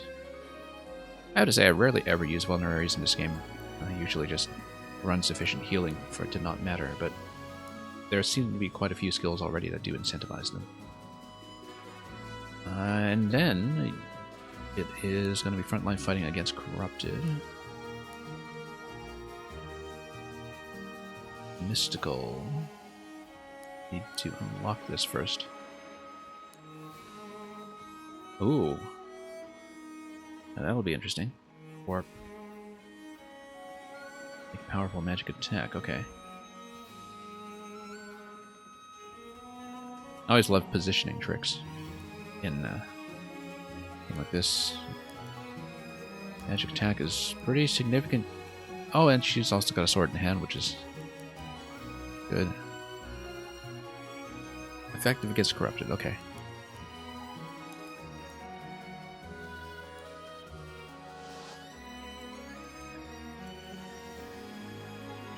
Well, let's take a look here at my magic stats then. 16, 1. Let's take a look at speed. 10, 7, 0. Okay. So we might want to rethink this maneuver here. Because I was definitely going mage initially. Check this out. We could do 2 mages and then do 1 cleanup. Let me just figure out. Emblem Celica. So it was your voice I heard. I feel the same, Say. Together. We. Thank you.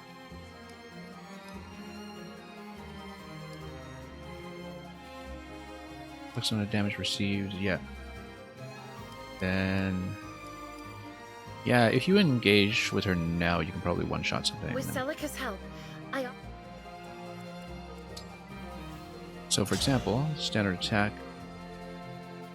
Let's take it down to 1. And take it down to 15. However, have engage. Oh, you get to preview without doing the engage effect, which is great. Because it goes 28 and 28 because of the speed bonus. So yeah, you'll just straight up kill. So that's an interesting way to do the preview then. Because supposing then that we look at that house. Clan. We'd better warn them. Yeah. There's a lot about this game that seems designed to work as somebody's first Fire Emblem in terms of how it's been introducing some of the very traditional basics of the series.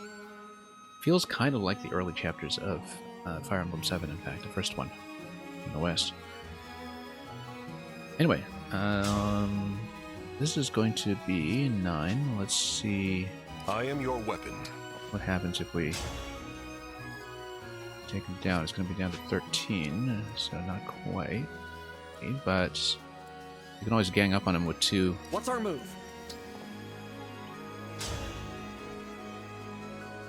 17. 18.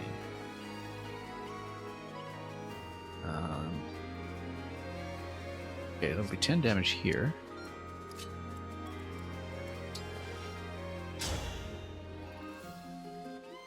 That's 24. And then you can get somebody to drop a nuke after that. And Celine and Celica would then just dump on this guy immediately. 18 attack and a corrupted. Yeah, we definitely want a nice strong frontliner here then. Otherwise we've got 18 coming in and it's going to smack offered for 10. Yeah, the way I see it, we can take out 2. And then we still have an archer left over. Okay. Yeah, in fact, if we just use some of the engage now, on the first turn, we'll be able to bust through a lot of stuff. Perhaps that's something you're encouraged to do. Let me just check this again.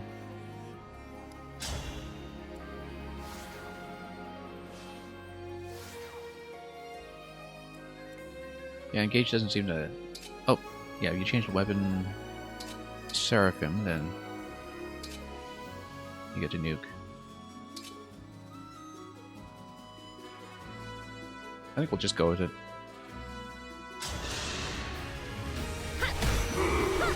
I want to help you.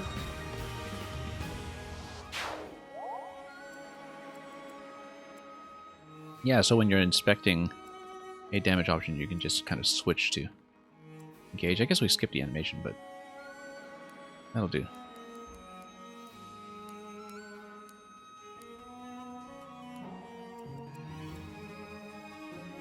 And then we're going to knock down this guy. 2 attacks.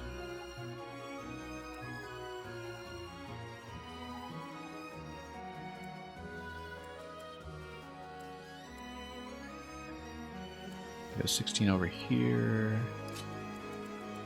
Yeah, we're just gonna poke. And that's gonna be pretty clear.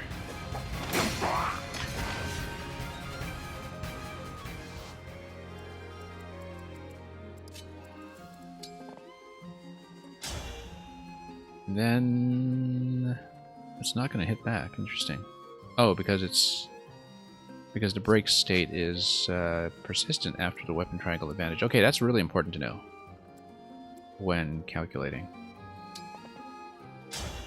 The break state, yeah, of course it persists between allies. It doesn't just apply to the double attack. No. And that did not work. Okay. Oh, that's okay. We just need to deal with him afterwards. Potentially taking a bit of punishment here. That's okay. He'll survive. As your steward. The thing I'm worried about is you now have this guy. Yeah, that's going to tap for quite a bit of damage, but we'll do what we can. Yeah.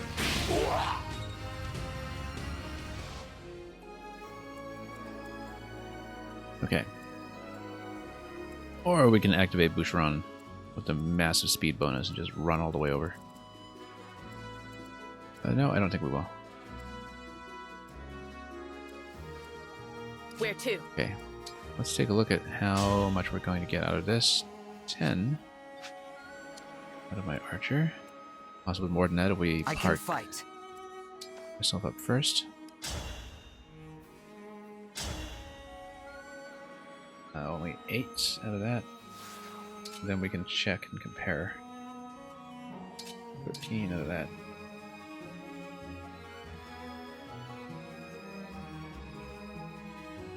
And then you got another 11 from adjacency. I'm all set.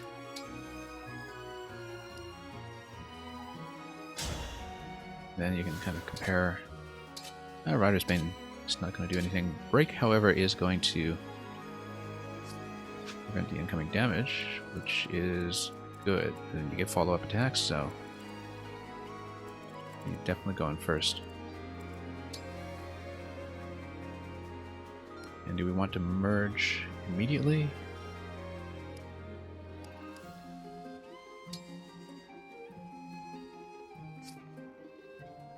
That allows you to back up or push forward. That matter. Look. Hang on. I zoom out. Let's do 2 tiles. You can kind of hit and enter enemy territory, just tank more damage, but I don't know why you'd do that. Yeah, let's just run him down. No real benefit just yet. However, leveling up the bond might just inherently be a good idea. Also, this gives you the movement right away, so.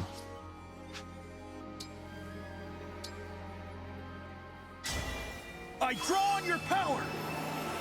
Yeah, we did skip this for Celica earlier. Animation. Also notice that if you activate the movement skill, you do get access to the movement bonus immediately. Or acts like that. Oh, override is interesting. Got 14 damage this way. That's something new. But it doesn't get the break, which is what I want to use here.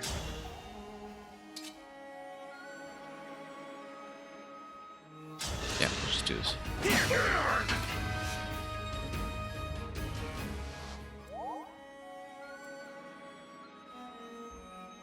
And you got 13 attacks, 16 attacks, 13. Gonna be 6. 9, that's gonna be 15.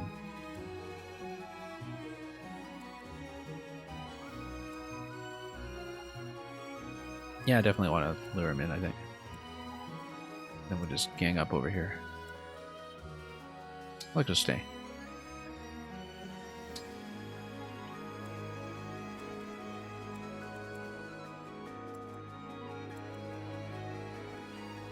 And yeah, due to the break.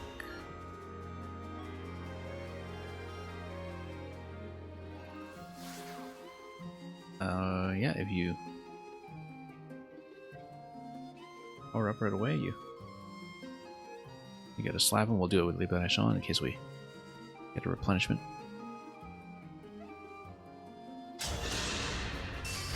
Let me help! I live to fight again.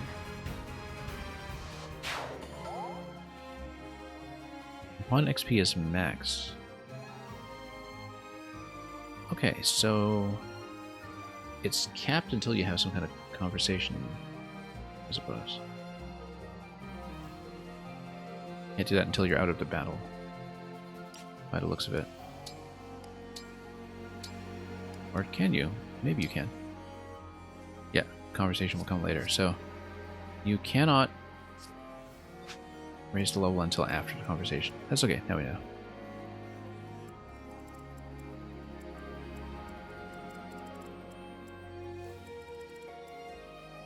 Okay. Not really going to be any incoming damage up there, so we'll For the Divine Dragon! move the healer here instead.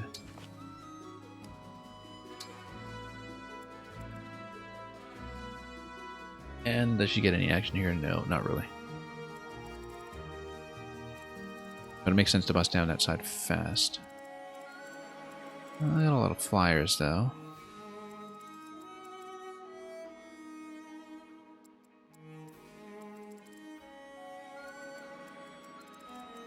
Yeah, we'll actually move that up so she can deal with the flyer next turn. Oops.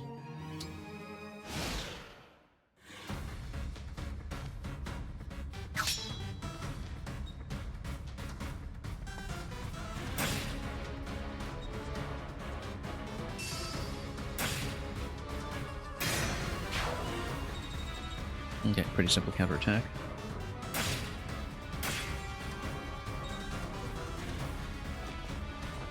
Let's not be sloppy though.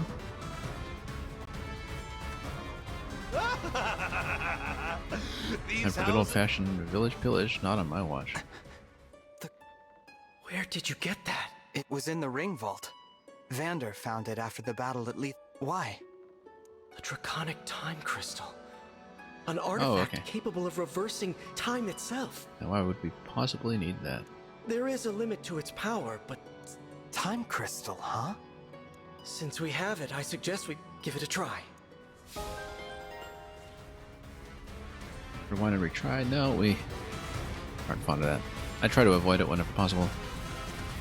I did, in fact, keep a log of whenever I was in a situation where I was forced to use it in 3 houses. It was not often.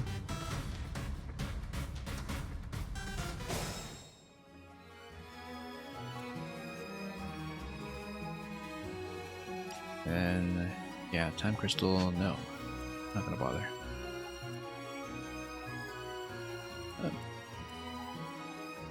Okay. We have 1 unit over here. We do need to take this guy out on the next turn. Archer, though, should be pretty simple to knock him down to 7.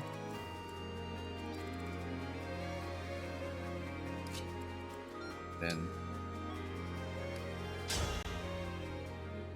And you know what? Seraphim would just take him out completely, so... Don't even need that.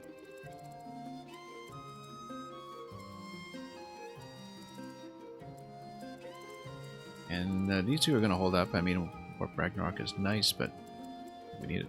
I'm not quite running off-wooder yet because I may, in fact, want to heal up with Frem first.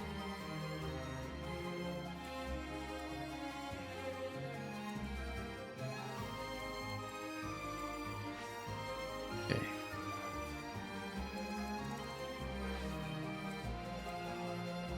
So go over there. Let's take a look here. Yeah, you don't want Axe to be receiving this attack. I'll manage.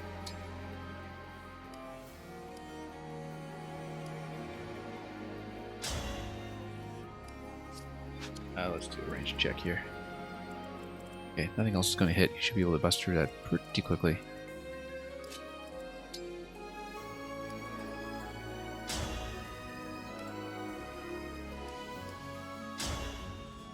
And, oh yeah, that just straight up kills it. Almost kind of want to tap it a bit for the experience first. So we can get in position.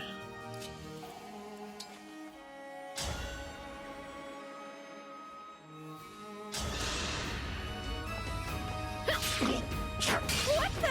Oh, whoa. Totally didn't watch that. Hand axe. Yeah. That was silly. I completely did not watch that he would respond. Okay, that was a big goof. Let's not do that again. A massive goof, actually. 13, speed 12, that's important to know. Speed 10, we're okay.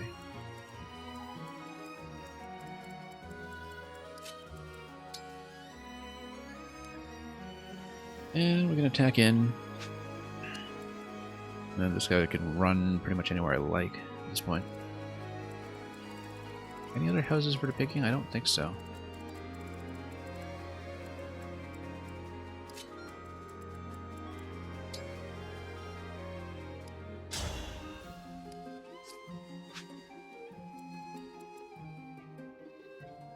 So you've got cavalry over here, Rider's Bane. Yeah, you can actually run all the way over. And the question mainly is whether you can survive a direct assault from which side of that.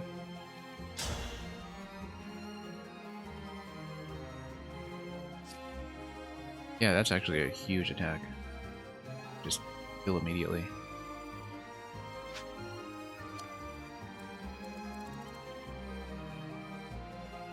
But it should be pretty solid.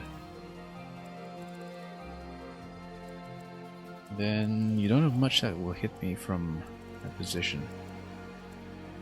So yeah, I think we know what to do then.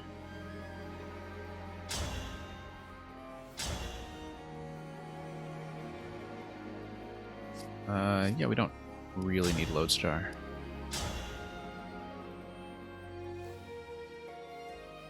And that'll get the break.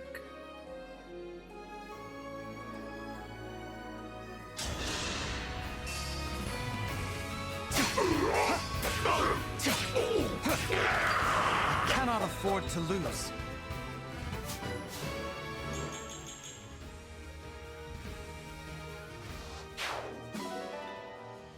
Okay, got the hand axe. We'll eventually pass it on to Boucheron, but now I think we're fine.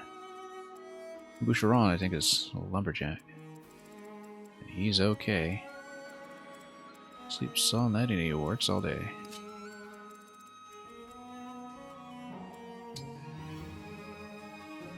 Let's try this override thing, see how it goes. Here I come! What now, huh?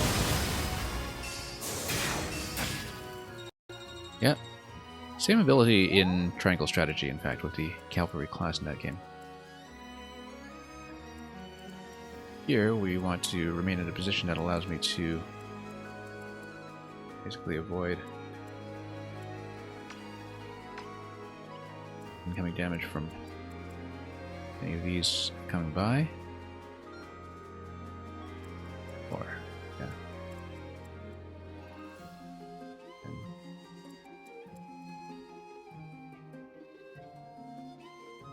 He'll also do a follow-up attack if I come on this side, so we'll probably do things that way. And what do we got here?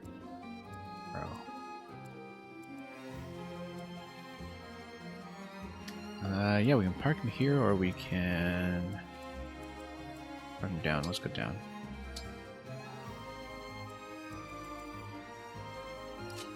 That way.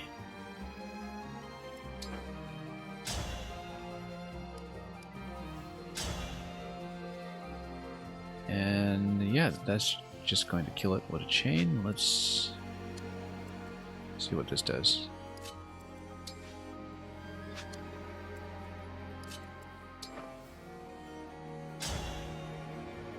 And Lance will not do much for that guy. Got a magic attacker over here, so we want to be pretty careful with 17 and speed 8. Yeah, that'd be 16 and 16. That would just straight up kill. This guy Nukes Louis. Solution, don't use Louis. This guy 12 and 5, that's gonna be 7.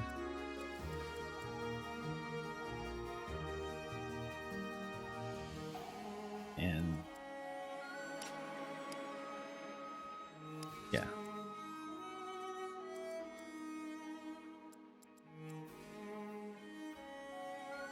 Well then, in that case,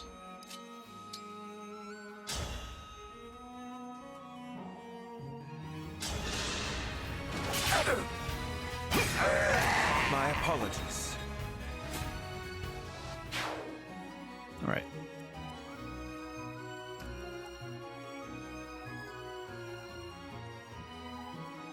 Anyway, Chloe definitely should be taking on this guy. Question is whether I can survive the resulting hits. Yeah, that does kill immediately. It does take me down by 8 though. It takes me down to 12. 12. Will you be okay against 12? Not really. If speed 12, speed 13. No, you'll be okay, I think.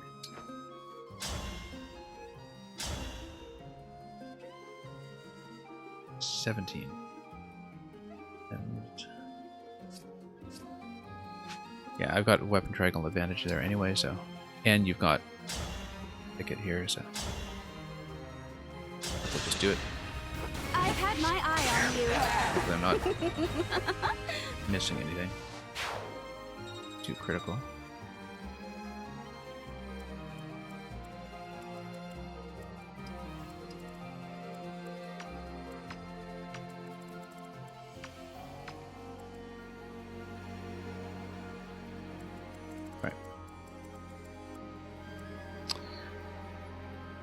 Anyway, what were we doing here? We had a plan to take out all 3. I'm pretty sure. Avicocilli and the Silica will just nuke. You haven't actually used your healer yet. And you probably shouldn't need to.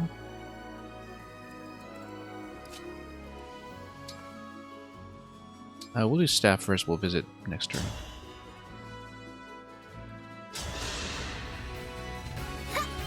You.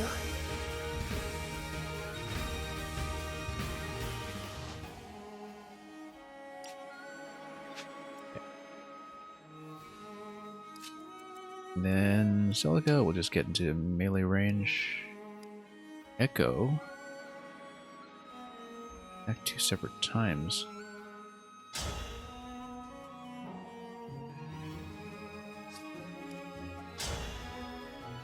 I don't think I'll need it necessarily. It'll be interesting to see what that is. And yeah, that's just going to be a single hit. Allow your soul the rest it deserves.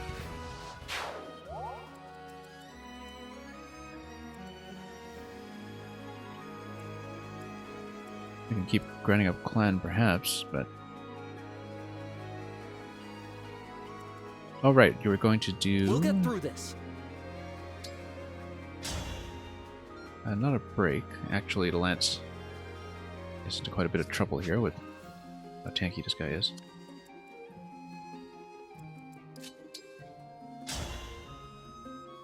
Clan is going to hit hard though, 29, so basically you hit him with anything and then you run. Then Alfred can claim the fort for the heals afterwards.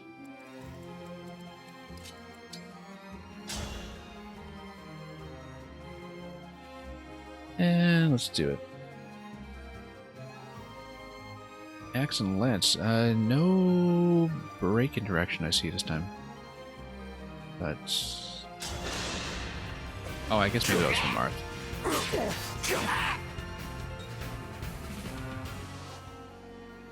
Yeah, I guess it was. If you look at the skill list...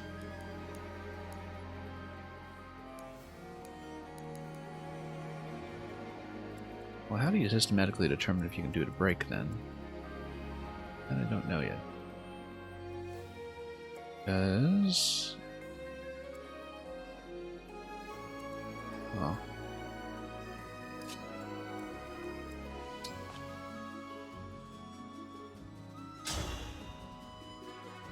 Okay, pretty simple. Oh, thank goodness. Okay. And we'll just heal up on the board. That's probably best. Instead of baiting anything right away.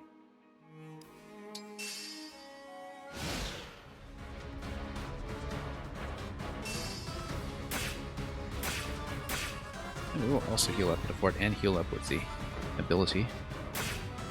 Allows me a little bit of absorption.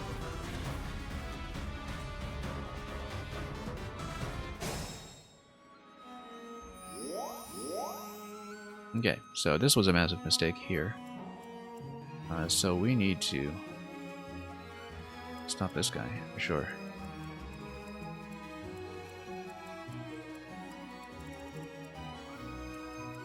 Let's make sure I can kill this before I bring this down for the arrow. Scratch. It's just a scratch. She'll definitely one-shot over here. But before I determine whether I do that or use a healing item, we need to probably figure this out. Some hits. And I think I've got to weave this back here to go X and X.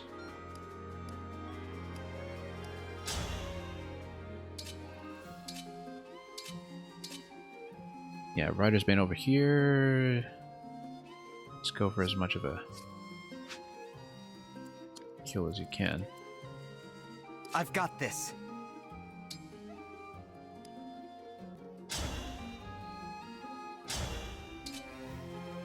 In fact, Rapier is just going to take this guy out directly, so I need to bring him back even. Okay, if we know you can do that, then let's just take this guy out now.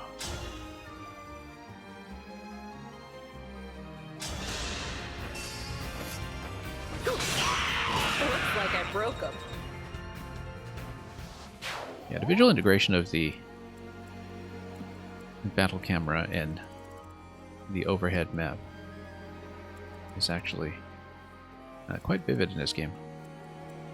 But then, of course, like in general, they've really thought about the maps as explorable spaces in 3D, so it's very much in keeping with that design principle. Anyway, let's smack this guy. Lodestar Rush will just probably flat out kill him. You don't even need Lodestar Rush for this, but might as well do the overkill. My prayers are with you. I live to fight again. Yeah, I made that massive mistake with taking damage with Itier earlier. Not watching the hand axe, but that's the thing about only playing on hard, is that you have so much room for error. Okay, you got Lance Fighter, you got backup attacks off of either of these. This will definitely have to die.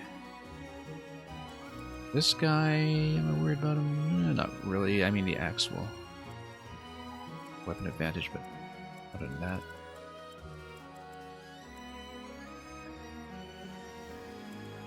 What have we got here? Distance 4, that's going to be 13 damage here. And you can only do one melee attacker on top of that, so you need somebody who does at least 14. We fight for peace.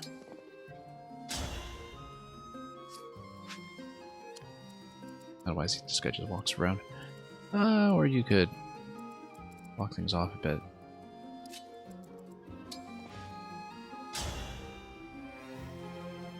That does a 14 actually, 14 plus a break. So we'll probably do that. And follow it up from range.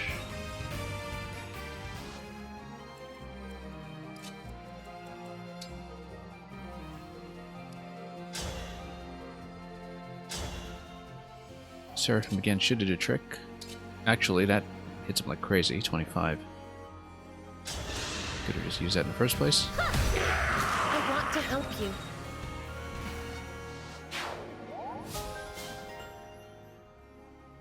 And look at that.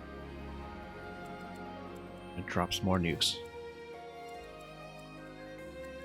Okay, now... yeah, these three are pretty much immaterial to the board right now. We need to figure out what to do in the center to deal with three remaining enemies. This one must go down, I would think.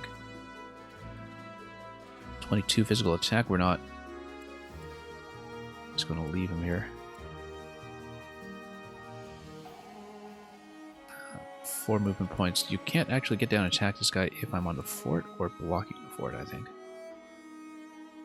So we definitely be going like this, even though it's opposite the triangle. Or just move out of the way of this guy. I mean, what happens if you have some hit on combat? You get 15 damage incoming. Yeah, that's a bit much. 16 outgoing though. 16 to 16. Okay, so you can kill it with these two, but then you have to deal with this Lancer over here.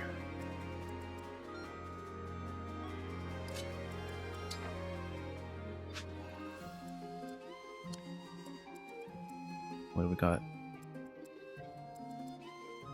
3, 4. Yeah, you're way out of the way. That's fine. Slim Lance. Chain attack and break. Okay, so she won't take damage in response, I would think. Still have to learn about the break chance calculation.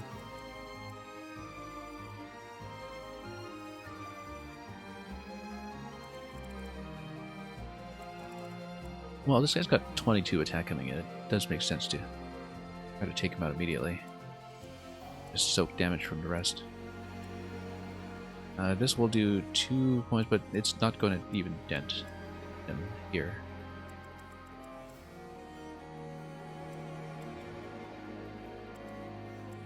I think we'll probably fine if we just go break like this. We'll move some more pieces up pretty soon.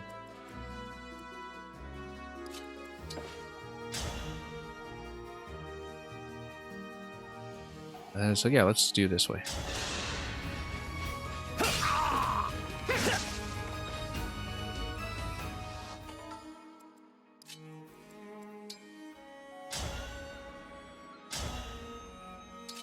You Rider Spain for it? Yes, you do. The extra point of damage matters quite a bit. 81% on this. Ooh, that's... There's a swing and a miss, and you're in big trouble. Like I was saying, I actually am in big trouble. Look at that.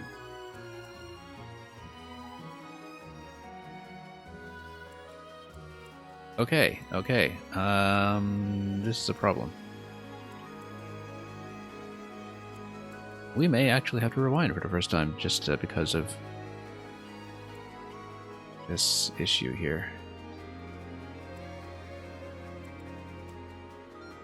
Unless... Ah, he's gonna get nuked. He's gonna die. Especially Axe versus Lance. Yeah, no, you should have gone against Triangle on this one. I was counting on this being a hit, and this is a problem, so... That's going to be the first rewind of the game. For sure, I would say. Just as I was saying, we would avoid doing it if at all possible.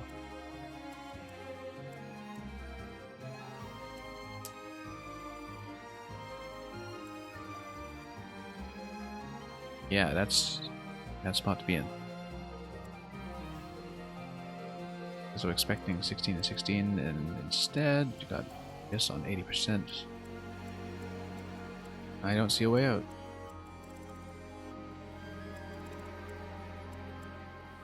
Okay, we'll probably rewind that maneuver Let me see what else we can do first. 22 attack. He's definitely going for it. And I definitely die. Even if you get out of the range of the other unit here. Alright, let's inspect some of the other movements we can do here first, and then we'll rethink that, because that miss was extremely costly. And I should have inspected the hit rate beforehand, especially because we were playing against Triangle. So this was not great. We'll probably rewind out of it. In fact, let's probably do it now.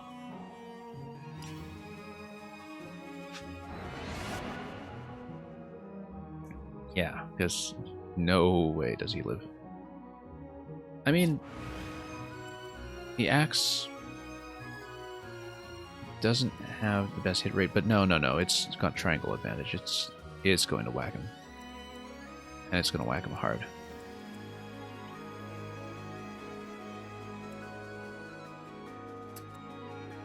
Okay. I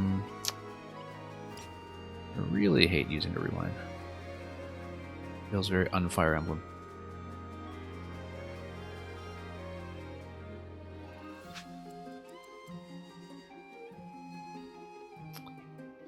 But that is the issue we have here. I'm gonna kind of log this. Oops. Rather. Which is also what I did in Three Houses, where... Okay, you got 10 charges, which seems extremely generous. And does the cost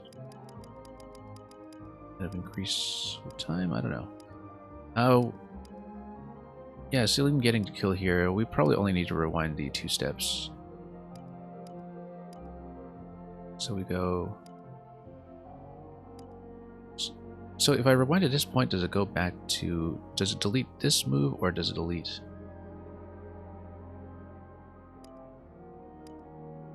like you can delete 1 move, you can delete 2.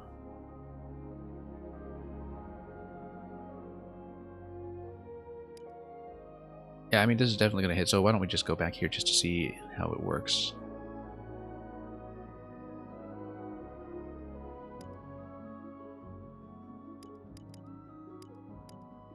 Okay, we'll go back to this. I don't know if it goes to after this step or before this step. I would assume it's before this step because of the fact that it gives you this choice to begin with. So let's try that. Oh, no, that's not right.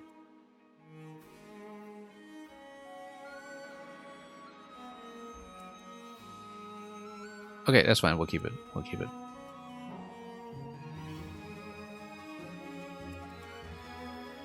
And this guy can't go around. So, yeah, that's fine. That's fine. We'll leave it. I mean, obviously, I confidently expected to take him out, but instead we'll just take this guy out and we'll have plenty of damage to do that. So, yeah, so the rewind for future reference is going to be going after the step that is selected. I understand that.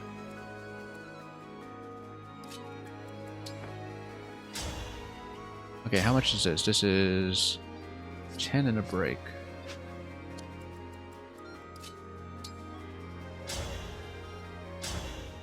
And this is 15 and a break.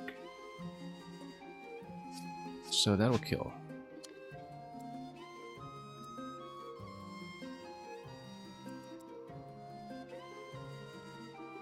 Then 22 and 7.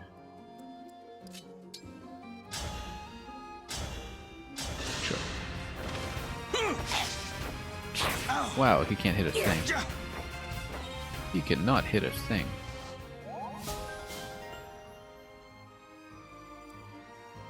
You cannot hit anything. That's atrocious.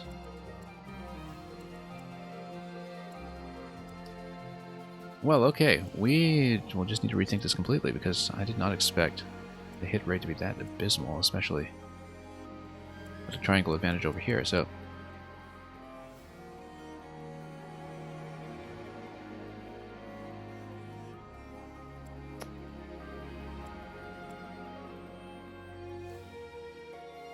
12 attack. How much armor do I have on this guy? 8 defense. It's 12 speed, 7 speed. He's gonna die. He's going to die. 12 attack, 8 defense. No, it's going to be 2 hits for 8 damage. He's gonna live. So in that case, let's just park him back here.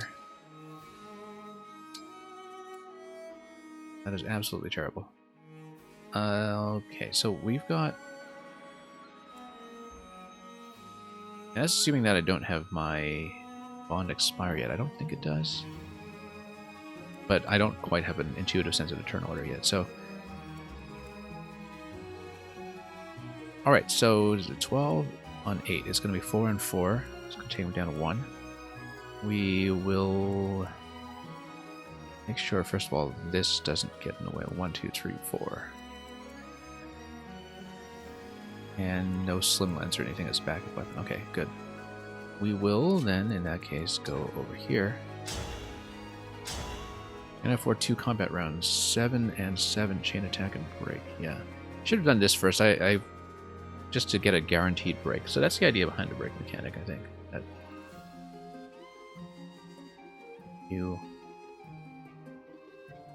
I definitely want that in place.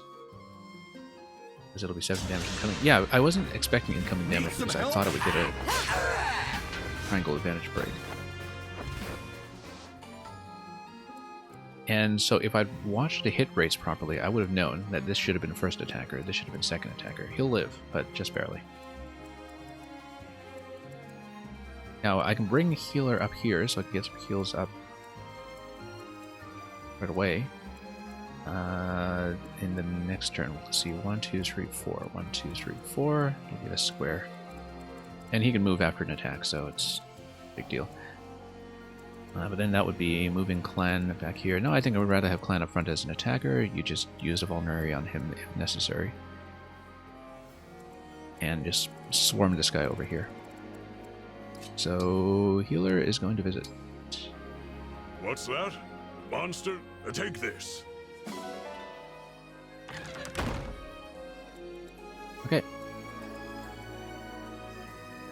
And... defense 4... yeah, we can move in. I mean, if he tries to attack me, he'll just get smacked.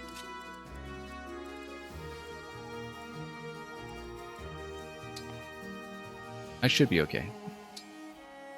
Yeah, I played the hit rate here much worse than I expected. I was not expecting to do that poorly. Alfred's all healed up though, so we'll park him up here and prepare a move across to... oh, wait a minute.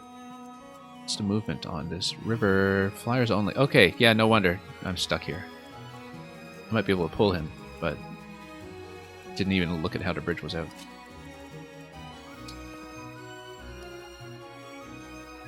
That's okay. Bit of an adjustment.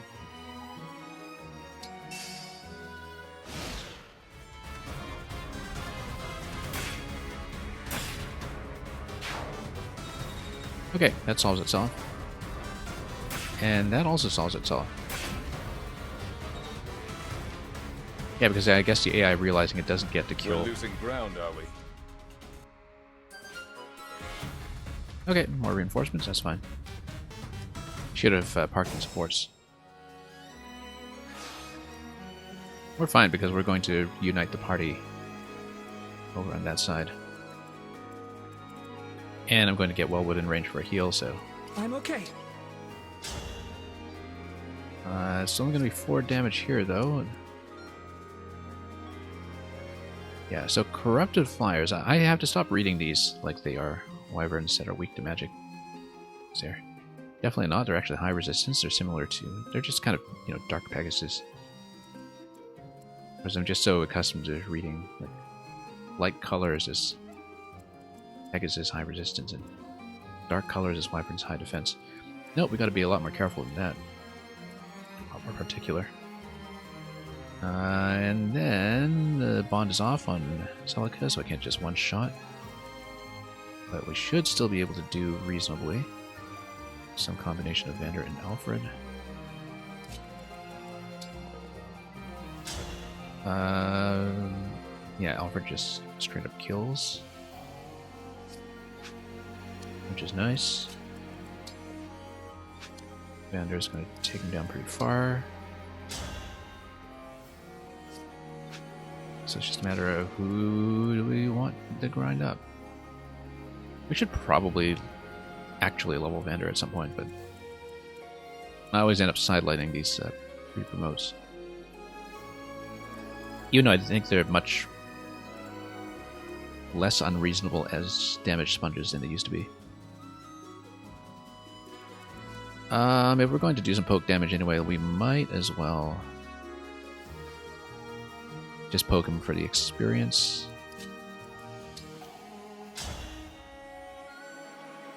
And then that way I can actually heal up as well. I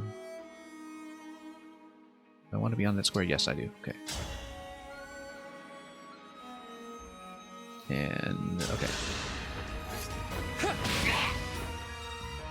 Yeah, that's just a grind XP poke. Not that it gave me very much. Alright, so it's going to be Alfred over here.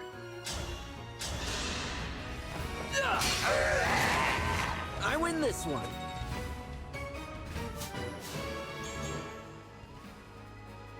Too much growth at once can be a strain on the system. Then we're going to dump on this guy. I almost wonder if I should position him here just so we can get Cillian and Celica one space closer.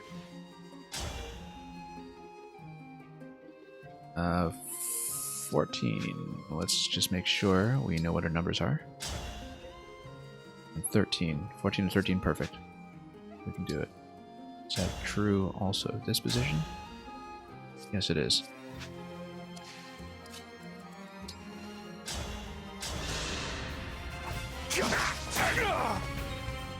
And that's a miss. Okay. A miss abyss.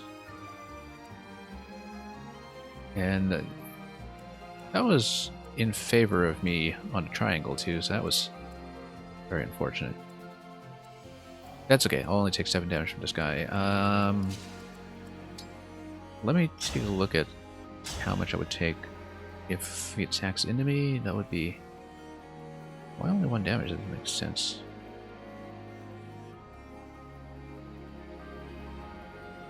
Oh no, that would do 10 to me. Yeah, let's just stand back. Drop a nuke. And if I get whacked, then the next attack will at least do a fair bit of damage. Probably should just stand back, but you know, whatever.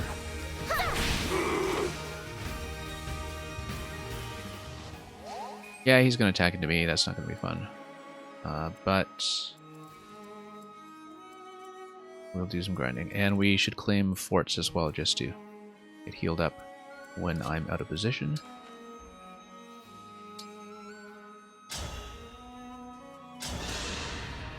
Yeah, thank you. Yeah, we're going to turn off the heal animation, so it take too long.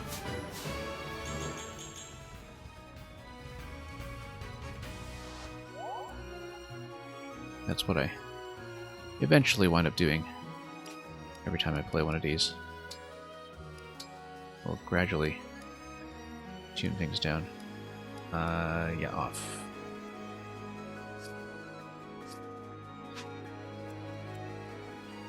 Okay.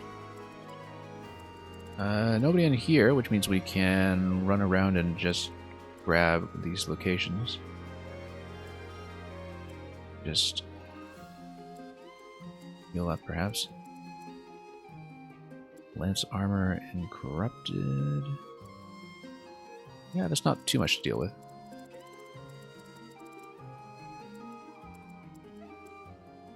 Say we definitely want her to park here for a moment. Actually, using the vulnerary gives me strength, right? But it gives me strength for how long? 1 turn. I don't know if that's going to be useful enough. 1, 2, 3, 4. Then you hit everything in this corner here. It's not even going to hit, right? Unless you let this guy run over here.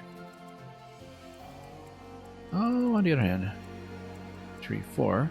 1, 2, 3. Yeah. No.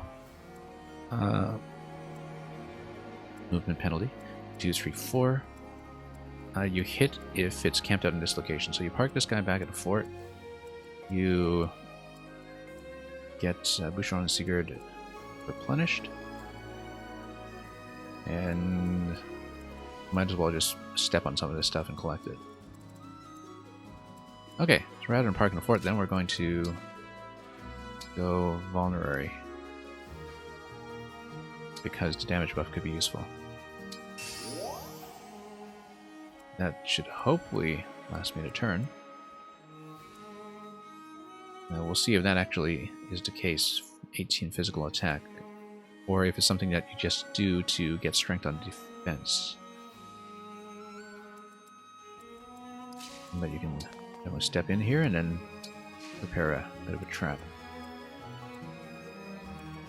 And for that matter, step up here and possibly fire off another engage. So this guy will definitely step here. That's going to fill up.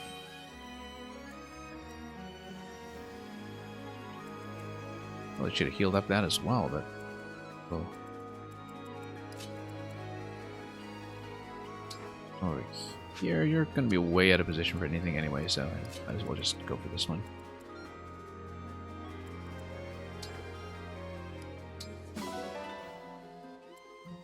Okay.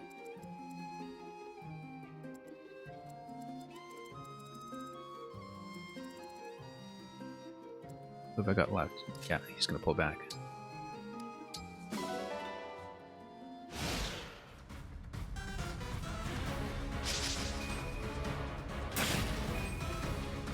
Okay, perfect.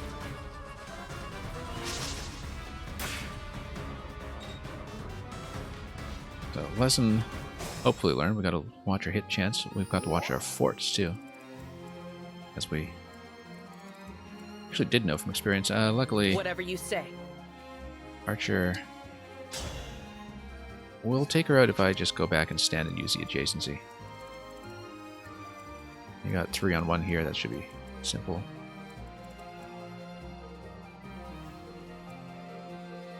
Although, of course, Fran doesn't do much. 2 by 2. Me, right? Let's just add this up. It's 8 damage from those 2.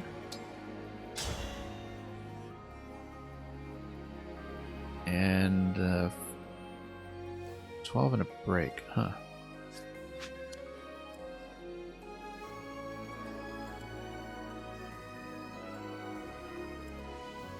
That's okay, it's speed 12. Okay, you know, this is going to get hit a little hard if I miss. 84%. It's going to do 10 damage. No, you'll live.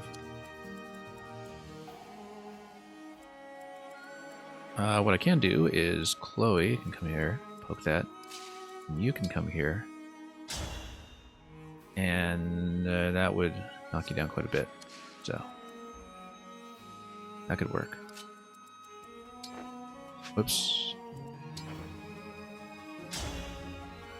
I don't like that, actually. Let's just do it. 100% hit.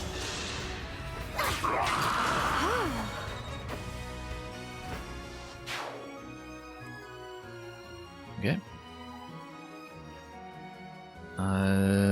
Then, who do we want to get to kill? Probably one of these two.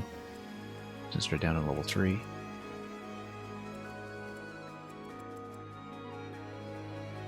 So, as usual, we need to think about adjacencies here in case something is useful, but let's try to get a hit bonus. Is that a hit bonus? That's oh no, that's avoidance bonus. Okay. Clan is the one with hit bonus. So Clan should actually fire first if we want to roughly guarantee to hit.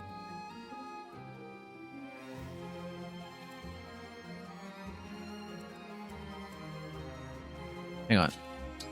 Let's count damage here. Got 12.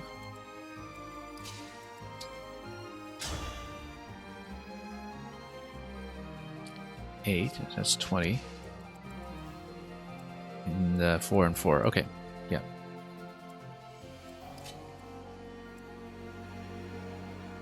In that case, we will go like this.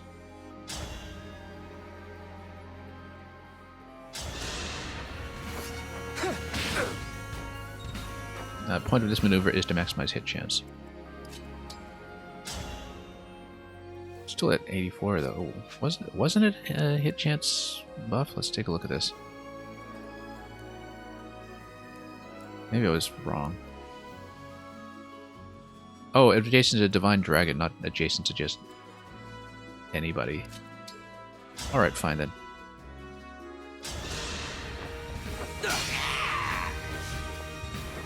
Yeah, because there's a Dragon Stewards and fan club. The idea is that they should have been running with me, but that's okay. A 93%, that's yeah, a good solid hit. And then you can bring Ram in for melee kill. That's how it's done. Good. Okay. Onward. Might as well send Vander up.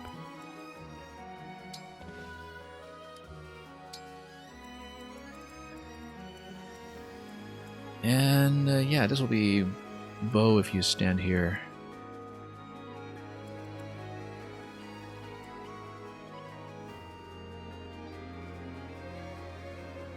So you might as well continue camping in this location, I think.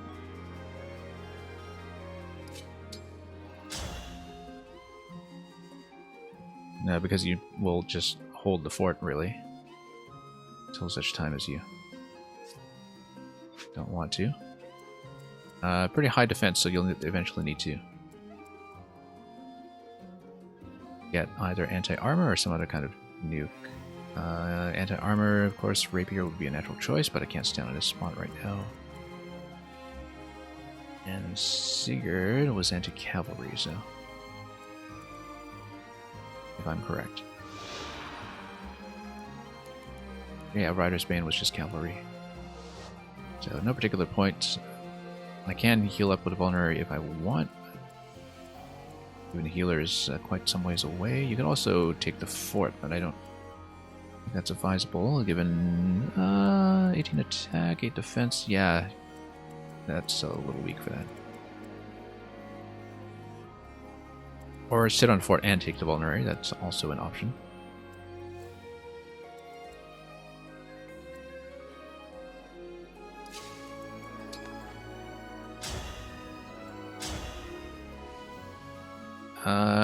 Yeah, you can do a little poke damage here.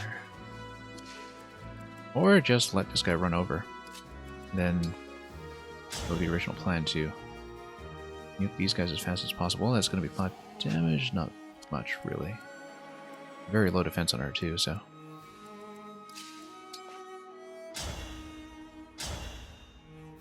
And we do not have engage available, so. Let's just go here and take this guy out. Just to contain reinforcements.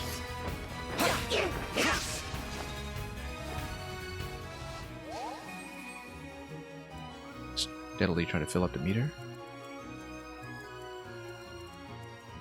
Okay. That should be a pretty clean hit.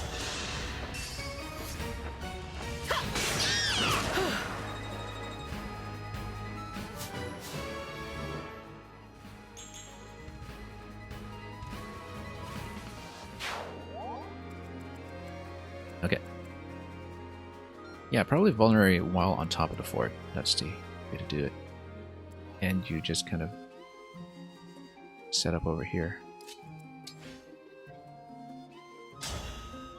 I might even want to set up side to side in the woods and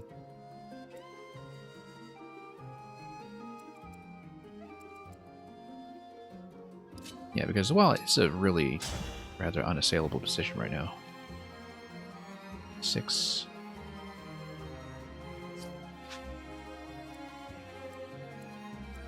At least I think so. Iron Axe, Iron Lance. Yeah, I think we just right here. Mark this guy here, and then heal up, and then we can do engage next turn. We can also just see what the engage option is here. Rider's Bane. Yeah, no, you die if you try to fight, so we're going to go up.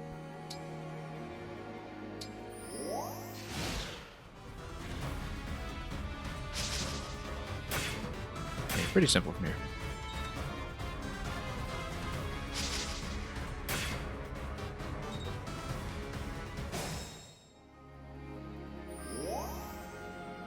Okay, now we get in and start nuking again. I can't stand close enough to fight, but I can stand close enough to give the archer a damage buff on either one of these.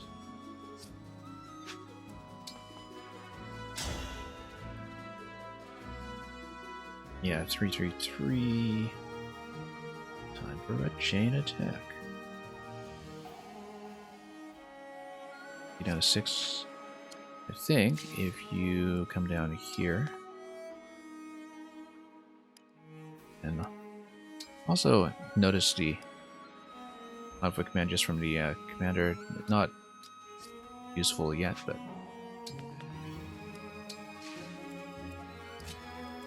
should. Oh yeah, let's watch your speed here. 601. Okay, good. So even if you get smacked in the face, you don't get into too much trouble. Let me help. Yeah, 366. Worked perfectly. Okay.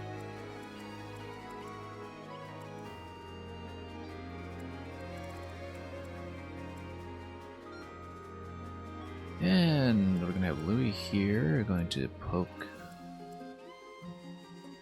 Corrupted.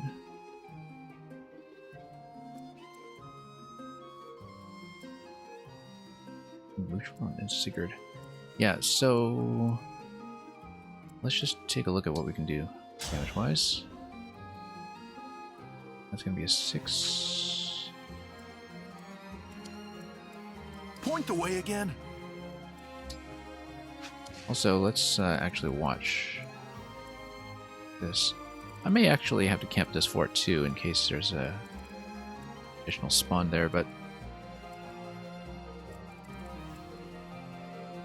it's alright, we can also vacate. We'll definitely want to use engage this round here, I think. Although Rider's Bane doesn't really get you anything against this guy, it gets you like 2 damage. It gives you the massive movement boost for the next round. As well as the ability to... Oh, you know what? It gets you the ability to stand back on the fort, so let's do it. Yeah. Yeah, let's do it. Emblem, engage! Because you can back up with the canter.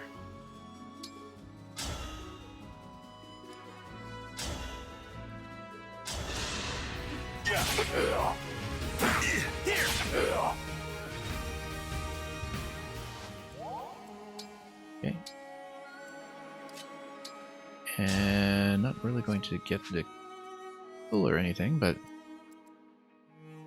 come around here.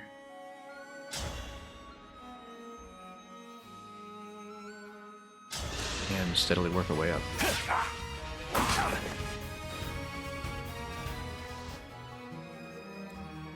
Okay, what have we got? Yeah, Vander comes in and then that will solve a lot of problems.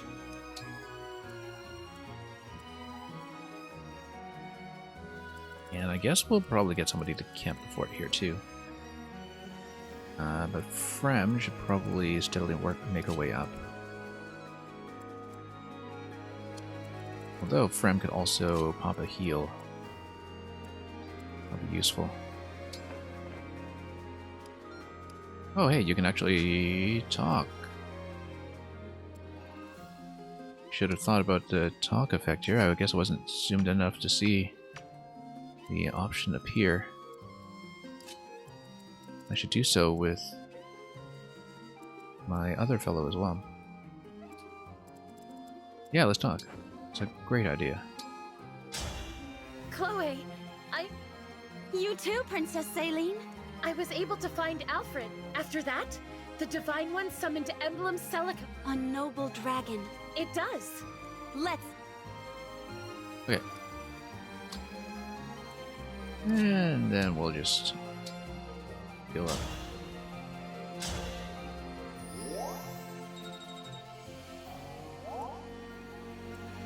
Okay.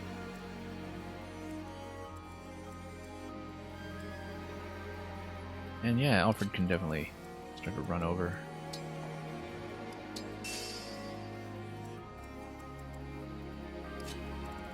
As well as Clan. We'll take a bit of a hit squad around. They're not really going to make it up the map in time, I think, to do anything useful, but...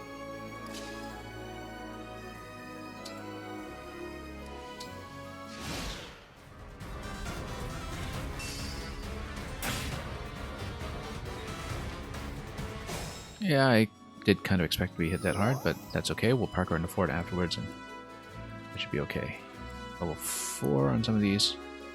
Should actually get a kill for once.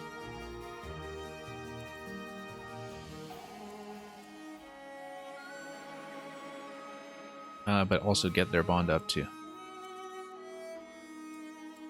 Start getting some stuff done. Okay, so Verdine here, 19 attack. The mage there, you might be able to just take him out quickly and just blitz him.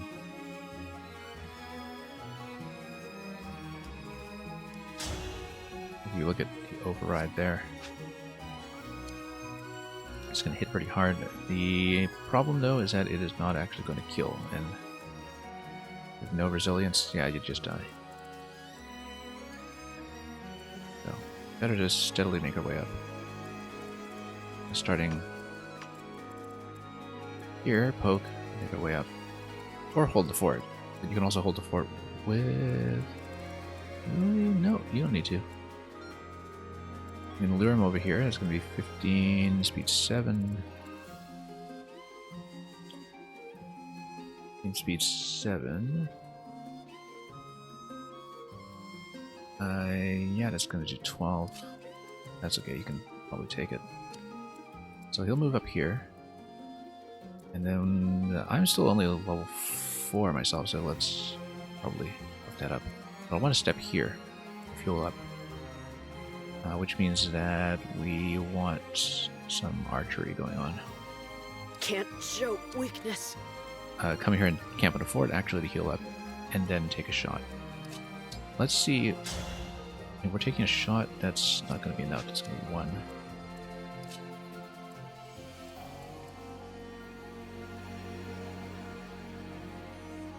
That's okay. We'll park up here.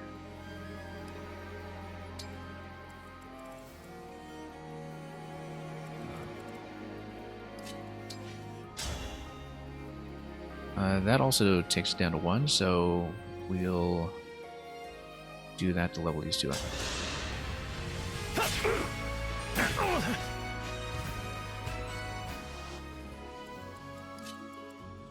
Oh, I can't actually step on a fort. Not enough movement. Okay, that failed miserably. That's okay, 100% hit. We'll do it. Pretty weak. Playing a dangerous game here. Okay, we'll heal her up. Walk the fort. Probably should stomp on some of this stuff, but we'll... maybe... yeah, take it up this way.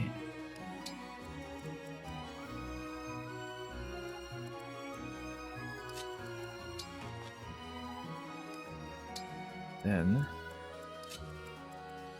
moving on around. Gotta be a faster way, right? Maybe the other route would have been faster. I should have calculated it properly. Because I kind of feel like the other route makes more sense. You know what? We'll keep her here. She can always warp out after developing a charge.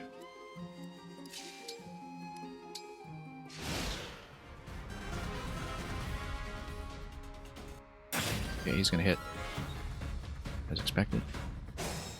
And then boss in the move. Okay, pretty much what I was going for.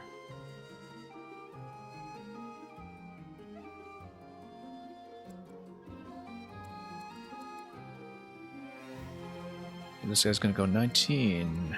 19 over 8, that's gonna be 11. Yeah, that's gonna hit.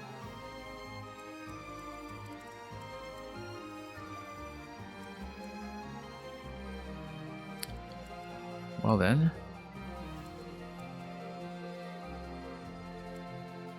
And none of them can actually get onto fort. Which is not great. However, you can come down, poke, and come back up to the fort.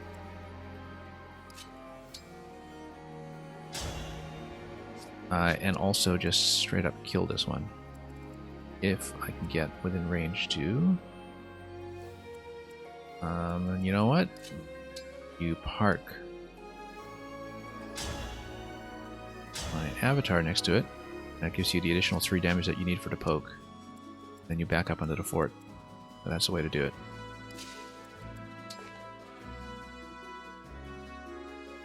Do we want to engage now? Yes, in case we want to play defensively, because we'll want it for the 3 turns.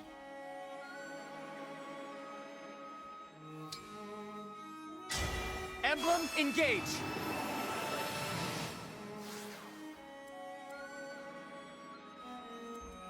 I might even want to come over to this end just to block the bottom corner. No, we can do it this way. It's equivalent. Okay, so you come over here. You watch your hit percentage for a change. 81%. Don't like it, but... If this love is a crime, take it.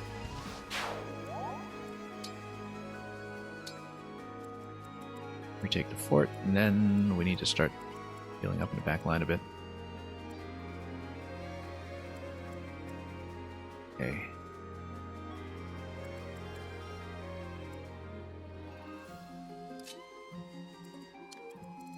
Now you have 2 range. Oh, and a javelin, that's why, okay. Speed 3 will not really be a threat to anybody. 19, however, may be. Mark you up here.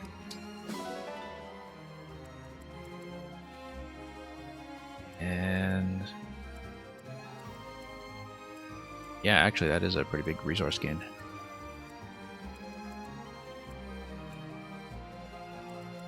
We park you here. If you're coming up close anyway, then I'll be able to run up and hit, so we'll keep you down here. We can go vulnerary here, 19 on 3, that's going to be 16 damage. We need 11 heal, that's okay. We'll get the strength boost.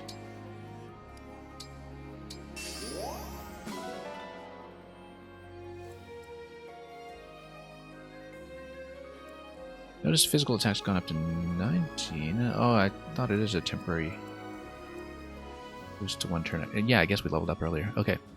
Let's then go over here.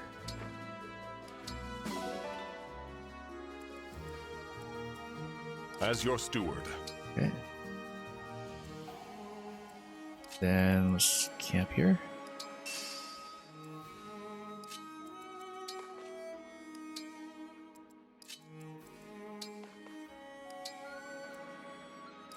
And we'll wait.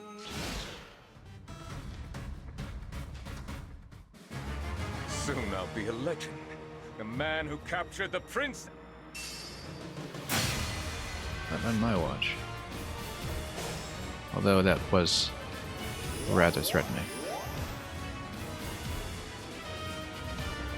Okay. Yeah, we do have triangle disadvantage here. And that's okay if we block off this end.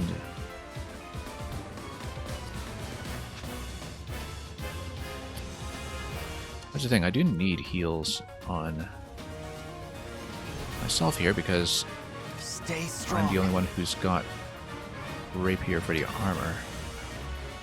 We don't actually have any magic attack over here, which is... Let's say we do this.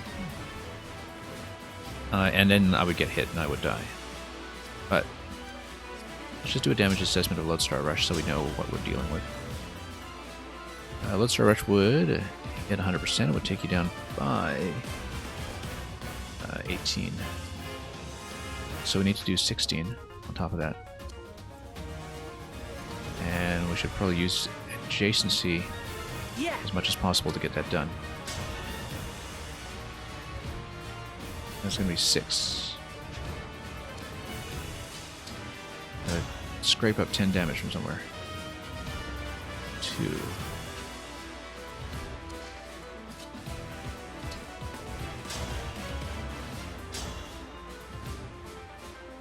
5.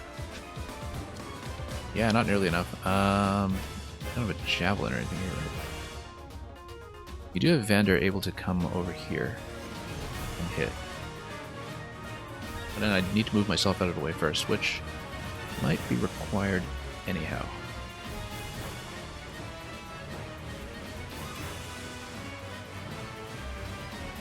And yeah, I wasn't really paying too much attention to how you power it up to attack 24. That's pretty thrilling.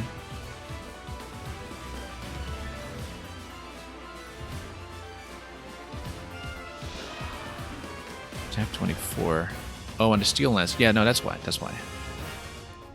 So I was watching a javelin. I didn't watch the steel lance in the inventory so much.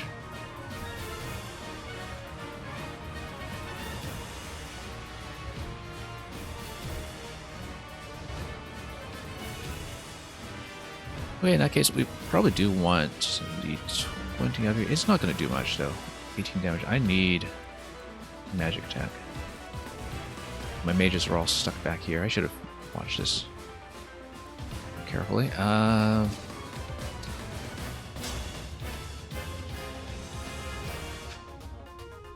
Okay. Yeah, a lot of my other units are way out of position right now.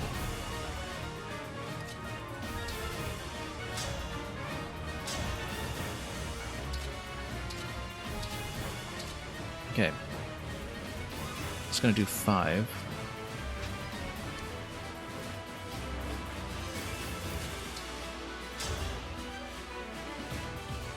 It's not going to do much, and indeed she'll also die to one shot if I'm not careful. So we have to command a corner over here. Put up high defense whenever possible. Probably just come back here and heal up. And regroup until we've actually got my units up and running. So yeah, let's actually go defensively.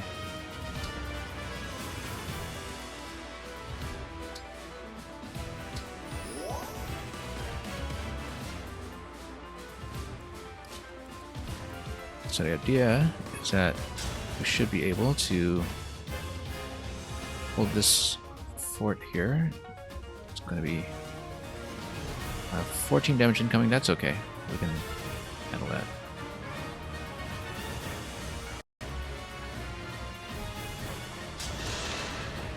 Need some help?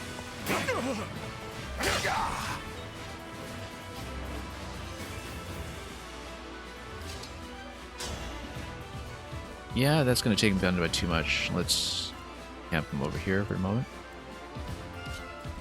Then we need to block. Surround, probably.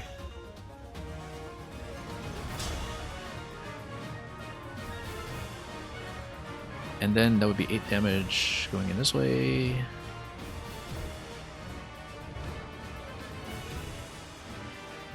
Yeah. Well, we need to chip him down, so not much can be done about that. I'll take this. It's tea time. Kind of doing this slow. We really shouldn't have parked the mages down below. Okay, but I am in a much better position now. As long as nothing outright dies in the next round, you should be okay.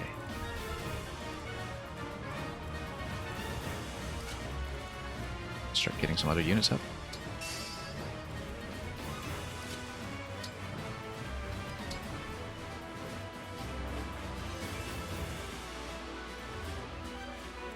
And here's Ram.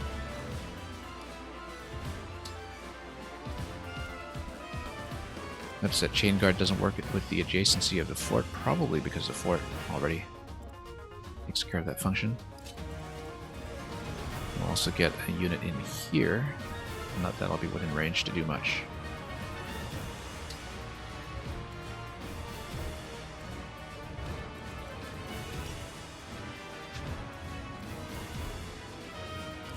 Okay, I think we hold position here, otherwise I will die.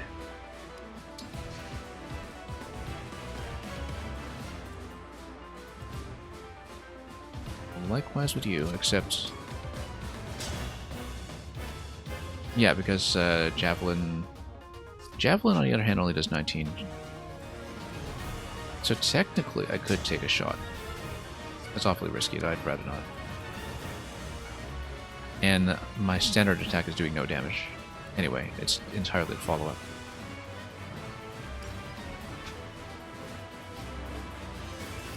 But yeah, gotta watch their alternate weapons. That's old Fire Emblem thinking for you that it's actually necessary.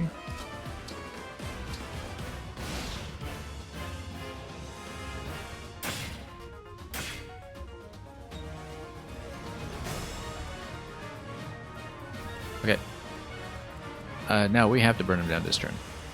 For sure, so... I've got to get within melee range. I can still fight. Xander's got to pull out because he will die. Handle with care.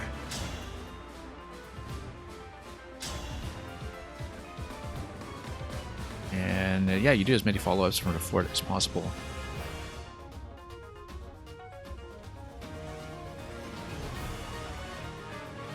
And that'll be... That'll be fine. 6% crit. I'm a little worried about that. Because crits do happen.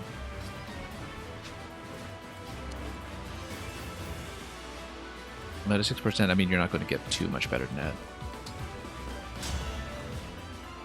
3 over here. Yeah, no, he's got to pull out, for sure. Except adjacency bonus. Adjacent to the Divine Dragon, yeah, so I actually want to pull him out one spot so I can get my dragon in. One spot will do. I can fight. Let's just check this out. Lodestar Rush will actually kill. In that case, let's just farm some XP. Need some help? Watch this as I get a crit in the face or something. While we're taking some very unnecessary risks. To get everyone in on the action if we can. Get Javelin in there. I can, it'll do nothing, but might as well just do a poke.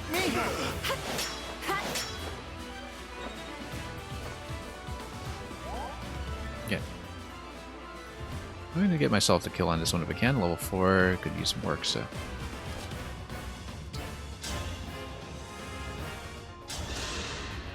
Need some help?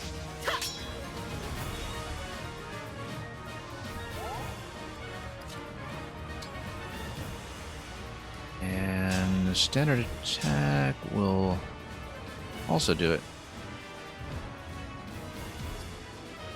But at some cost, so. Let's just do the Lodestar Rush and get it over with. Fate has brought us here.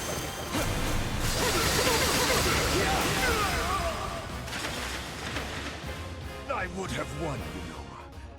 if they'd given me real soldier. Yeah, too bad. You better suffer through the dregs of the corrupted.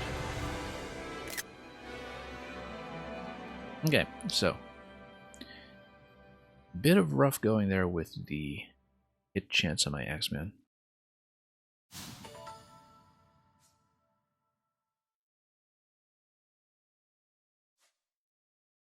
That was the only thing, was those two very critical misses that were with hits at about 80%-ish, I think.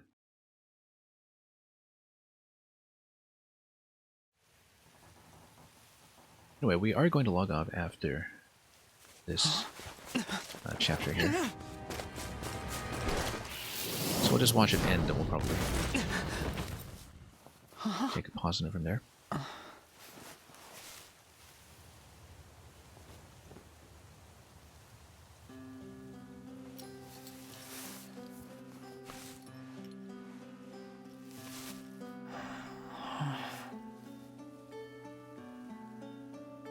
There's no need to be afraid. It's gone.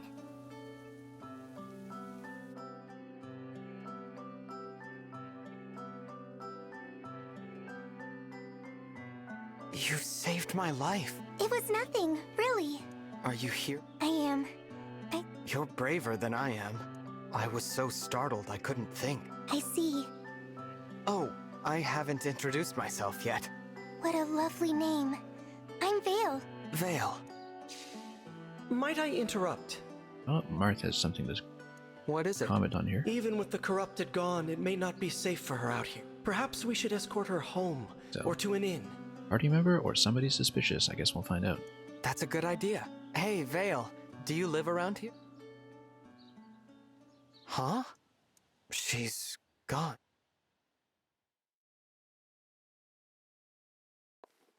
Divine One. Saline, did you see a girl pass this way? Small, with long hair? Barefoot? No, I'm afraid I didn't see anyone matching that description. Okay, somebody suspicious. Okay, thanks. Did you need something? I wanted to thank you. Alfred told me that you accepted Firene's request for aid, and your help in the battle was the difference. Don't mention it. Alfred and I are friends. Friends? He said that? Please, allow me to apologize on his behalf. There's no need to put me on a pedestal. I just woke up, and the world is new to me. Is that so?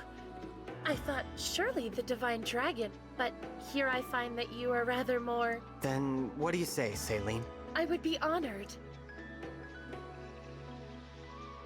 Okay, and the party expands. Eventually it'll fill the screen. And then some. I mean, Fire Emblem parties tend to be large enough that they're definitely going to exceed that limit. You can adopt the animals you encounter while exploring and bring them back to the sawmill. Okay, so you can, in fact, get the cats, which we couldn't do earlier. Raised in a farmyard, they may even drop goods and ingredients that you can use if you donate to countries using the bulletin board. Alright. We'll do a little bit of casual exploration here, but we will not be doing any additional maps today before logging off. But we'll just talk to everyone and hang around a bit. And then see how things go from here.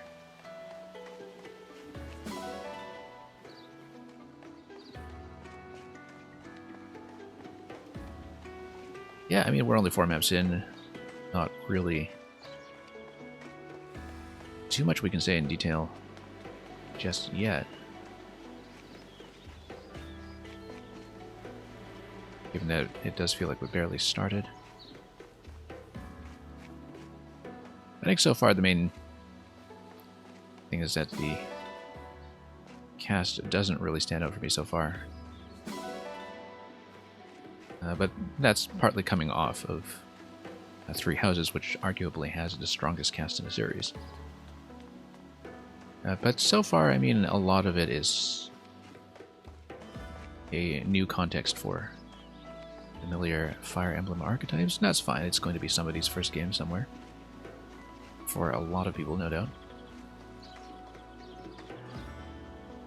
But Apart from adjusting to a lot of new mental calculations that come with the new powering mechanics, I think we still have to play some more before we really see what this game is capable of mechanically.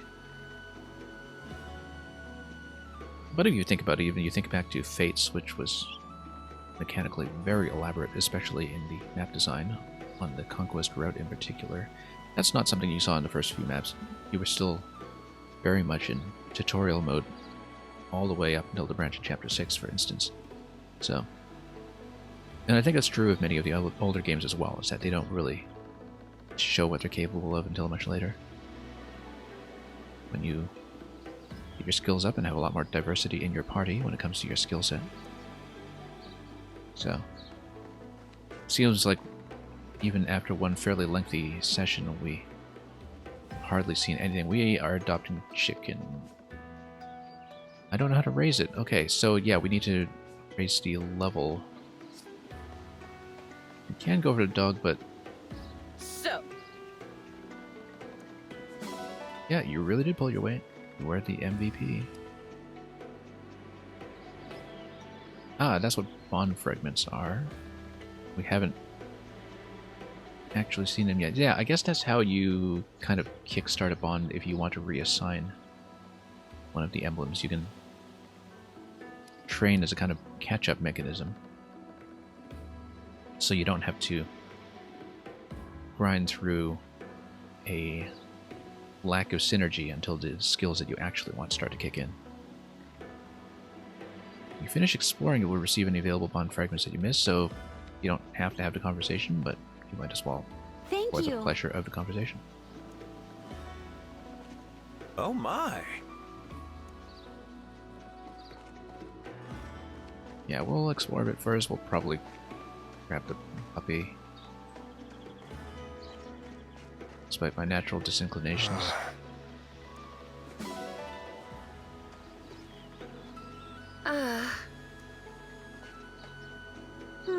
Let's just make sure we have spoken to everyone.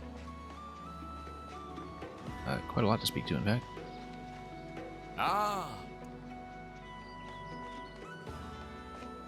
But I don't think there's any more loot necessarily that we'll be hunting for.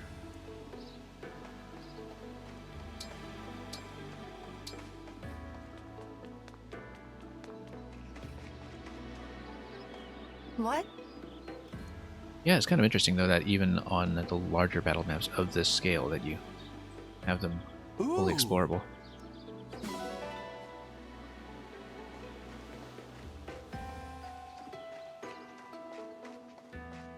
Kind of nice, in fact.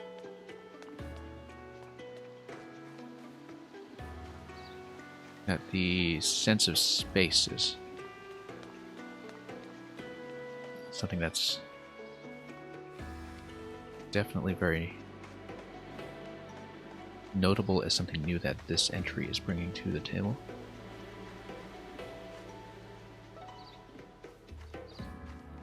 The sense of place, rather, that comes from making sense of the battle maps themselves and, you know, finding memorable places like this bridge that just kind of got in the way in its absence.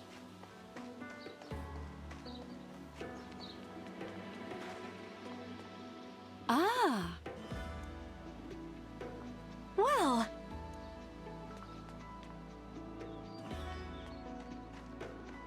Yeah, I don't know if the minimap gave me a more or less complete view of what collectibles there are, but it's nice to not have the pixel hunt around and just watch the minimap to see what the major destinations are. So you don't have to comb over every bit of garden looking for a warm glow of gold. Thank you so much. And yeah, more fragments. And who else do we have here? Can we grab the sheep? Yeah, let's take the sheep. I don't know if we're limited to any kind of quota, but between the sheep and the dog, I'll take the sheep. Oh! Yes. But yeah, we'll try it. So, I think we've basically spoken to the party at this point. And we'll fill up the home base. I guess after that you just return to the Somniel. I think we've spoken to everyone. So. And yeah, let's hit next chapter.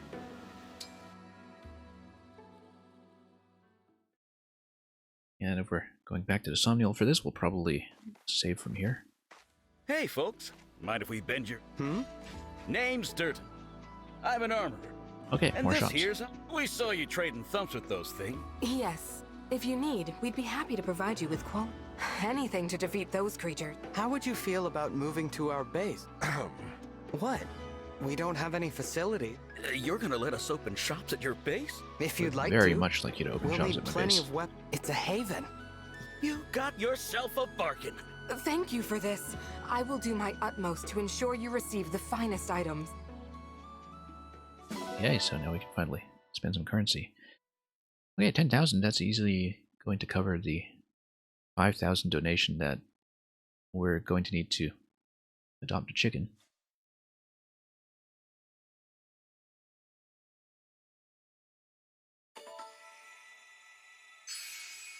Got more conversations and a world map, okay. You see, yeah, we've hardly even cracked open this game yet.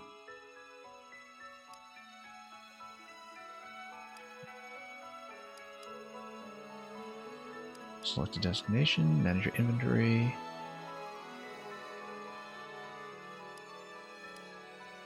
Okay. And then there's a free camera to actually scan the entire landscape to see various fortresses that you're no doubt eventually going to be assailing. Yeah, those are battle maps just waiting to happen, as well as an arena. Look at that. Interesting. Okay. We're not doing next chapter yet. I do want to see here. Ferena Castle, that's chapter 5. Mill Town. I guess we do want fast travel if we want to return to the Somniel, right? Unless... yeah. Because there's no way to just walk up there. Base class level 5. Yeah, more or less. And donation level number 1. Oh, we didn't even seed a donkey, but that's okay. Donation can take care of that when we want to do it. See the new installations at the Somniel, and then we will probably find a good place to stop. If we do continue for further streams, and if I do want to commit to recording more of this playthrough, then, oh wow, okay, that's significant. Update bonus 1. Update bonus 1, is that for updating the software? I guess it must be.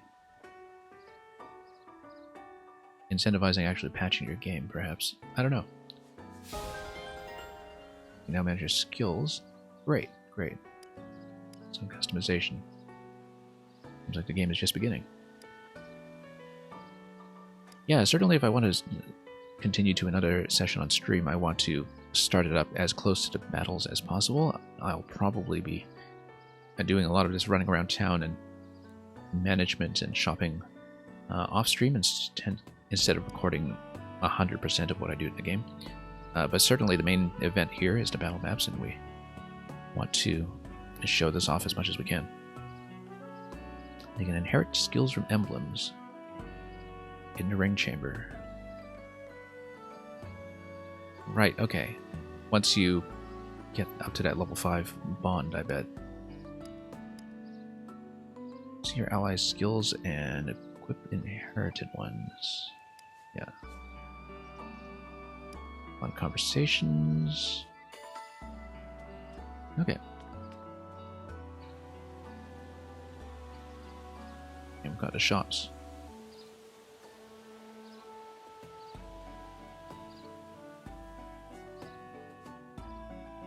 Marine item shop are open. Sure, let's bond. It is good that we can talk after I spent so long silently watching over you. I know what you mean. So interestingly enough, I guess, even though you will have only so many supports to go around, that the Bond characters will probably have conversations with everybody, given the flexibility of who can wear which ring. Which is interesting. It means that we'll probably only see a fraction of what's available in this game in one playthrough, depending on the combinations we find.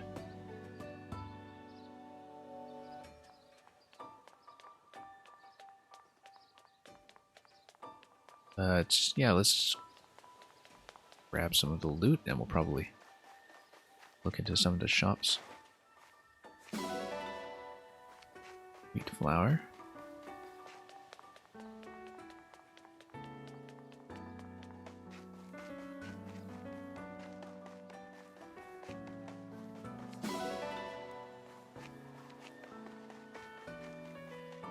But yeah, we've definitely barely scratched the surface. Just beginning to open up this map. And this home away from home. The real home, of course, being the battlefield itself.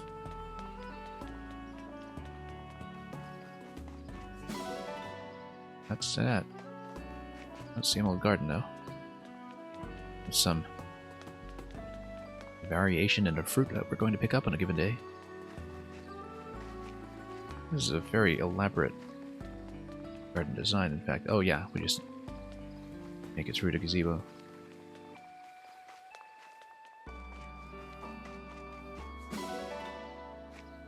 I mean, you know, they've been sitting on this place for 1,000 years, I guess. Somebody had to take charge of the landscaping.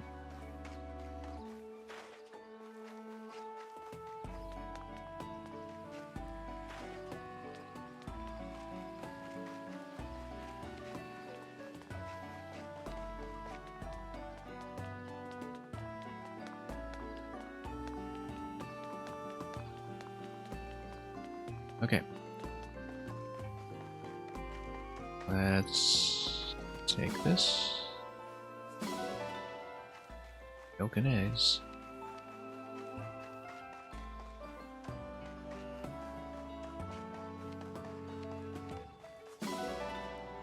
More horse manure. What's the horse doing taking a dump out here?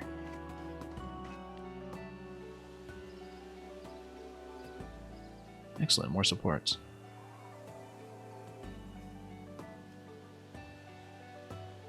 Yeah, I guess we had a lot of adjacency with Etienne to give her the damage increase, which of course works very well with her being one of my only ranged attackers. So, Strength training. What is strength training? very nice. Oh, well, I wanted to grab the support conversation, actually, but 3 different exercises to get temporary boosts. Oh, I see. It's a little minigame. What'll it be? An exercise minigame.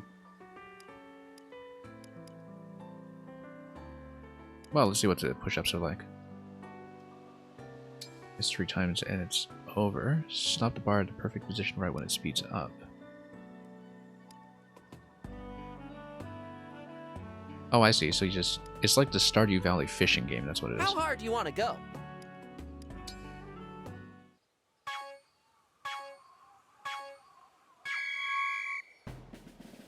Looking good. Okay.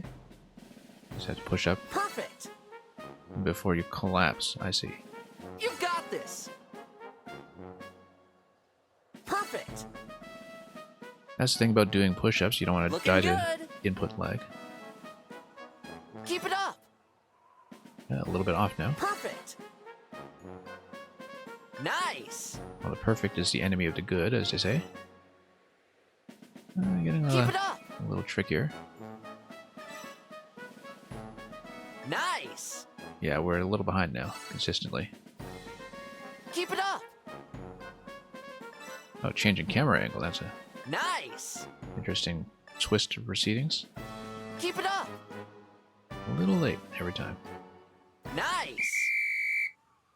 Actually, hard to score perfect after a while. I'm so proud. S rank though, still okay. +1, yeah. Probably not going to fool around with this too much. Let's do this again sometime. I mean, we might try each of them once, but So, not actually that interested. No, I'm here for the support.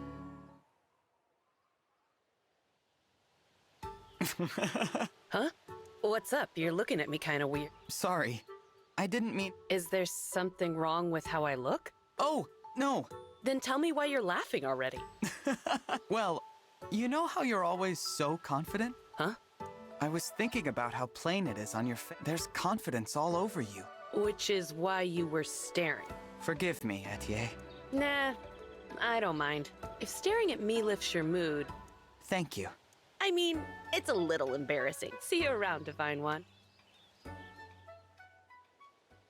Well, so that'll be the miniature storyline of that support is whether I stop staring at her.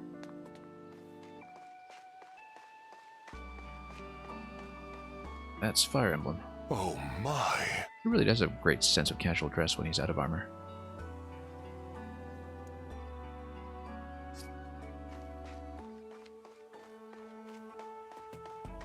But yeah, we'll probably see how we're doing for supports in general. This is quite a fair bit to look at.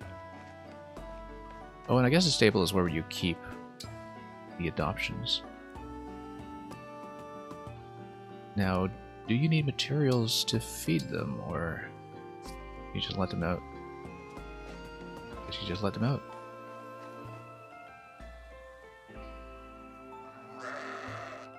Kind of like a model viewer, almost. Okay.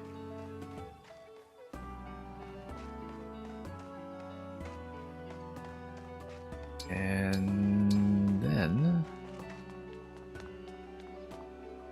yeah, might as well just talk to everyone.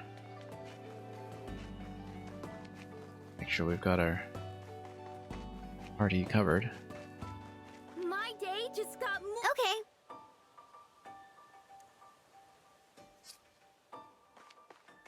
See, the fire has burnt out at the fan club over there.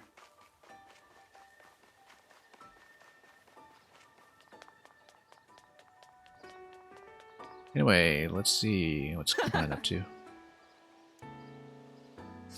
We might as well take a look at what is available at the shops. Thank you. Now about the shop. Okay, a lot of the consumables. Staves. Okay, that's important. Wonder if there will be a quota on the staves here. We will definitely need more. Because right now we just have one healer. We got Fram with 16 terms worth of healing left to go. Infinite stock on heal, but eventually if we get things like Physic or especially any of the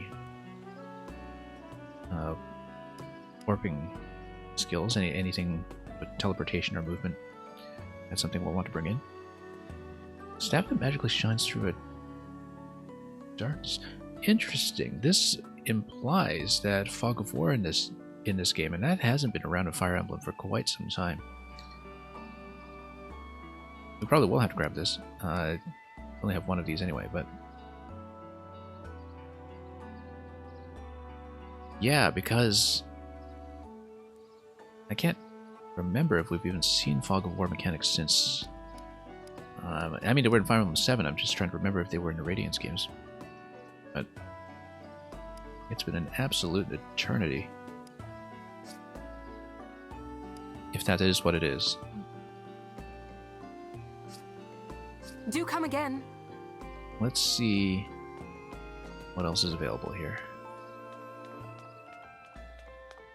Wow! So, about the armory. Okay, what have we got here? Let's just take a look. Naturally a quota on the ranged weapons, javelin and hand axe. That's, I think, similar to how it worked in Fates, that they were in relatively short supply, so you couldn't just have ranged damage everywhere. Compact axe, that looks new. Low damage, high accuracy, that is actually going to be fairly useful for the axe users, given that inaccuracy is currently a massive problem. Initiate art. As a basic text, does not attack twice. But yeah, basically if you put it on the monk, then you have a slightly harder hitting attack, so she's not just doing, 0 times 2 all the time.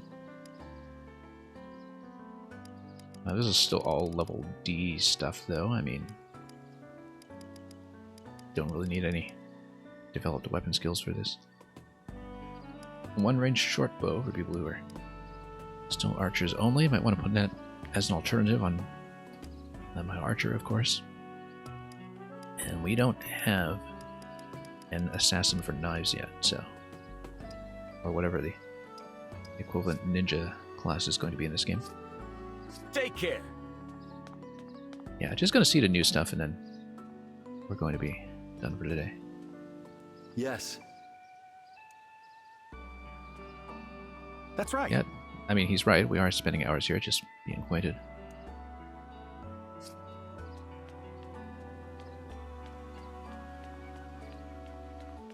Yeah, for future streams, we'll likely mostly prioritize the battles. We won't be spending too much airtime here if we can help it.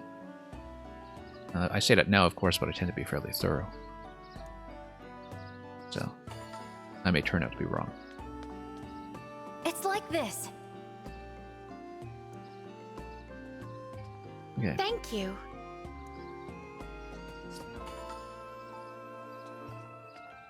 And I doubt we've really unlocked anything special in a jukebox yet, but let's take a look at the bulletin board. So donations are as they were before. We got 1,500. We're still fighting in this territory, so it might make sense to double up on everything, except I don't really know what the materials are for yet. So, and then we've got more conversations, more bonds. Yeah, let's claim it.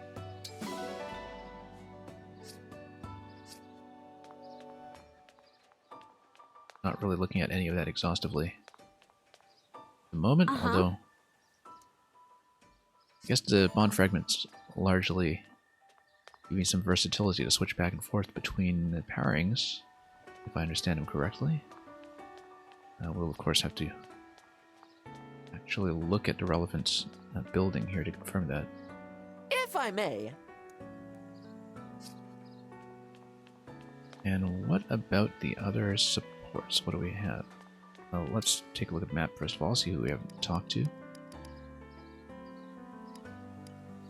And Alfred, we do here.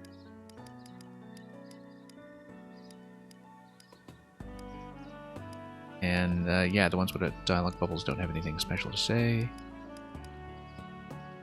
A ring chamber, yes, that's right. Ring chamber is a new place. Okay, let's take a look.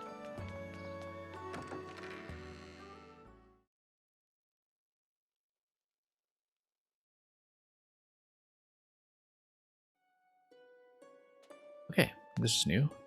I guess these are just the ones for who we have already. Parth, Sigurd, and Celica. Art skills.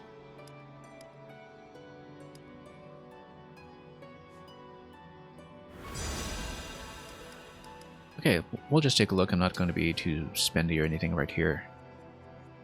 I just want to show off what this is as we discover it for the first time. Right, so you can just buy skills off of them as they level them up and configure them accordingly.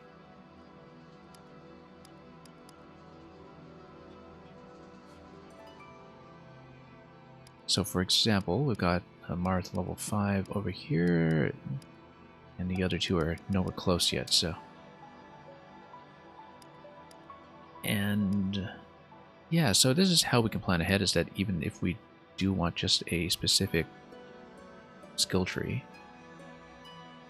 that eventually we can graft skills onto whoever we want. I mean, I'm thinking about this. What is this? Oh, I guess you don't get the massive movement plus 5 off a cigarette. That would be a little ridiculous anyway.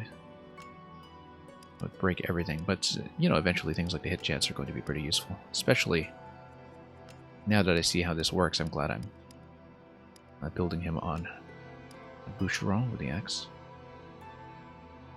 Tone precision is going to be pretty useful for certain elements, I'm sure. Favorite food. When a unit eats a packed lunch, its engage meter is maxed out. Okay, well, we'll have to learn about packed lunches first. Create bond rings. Increase stats and allow units to earn SP.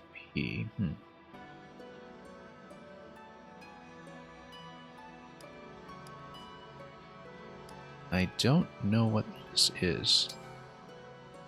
Create 1, create 10. Meld bond rings.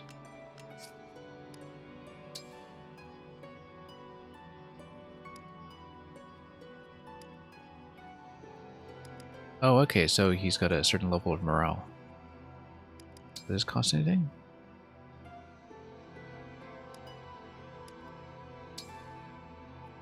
We can polish, okay. I feel like it's just another nice and shiny. Little social minigame. Oh, it actually is the face rubbing minigame. Except you're rubbing a ring instead. Much better.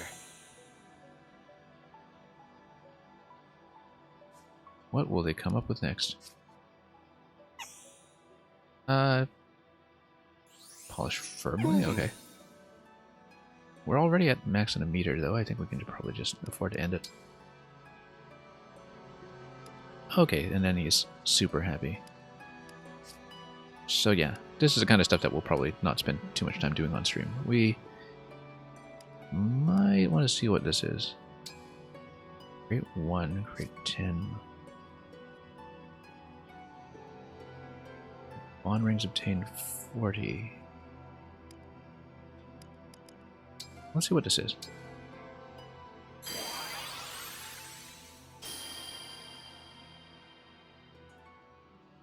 Oh, interesting. So, yeah, you basically roll for stat boosts. So it's kind of like a gacha style mechanic, perhaps. Right, and we don't really have that much currency to go around. We've just got 900 bond fragments. So yeah, this is basically a currency dump. I don't know that I want to spend too much on that, because spending on... Oh no, this is SP, it's not bond rings. Okay. And an SP varies by character, right? Yeah, you got 500, 300. And SP comes from actually battling with a bond, as you can see. So you don't have anything past the default round numbers for characters other than myself, Boucheron, and Celine so far. Meld bond rings. Yeah, so this is basically a gearing mechanic. I was definitely thinking that, you know, this feels like the first post-Fire Emblem Heroes mainline Fire Emblem game. I always felt it was very important that Three Houses was positioned the way it was, as a kind of firm commitment that not all Fire Emblem is going to be Fire Emblem Heroes, but it looks like this game definitely takes a certain inspiration from it with some of the random rolls and the economy that we have here. But we'll probably... Yeah, I guess if that's the only thing that bond rings are used for, or rather, the only thing that the bond fragments are used for, then there's no harm in just, you know, rolling the dice some more. We can kind of do one each and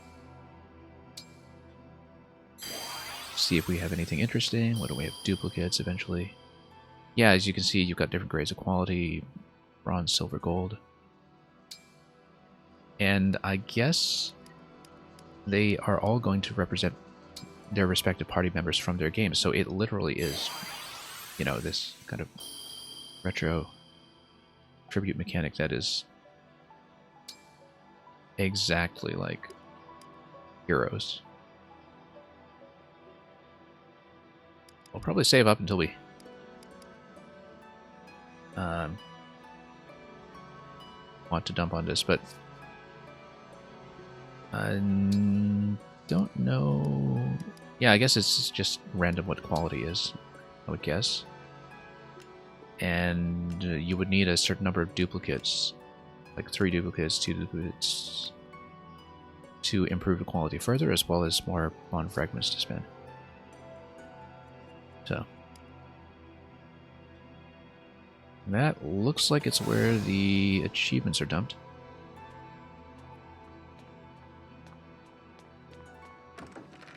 Nice little thing to work on eventually, I guess. I don't know if it's going to carry over to something like a New Game Plus, or if something like a New Game Plus would be even that worthwhile in this iteration.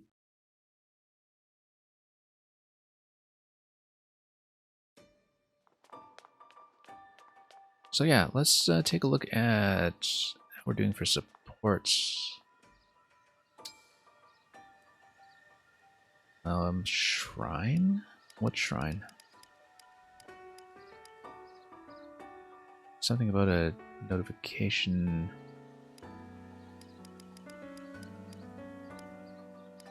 Well, the notification is telling me there is something new in the shrine. I don't know where that is.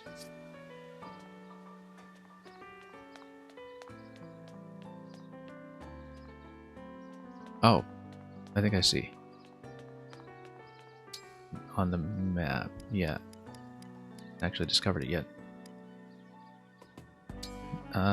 It's going to be at the grotto. Let's see if we can find our way there on foot, just to explore. I'm not so much of a fast travel person. We like to take things fairly patiently.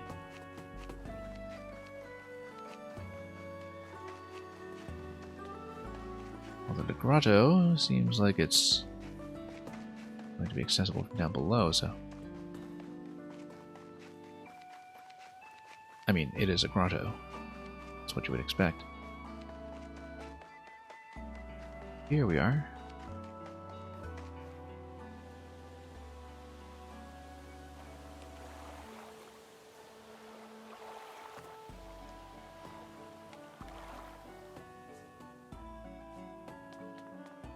Now this is very reminiscent of Fates as well.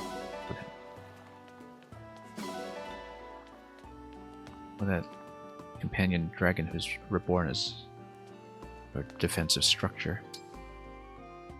Is this a shrine? We'll find out. Oh my. Ah, so you have found it at... Vander? Not much, unfortunately. Queen Lumera once said it is something of a guardian spirit for the soul. Claimed to have played with it in her youth. She did? You know, I do feel a sort of affinity toward it. It seems to have taken a liking to you as well, Divine One. If it is truly the guardian spirit. What a great idea. Let's see. Oh. Yeah, we'll just keep it as Sami. I wasn't expecting to have to name something. We can't really come up with anything else. We'll keep it as is. It's not like I'll come up with anything better. Sure. Wish I had a little more time to think about that. But... Yeah, son, it's nice to meet you. It looks well pleased.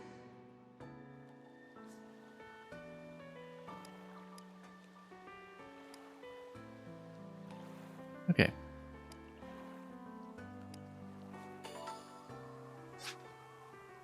Yeah, I'm sure that if we actually took the time to think about it, I could have come up with something a lot better, but that's okay.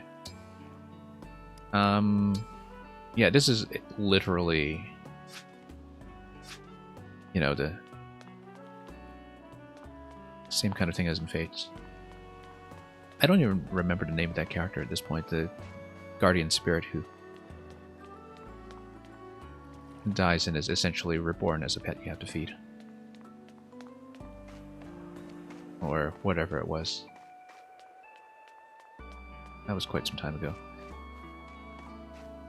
Okay, I think, yeah, lots of little side activities and such that you can do here, but, you know, I'm fairly eager to get back to the battle maps proper. And we'll do that pretty much straight away at the beginning of the next session, whenever that should be. I wasn't quite sure I would stream all of my run through this game.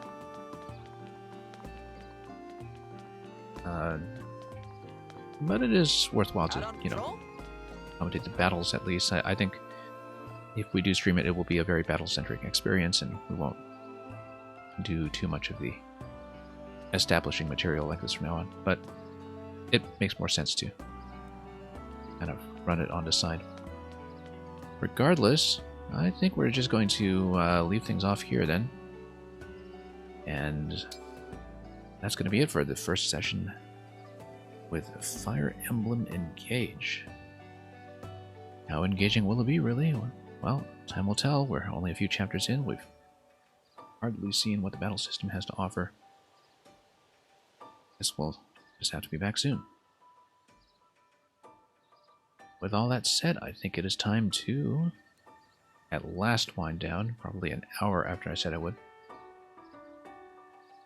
So, thanks so much for watching, and until the adventure continues, as usual, have some great sunny days ahead of you. Enjoy your time with this game or any other game, and above all, fare thee well.